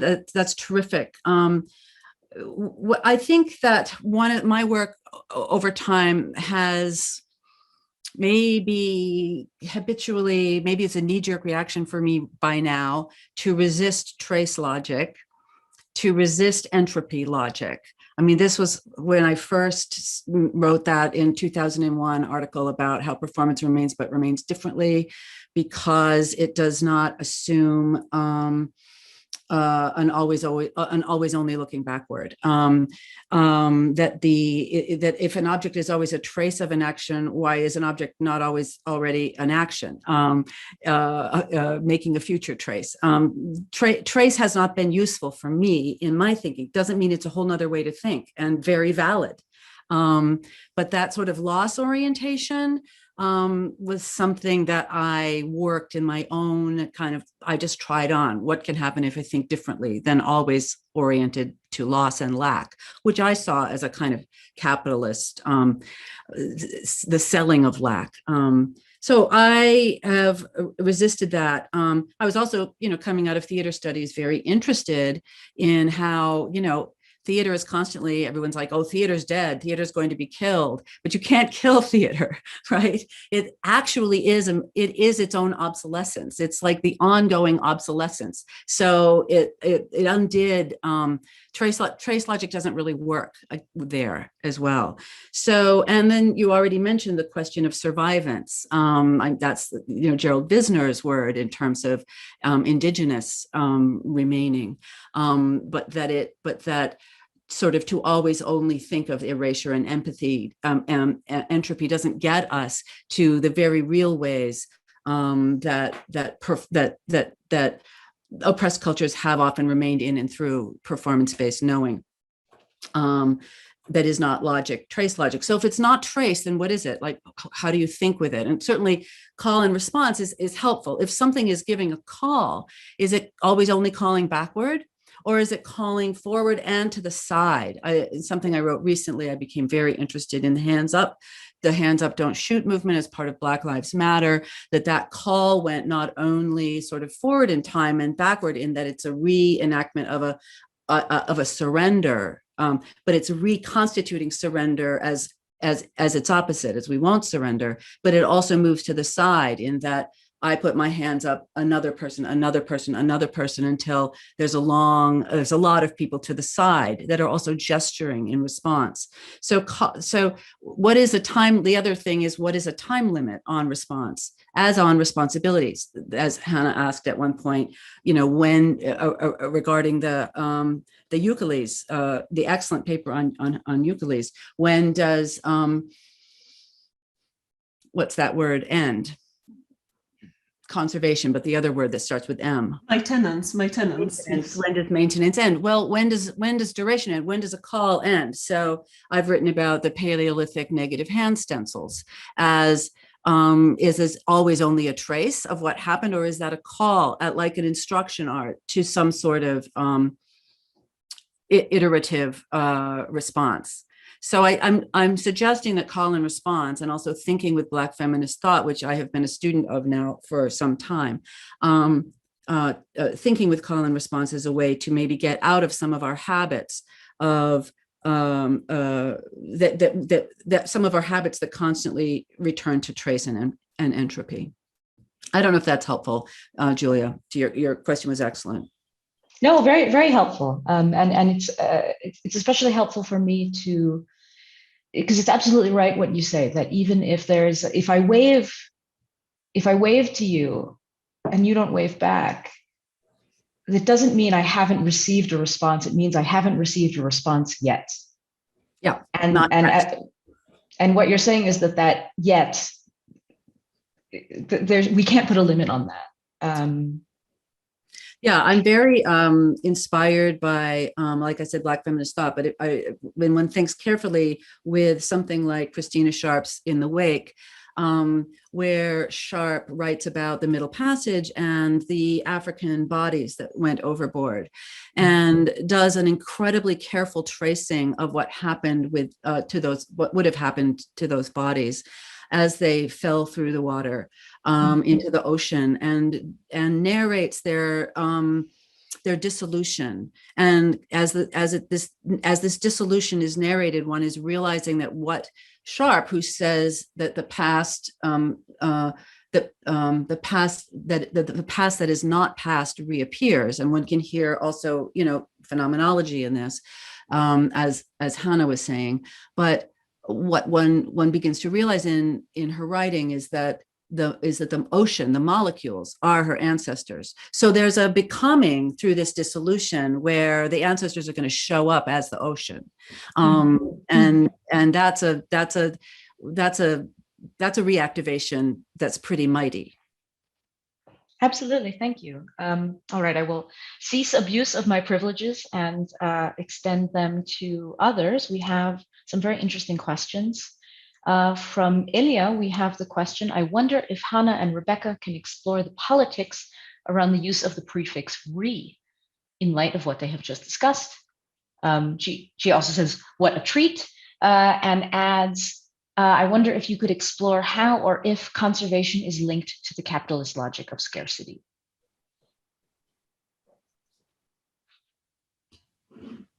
I think, Rebecca, I will leave with you the answer to those questions, because it is such a rare occasion to have you with us, in a conference or colloquium related to the questions of conservation, that, we are just very much interested in your views.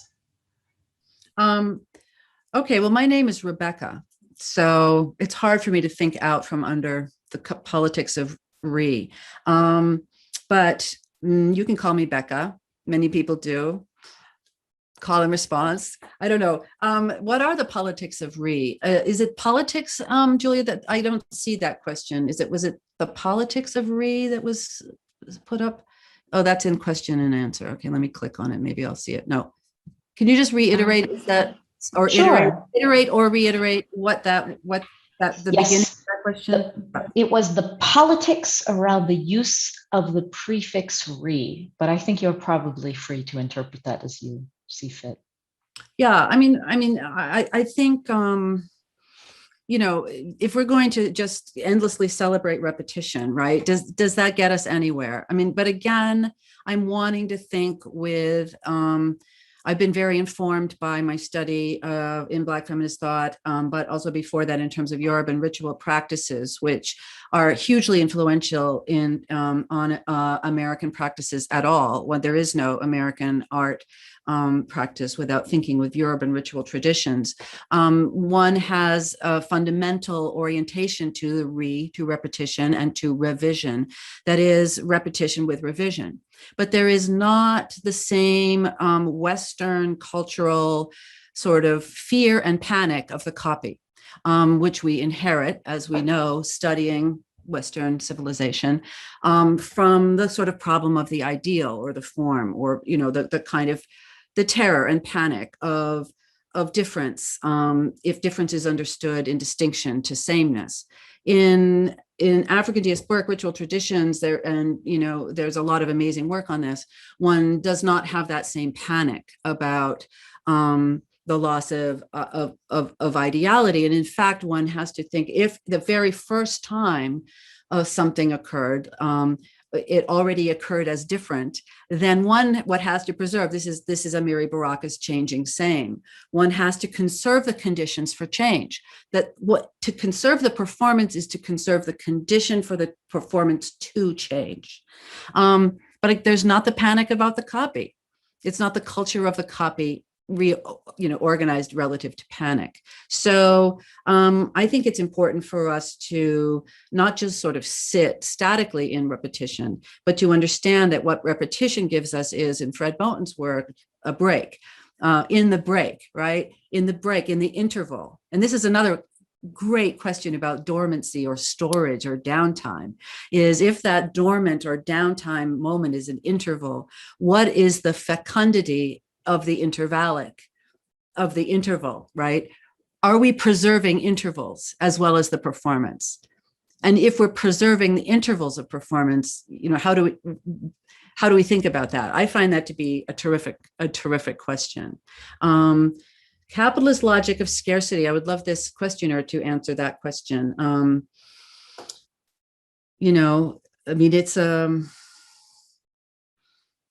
It's ironic, isn't it? Given that the logic of scarcity is also, is the twin, the nightmare twin of the logic of accumulation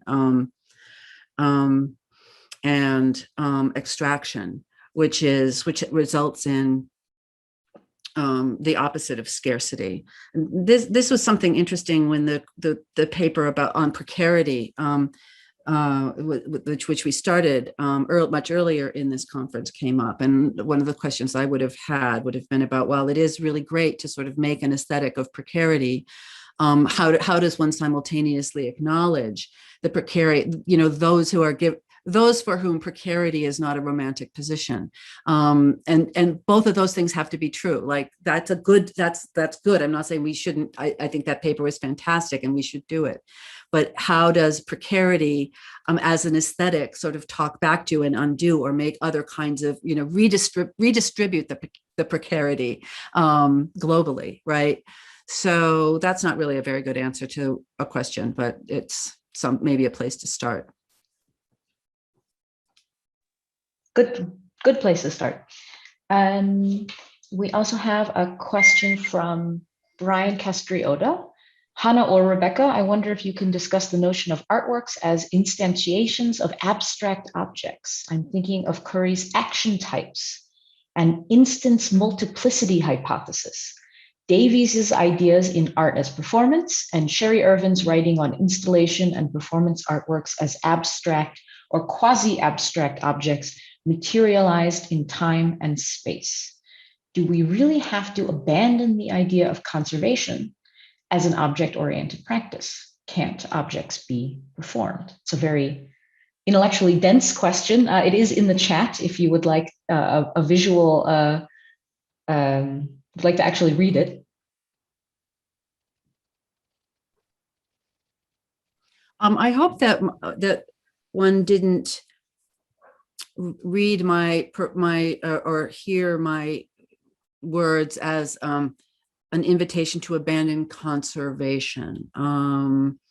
That certainly is, or the idea of conservation, as much as to expand. I mean, I did say in the very beginning, acknowledgement to rethink conservation in terms of redistribution. Or is there a way that redistribution is a kind of conservation, even if it's not one of ideality and sameness? So I want to maybe we could hear more from Brian about how perhaps you thought I was saying that we abandon conservation at all. And then I am not familiar with the instantiations of abstract objects. Hanna, would you like to respond to that one? It is a very interesting, actually, theory stemming from analytical philosophy. But I think Brian is a real expert in this area, and I know that he has written a dissertation addressing these topics, and this is how I'm reading this question, or why, the reason behind why it appears here. Brian, perhaps you could come into the conversation and take it with us further. I find this a moment where you ask whether there is a need to abandon the idea of conservation as an object-oriented practice, really. I think, and in line with what Rebecca just said, that there is at no point of this conversation we actually argued for this. What I think is that we have to expand the idea about what an object of conservation is, not only how we approach it practically, but also how we approach it theoretically, how it offers us a very specific lens to explore the possibilities and potentialities, involved in different ways of knowing through conservation, in a way. So how basically an object can be many, many things rather than, disappearing. An object can be an epistemic object just as well, as I was trying to say, which performs and changes and unfolds, of which the knowledge is never actually known, because, once you know it, it kind of escapes us, and there is still something else to know about this. So I think my point is that conservation will always perhaps be an object-oriented practice, but the question is how nuanced, we approach the understanding of that object.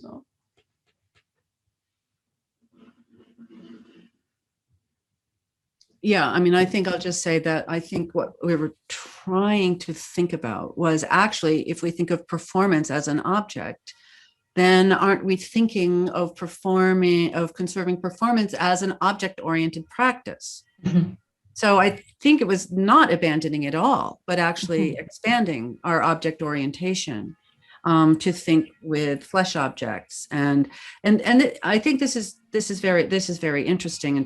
We might go in terms of questions of personhood, with the new materialism sorts of questions about we are perhaps in the same gesture rethinking objects as persons, even as we think of persons as objects, if you will, and get out from under the object-subject divide. Yeah, and I think also as the ideas that you both were just discussing, and allowing performance to be a kind of object means that conservators whose focus has traditionally, historically been the object, have perhaps a uniquely relevant perspective on how performance can endure precisely because, not despite of this object orientation. Yes, and I think also, then again, what I was trying also to say in this conversation is that object might be also seen as, as performances or as conglomeration of matter that is, dense, that is in a way constituted differently of time and energy, over time, that they are two performances, as many, other scholars claim as well, but of a different kind, perhaps more dense, more intense, in time. And performances are perhaps, more stretched temporal objects. And this brings us back to, Gabriella also point yesterday, where she was talking about, the idea of decay, how actually, certain objects or works, or all works of art for that matter, actually stretched into this kind of dissolution, into this long performances of entropy and dissolution. So, yes. Well, thank you both so much. I don't want to end the conversation, but in fact, and we have some interesting points coming up again in chat, but I would propose at this point that we seamlessly transition from the conversation we're having now to the more open discussion. And I invite all of our speakers to turn on their cameras, to bring with them the questions and the ideas that have been burning a hole in their brains all day. And I believe Hanna has a prompt for our discussion.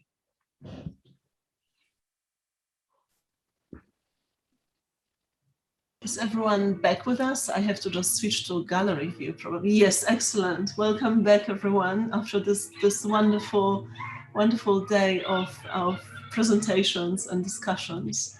Thank you very much for all of them. I think, I wonder what are our takeaways from this 2 days. Perhaps this would be something, a very simple kind of prompt to start the conversation. If you would like to jump on it. And because, for me, I'm still debating where the place of conservation is after all those super interesting discussions. We were thinking about, performance as something that fluctuates between artistic, curatorial, archival and registrarial domains.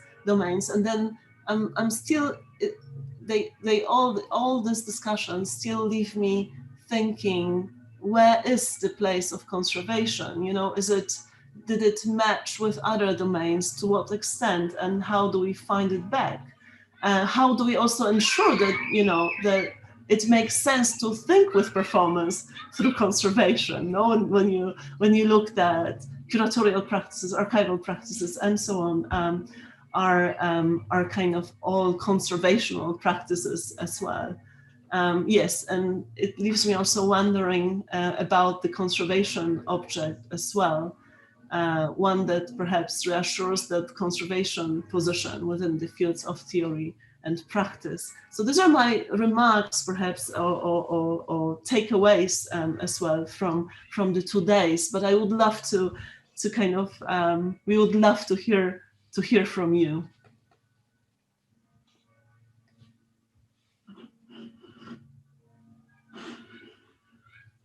Well, perhaps while everyone is gathering their thoughts, we could address a question that we have in the chat from Corey Ollinghouse, who will be joining us again in a little over a week for our event on June 10th.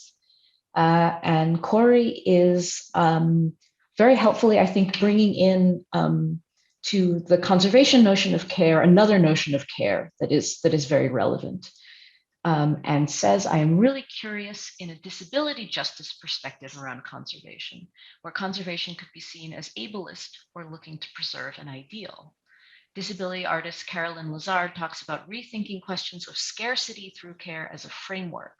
Networks built through need and necessity, which we usually see as lack, actually results in an abundance or surplus of care. Maybe there's something to learn through these frameworks in conservation work. very provocative, but I think a very, very relevant question, and also brings up exactly what Rebecca was just saying about the two sides of precarity.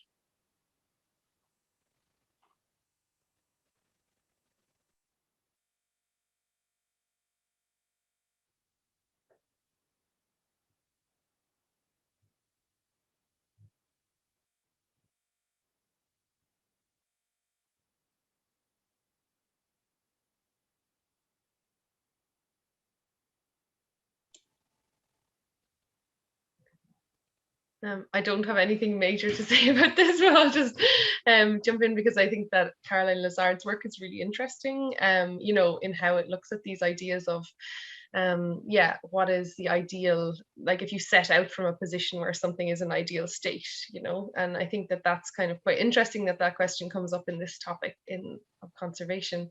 And I don't have anything interesting to say about it, only that I'm thinking about the work of the artist Kadir Attia, if anybody is aware of his practice and his ideas around repair and fragments and different, I suppose, cultural frameworks around what repair means. Is repair something that looks to make something look as if it was never broken, or how do we embrace repair and ideas of things that are have been broken or damaged in some way, and he talks about that really interestingly, I think, in relation to ideas of decolonization, which could be relevant to some of the things we were talking about yesterday as well. So that's all. And also, I think, relevant to the questions of capitalism that we began to explore. And I know one aspect of Lazard's work is looking at the way in which the healthy body is the productive body, and that sickness or disability can be seen as forms of resistance to production, that this is a wrench in the capitalist machine as well. And I wonder what that then looks like in a museum or in conservation. To maybe it would mean to set aside considerations of value, to set aside considerations of beauty in approaching the conservation of an artwork. This is really just speculation. And I know also that relating artworks to bodies is one of the oldest cliches in conservation. So we want to tread carefully there, but I guess it always comes back to us for a reason.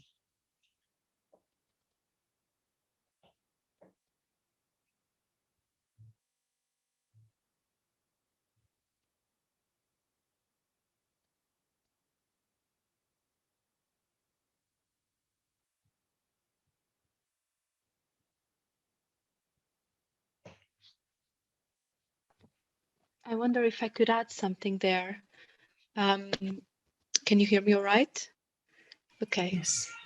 It took a while because it's not just Hanna that has kids around.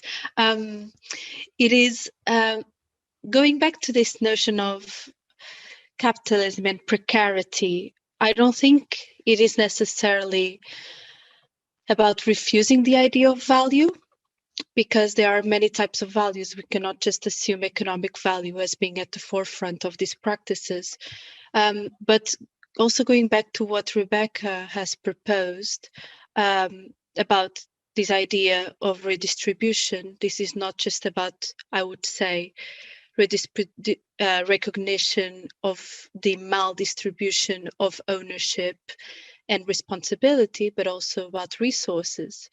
Right. And so when we are talking not just about intellectual resources and staffing, but also money, I feel sometimes in that sense, it does play into this idea of scarcity. And that's why I added that question, because I don't think that accumulation is in opposition to the mindset of scarcity. It's literally the opposite. We accumulate because we are scared of not having enough, when indeed there are other people and other material conditions that indeed do not have enough.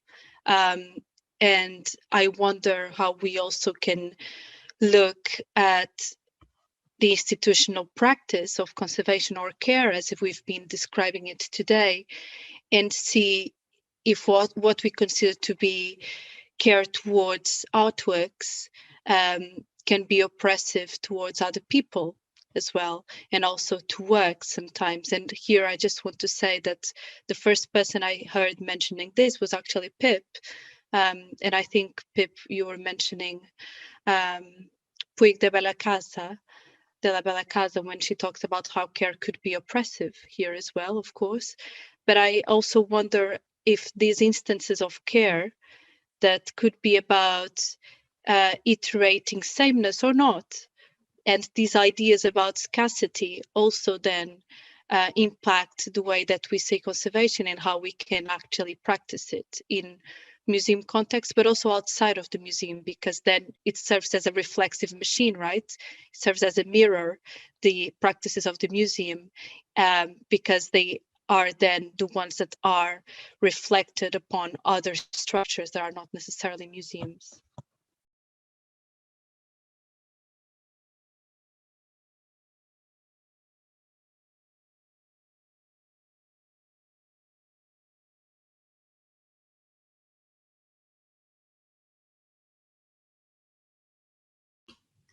Pip, do you think it would be something you could jump on? I don't want to put you on the spot, but I think it would be really nice to hear from you on this topic. I honestly don't think I've got anything to add. I mean, I think I think it's, you know, I think after, well,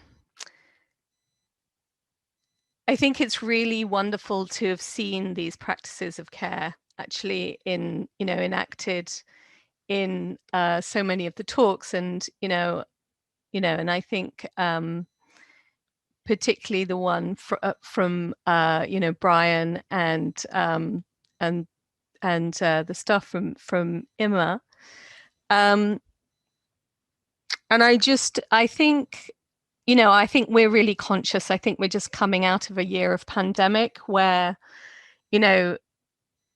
care is about scarcity as well. It is about a very kind of dramatic enactment of who has access to care, and that if some people are being cared for, others aren't, and you just need to look at the global distribution of vaccination right now.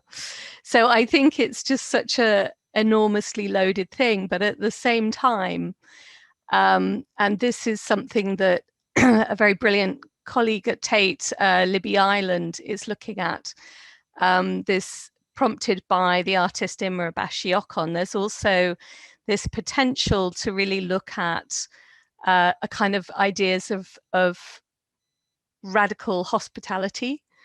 And, so I think that it's all in a space of trying to reimagine our relationships. And so I really appreciate what Elia was saying, and I think all the different kind of points.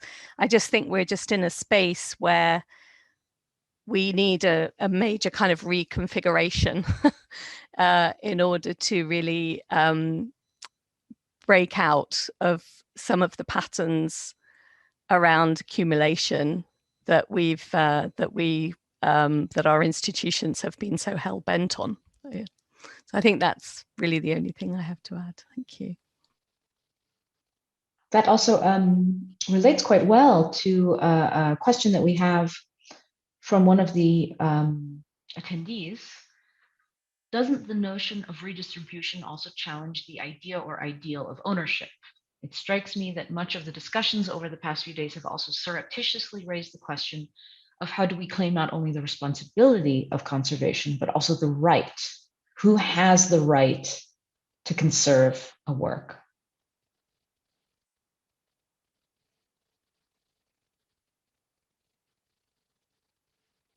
I think that's not only a theoretical question. Yes, please. Yeah, absolutely. I was exactly, that's what I was exactly thinking, because I was wondering, we haven't been talking a lot about the artists actually involved in this whole process. So that's perhaps a good moment to bring this in and ask, in how far, I was wondering a couple of times, because I'm rather sure that they are, that it's in their interest to be part of this very careful treatment of their works. But I was wondering on different levels in how far they are aware and in how far they are included, also down to basics in the sense of it must be a tremendous amount of time they spend for all those processes, which probably, I don't know, I was wondering, is this paid, for example, for them? So it's just a very precise thing. But then I think it's one of the, at certain points, it comes down to these kind of things as well. So I was wondering if perhaps those who are engaged in those processes could say a bit more about that.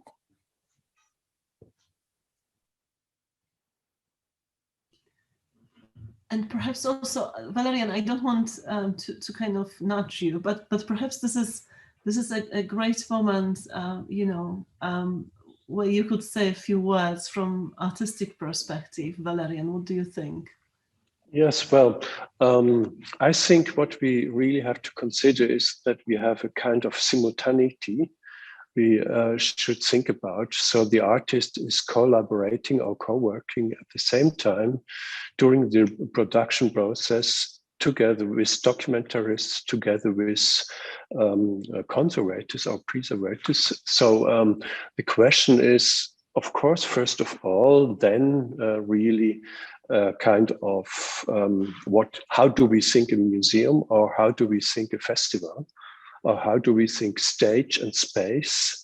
And this is another statement or a question which triggers me a lot in this. We have seen, for example, the dance constructions by Simone Forti.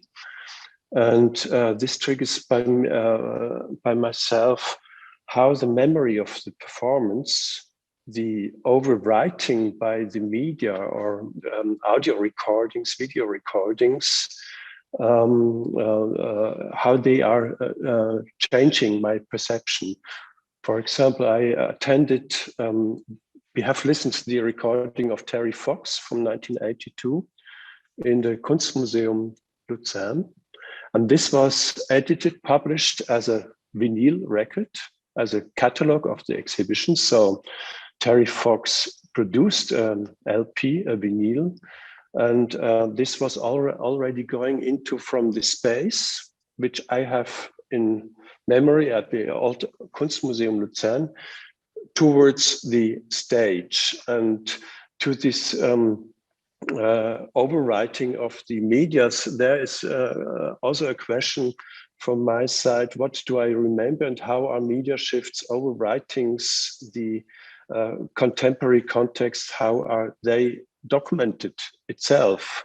The media turns, the overwritings from one media to the other, because I think this is really a central aspect to think about space and stage when it becomes. So Terry Fox's performance originally was a real space, a sound space, and goes more and more. We have now this vinyl, from the vinyl record to the CD, the digital file, and it's more and more getting to be staged. And when I saw yesterday the dance constructions by Simone Forti, I don't know the original, but I knew black and white photographs, and I saw the dance constructions now. There is kind of a change which have to be considered also in documenting and conserving performance art. So I think the artist should be involved from the beginning on, but we have to think this together in a kind of simultaneity. Did I answer the question? I think that's such an excellent point. Rachel, it's to you whether you feel your question was answered. Yeah, no, I wasn't expecting one clear answer, actually, to tell you the truth. But I thought it would be interesting also to hear something from the people involved in those processes, from the institute, from within the institution, in how far they try to engage exactly, probably the way Valerian was just trying to describe. So perhaps there might be one or two voices about that. Yeah, well, maybe I can just say briefly about the touching contract and the kind of resources for the acquisition process, like for the artists to actually spend time working on the production of this methodology document and the production document. And that was actually part of the conversation we had very recently with them about the spending a dedicated and specifying the time frame also within which it's made, so that it doesn't become an ongoing kind of over and back, because they're both also working and, you know, really need to actually signal a specific time to do this. So that's kind of how we started to think about this like residency idea, that it is at a particular time, hopefully later this year, that we can do that. But actually they built into at the very beginning, they asked, you know, in a budget breakdown for payment for the production of that. So that payment for the production of those documents is within the acquisition payment as well. And they also asked for payment for other people, the other collaborators within that too. For example, people like the photographers, but also the performers, the choreographers, the people who need to bring back into the space to create this production document. So that was, for us though, that's actually, I don't know, that's a new avenue for us in terms of thinking about those costs within the money for the acquisition at that, you know, in that type of like itemized way, with payment for labor to produce documentation and produce methodology. So but yeah, I think it's a really interesting, and it's not the case for all of the works all of the other performance works we've acquired as well. It's not always the case. So I think it's something we're just trying to work out at the moment, but yeah. And I wanted to just add to that, that's actually been part of these conversations that has been sort of, as we mentioned in our talk, formalizing some of these arrangements through contracts. And we are very indebted to our colleague Zoe Miller, who's been sort of also, she's been working on contract law and the way contracts work in contemporary art conservation and preservation. So she's been really enlightening us about the way, the legal aspects and sort of the legal ontology of these artworks, and that has sort of informed our thinking in terms of how actually really the ownership of these works, they aren't possessions coming into a collection. They are really becoming licensed and shared that way. And yeah.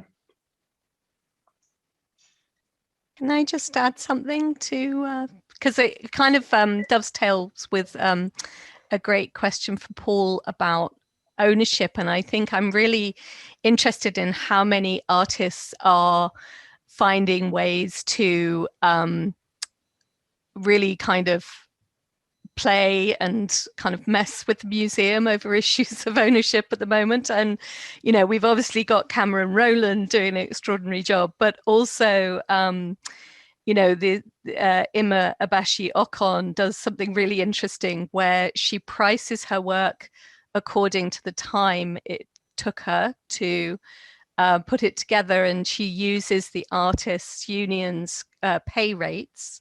And so all of the work then around her involvement of the installation and her involvement with conservation and all of those conversations are also paid on the same day rate, which is matched with anybody else who's involved with the work. And I find that really interesting. The other thing that she does to mess with ideas of ownership, well, she doesn't assign copyright to the institution. That's the kind of on images. So she retains that and simply acknowledges the photographers.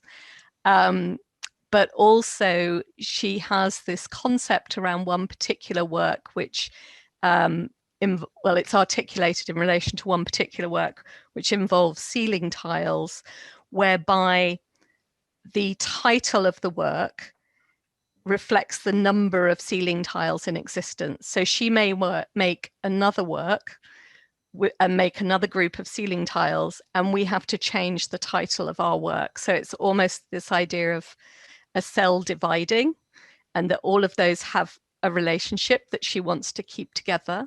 But of course, we don't own those other works, but they come back to kind of alter ours, which I find really interesting. So I think we just again go back to learning from art and artists about the ways in which these practices, you know, just to reference sort of Maria Lynn, but the way in which these practices actually kind of help us reveal the structures in which we're working, and perhaps some ways to challenge those as well.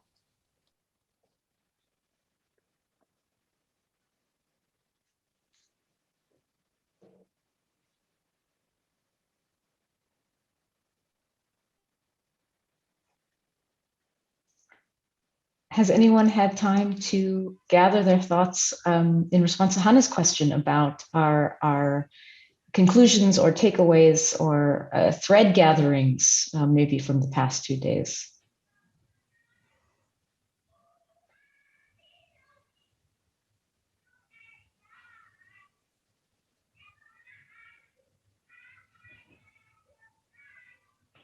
I think partly in response to something that Pip just said, but not only. Certainly, one of my takeaways is once again the immense potential that artists have to lead paths forward in all of these ways, and how much I always learn as a non-artist. From looking at how artists approach conservation, how artists approach institutional politics, all of these issues, and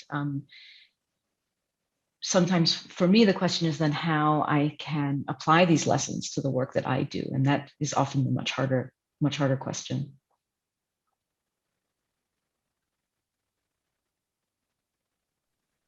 Completely agree with you, Julia, and I think that taking that inspiration from the artist, and then also drawing on what Hanna and Rebecca discussed, I think this idea of a theater of conservation as a place for action is really something that I want to take back with me, as trying to observe conservation as a performative practice and see what it does.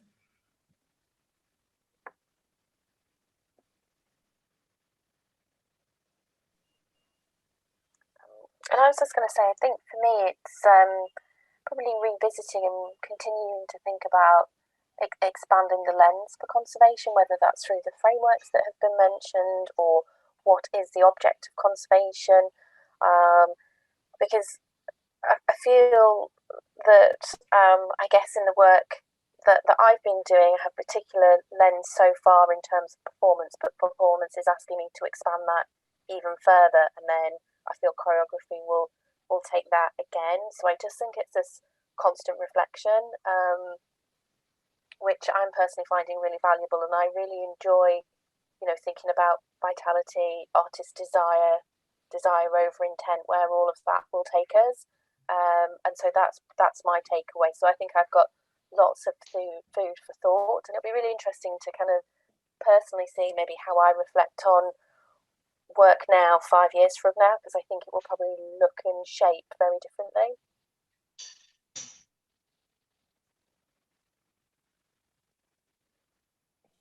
I'd like to echo sort of what Louise was saying too, and the idea of these artworks changing us in the way we think about our practice. And that's something that I know Renata Peters has written about, that we change these objects we work on as conservators, but they also change us. And, to again bring Tanya Bruguera back into the conversation and make her present here, one of the first sort of works that I ever interacted with that really just opened up my mind to a lot of these issues was Totland's Whisper #6, when it was acquired by the Guggenheim.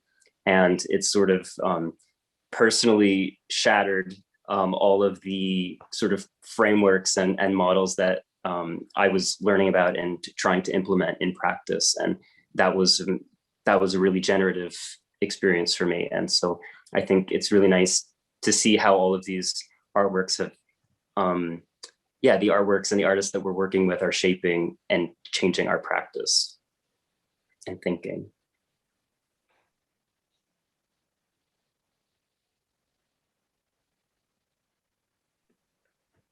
I think for me, there's so many different things, and thank you so much, all of you, really, for inspiring me. But I think the general public still knows very little about conservation.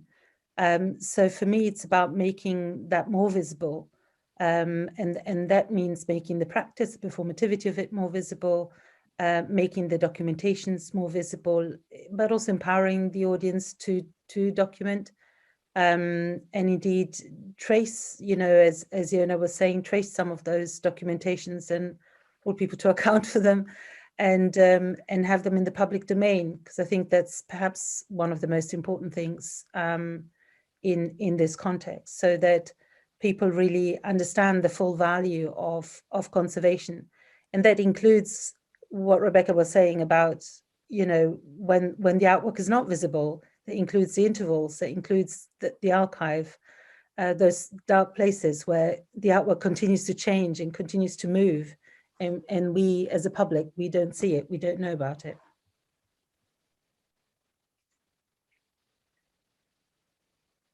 Yes, and that's especially true for works in which, and there have been so many examples of them, but Bulgaria's Tatman's Whispers, really any of them, but maybe especially number 6,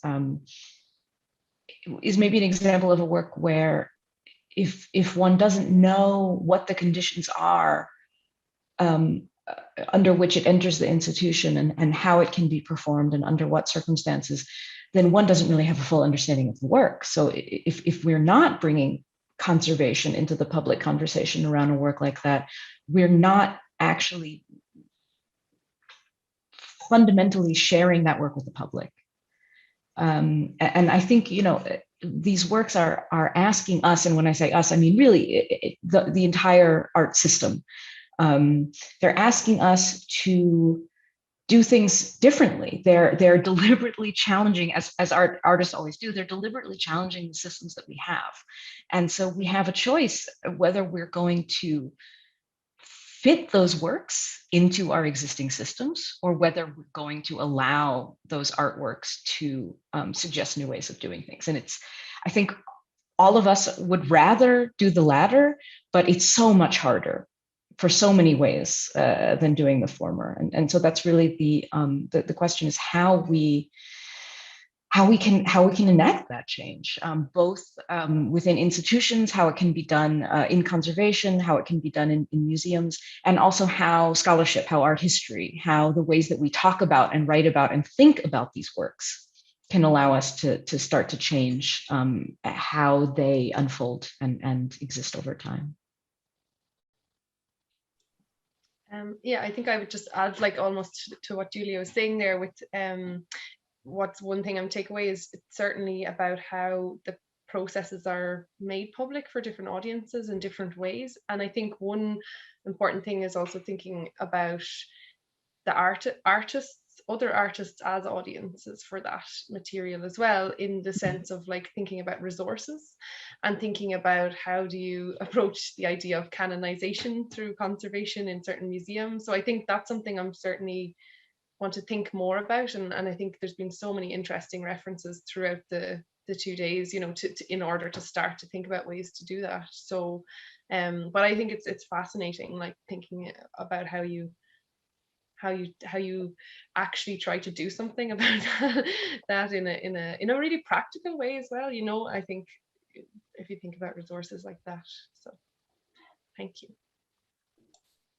I wanted to say that after 2 days, I remain grateful. I mean, as someone who thinks about performance, the debt that I have to those of you who actually do the practical work of conserving, which I'd like to think about as distributing performance, and that I'm excited to think about what you're preserving, as in a sense, preserving the intervals. Because you preserve, then we can do performances work, which I think is to change us or to change, right? So I just am grateful for all of the work that that you all do on behalf of artists and also scholars like myself. Hear, hear.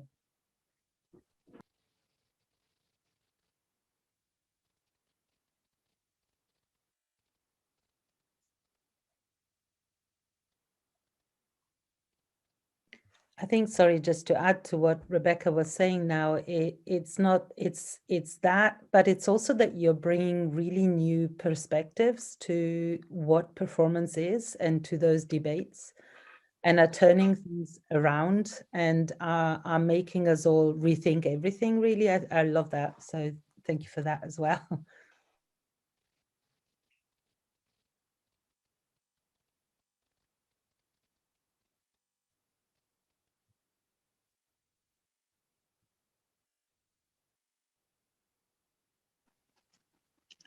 I think my two takeaways, and I don't know if I'm articulating this all right, sorry about that.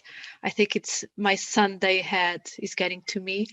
But I think the two big keywords that I see here, it's of course that we acknowledge that if we want to call ourselves carers, and if we want to talk about this perspective of care, we need to have care for people instead of objects. And this is something that, of course, has come up various times in conservation discourse.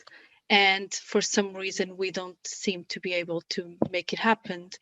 And the second word that I am also indebted to Karen Barat to bring it to my thinking is this idea of accountability, which also has an hyphen in the middle. And for me, I always find that if we are using the perspective around care, we cannot be performative about it. So now I'm getting to the other side of performance, and we have to have skin in the game. We cannot talk about care and then not try our best to be accountable towards that framework. And I think that is something that each individual will think what that means. But it is important that it's more than just a discourse. And if we are saying that we care about artworks and we care about museums and people, we need to practice it in our day-to-day lives, in our multiple identities, not only as conservators or scholars or dancers, artists, but also as people. And I think it is important that we take account of what that means for each of us.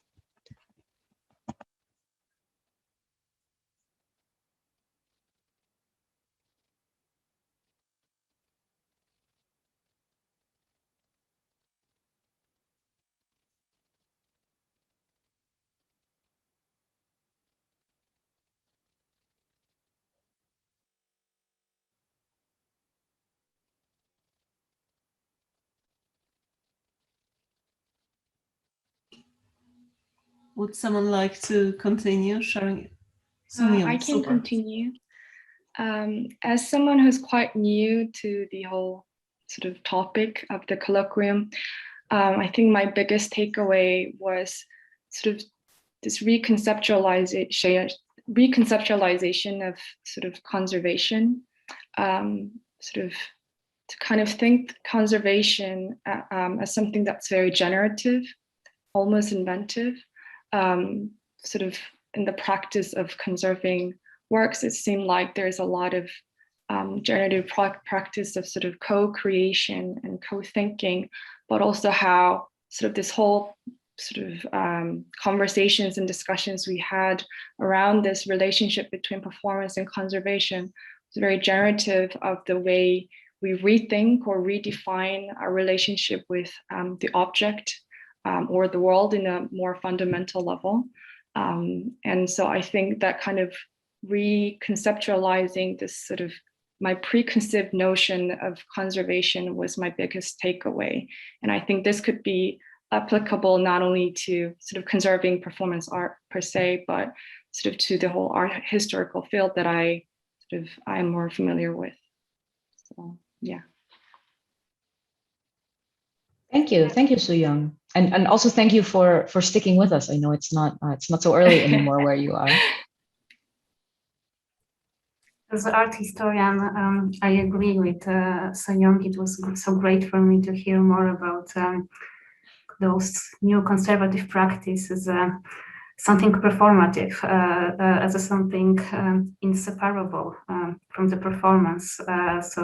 Also as a practicing of meaning, and in more general sense, as Helia said, how we care for others. So I think the whole colloquium is my huge takeaway. I mean, it was really, really great.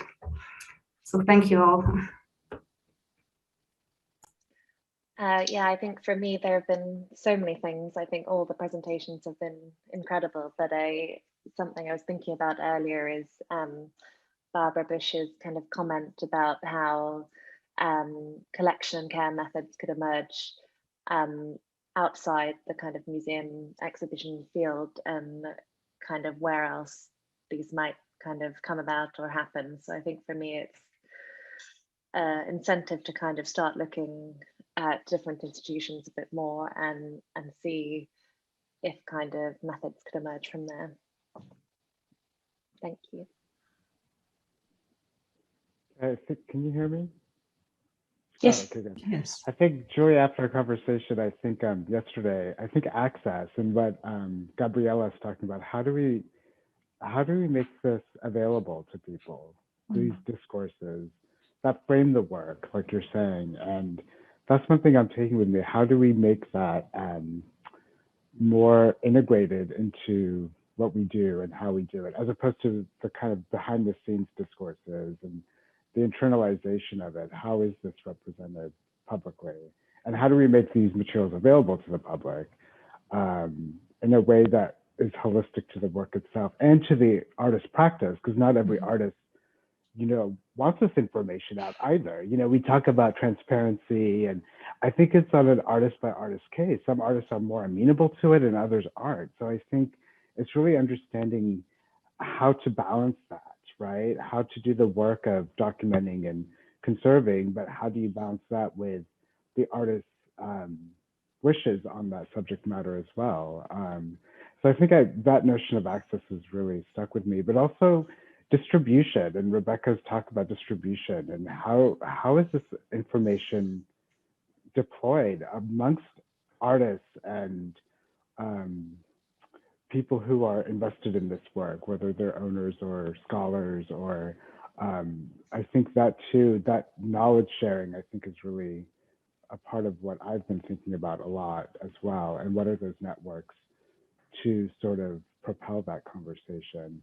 And I think what that also brought to mind was Pip's thought about the slowing of acquisitions and the sort of maybe a more languid approach to this, like Brian and Claire were talking about in their work, like how this work requires a lot of time. And, a lot of times that work happens either during when an acquisition happens, or when it's in an exhibition, or when it's in a festival.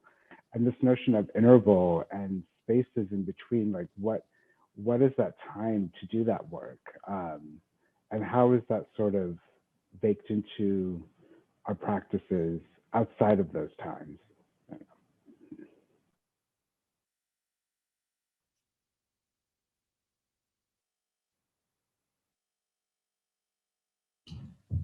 Shall I follow up? Oh, yes. Yeah, Please, Faris, I really liked what you just said, because I think one of the imperatives that has come through this conference, but is obviously very present with us, is the need to make space for a different form of kind of ethical thinking and responsibility. And so I kind of feel like we need to find the words for this not to sound like a luxury, but actually exactly the imperative of what the museum needs to be doing in order for us to reshape completely so many of our tenants. And that takes me, I think, I mean, I've got so much. I think there's so much from the last 2 days. I've got reams of notes, and I really thank everybody for their generosity and their references. And but I really wanted to go back to Rebecca's idea of this fear and panic of the copy. I think that's something really profound. And I think if we do start to try and understand how deeply ingrained a certain kind of colonial imperialist thinking is in our practices, which is the kind of unpicking and decipherment, I guess, that we're all engaged with, then I think that's a really interesting place to start. So big thank you for that.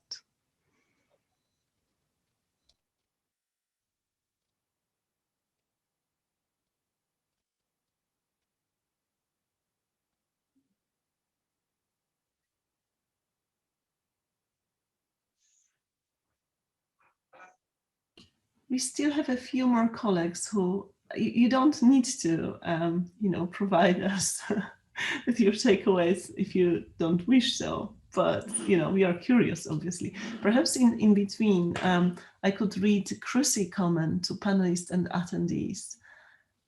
She says, generative conservation could also be seen in enacting call and response as an ongoing recorded dialogue with the artist about an artwork at different intervals in their lives and careers, as external events and their own development as an artist changes their thinking. For example, we interviewed Sharon Hayes again recently after previous recorded interviews about her performance, video work, Symbionese Liberation Army's Creeds, work that began as performance and became a video piece. Over a few hours recorded as she made bread in her kitchen, she had new thinking that the interval between the last recording and this one had deepened and changed, including the uprising here last summer.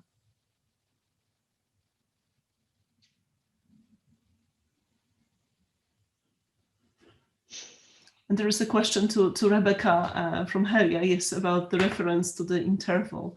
I think, yes. I've written about it in a piece called That the Past May Yet Have Another Future, Gesture in the Times of Hands Up. But just email me if you want to be in conversation about it. I have a question that I'd like to pose on behalf of myself and my fellow art historians, non-practitioners who are engaged with these questions. What can we do? What can scholarship and theory and art history do working outside of institutions, which of course is sometimes a very good place to affect institutional change, not working actively to in a hands-on way to conserve works of art? What would the practitioners like to see from the field of art history and performance studies?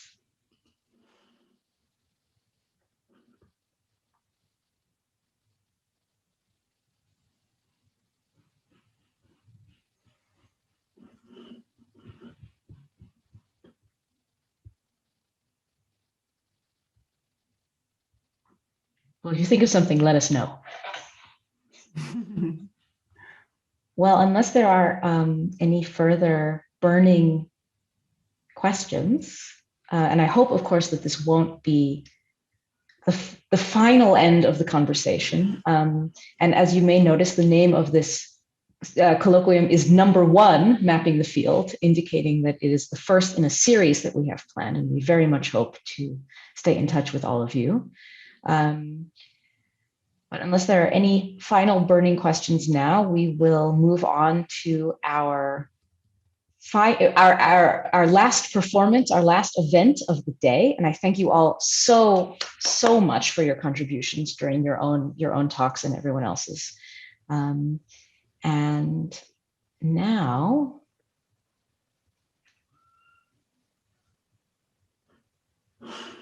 we will cede the floor to, once again, to our colloquium curator, Valerian Mali.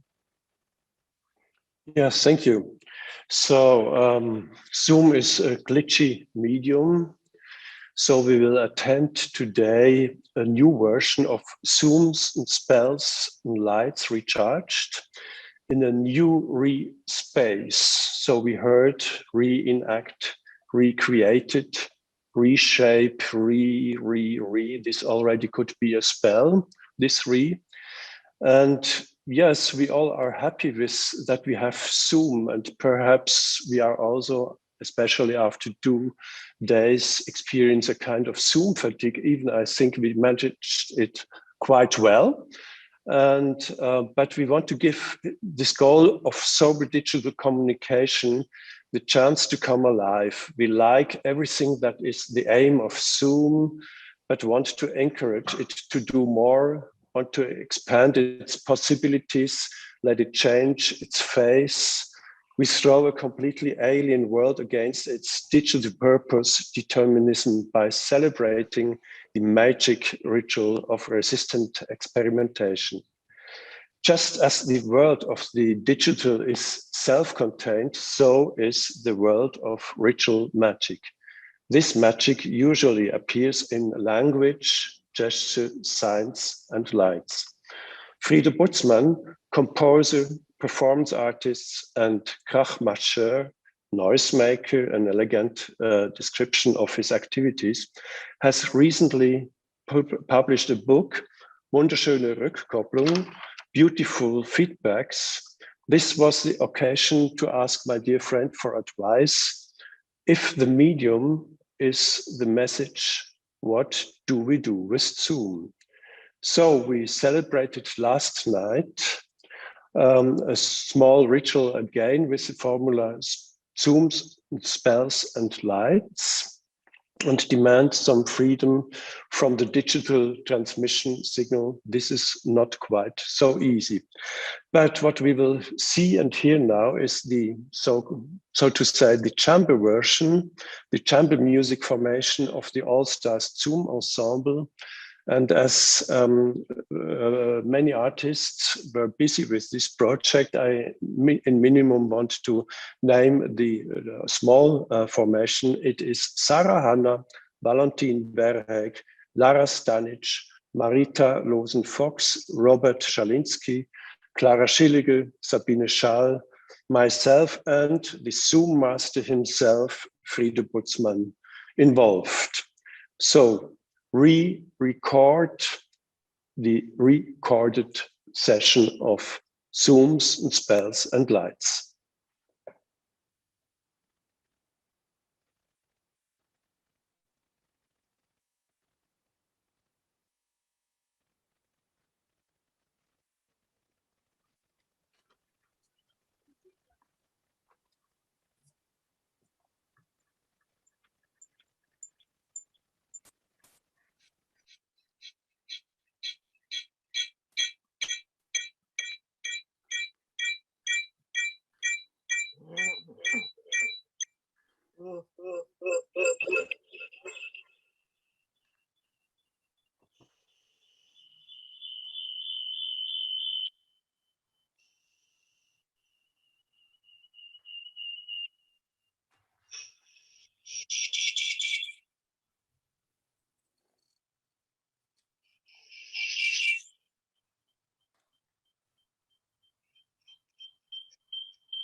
Qu'est-ce que c'est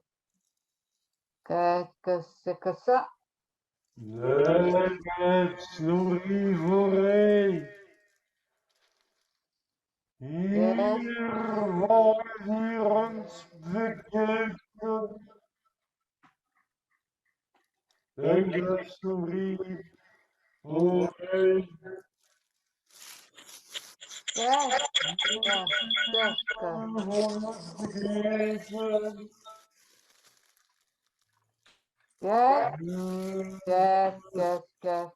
Qu'est-ce que c'est? Le nouveau monde,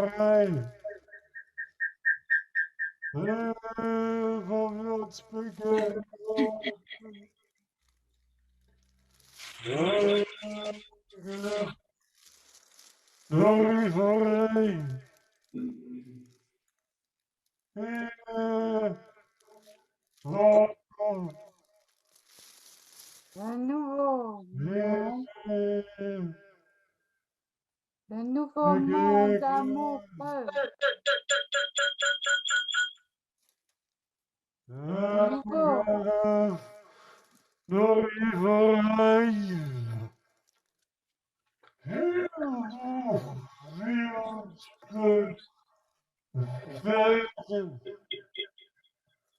Qu'est-ce que c'est que ça?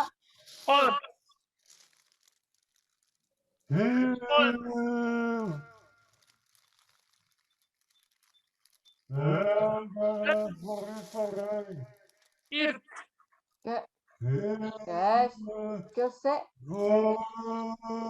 Lingo.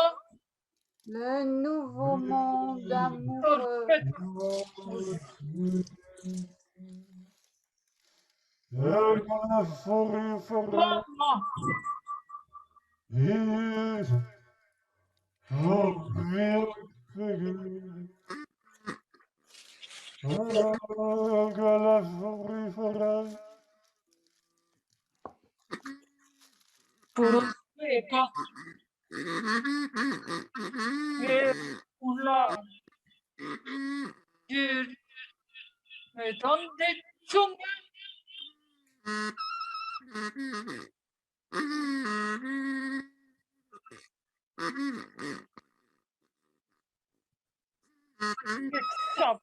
Fixor, fixit, fix flamma, demant, flame, nus, voilà, tornum fuego.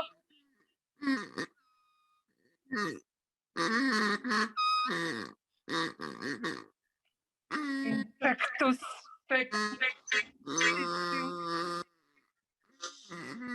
Walter.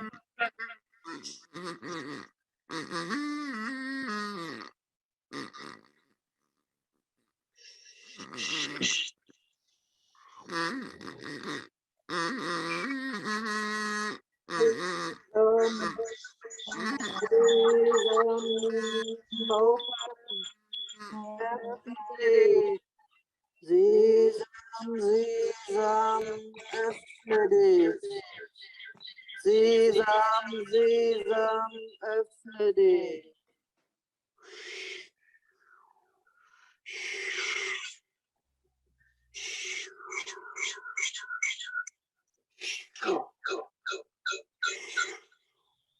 Full house. Full house.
Hi again. This was a terrific.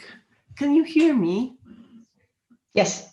Super. This was a terrific experience. Valerian, thanks so much for making this presentation possible. And thanks to Frida Butzmann and the all-starszoomensemble, of course. I'd like to ask very quickly my colleagues to join me on the screen for the final goodbyes. We arrived at the end of this wonderful 2 days, which we were so fortunate to spend with you, debating performance and its care, and the ethics and politics involved. And I'd like to say big thanks to our keynotes, again, speakers and audience who joined us either in the webinar or watched us on YouTube. We have learned so much from you all. We will carry this knowledge, with us and reflect on its depth and richness in the days to come.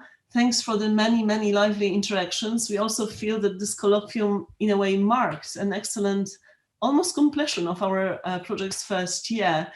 I also want to thank the artists that allows us to experience performance interludes during this colloquium, and to those who agreed to share their soundscapes. My really big thanks to my project colleagues who worked very hard at the organization of this colloquium, Julia, Valerian, and Emily, and to Charles Rappner, who was an excellent technical assistant over the past days. We do hope to keep in touch with everyone who joined us. If you would like to be updated about our future activities, please visit our website or subscribe to our YouTube channel. Our next event, already, it's taking place on June 10th, and more events will follow. Yes, so really, thank you again, and see you soon.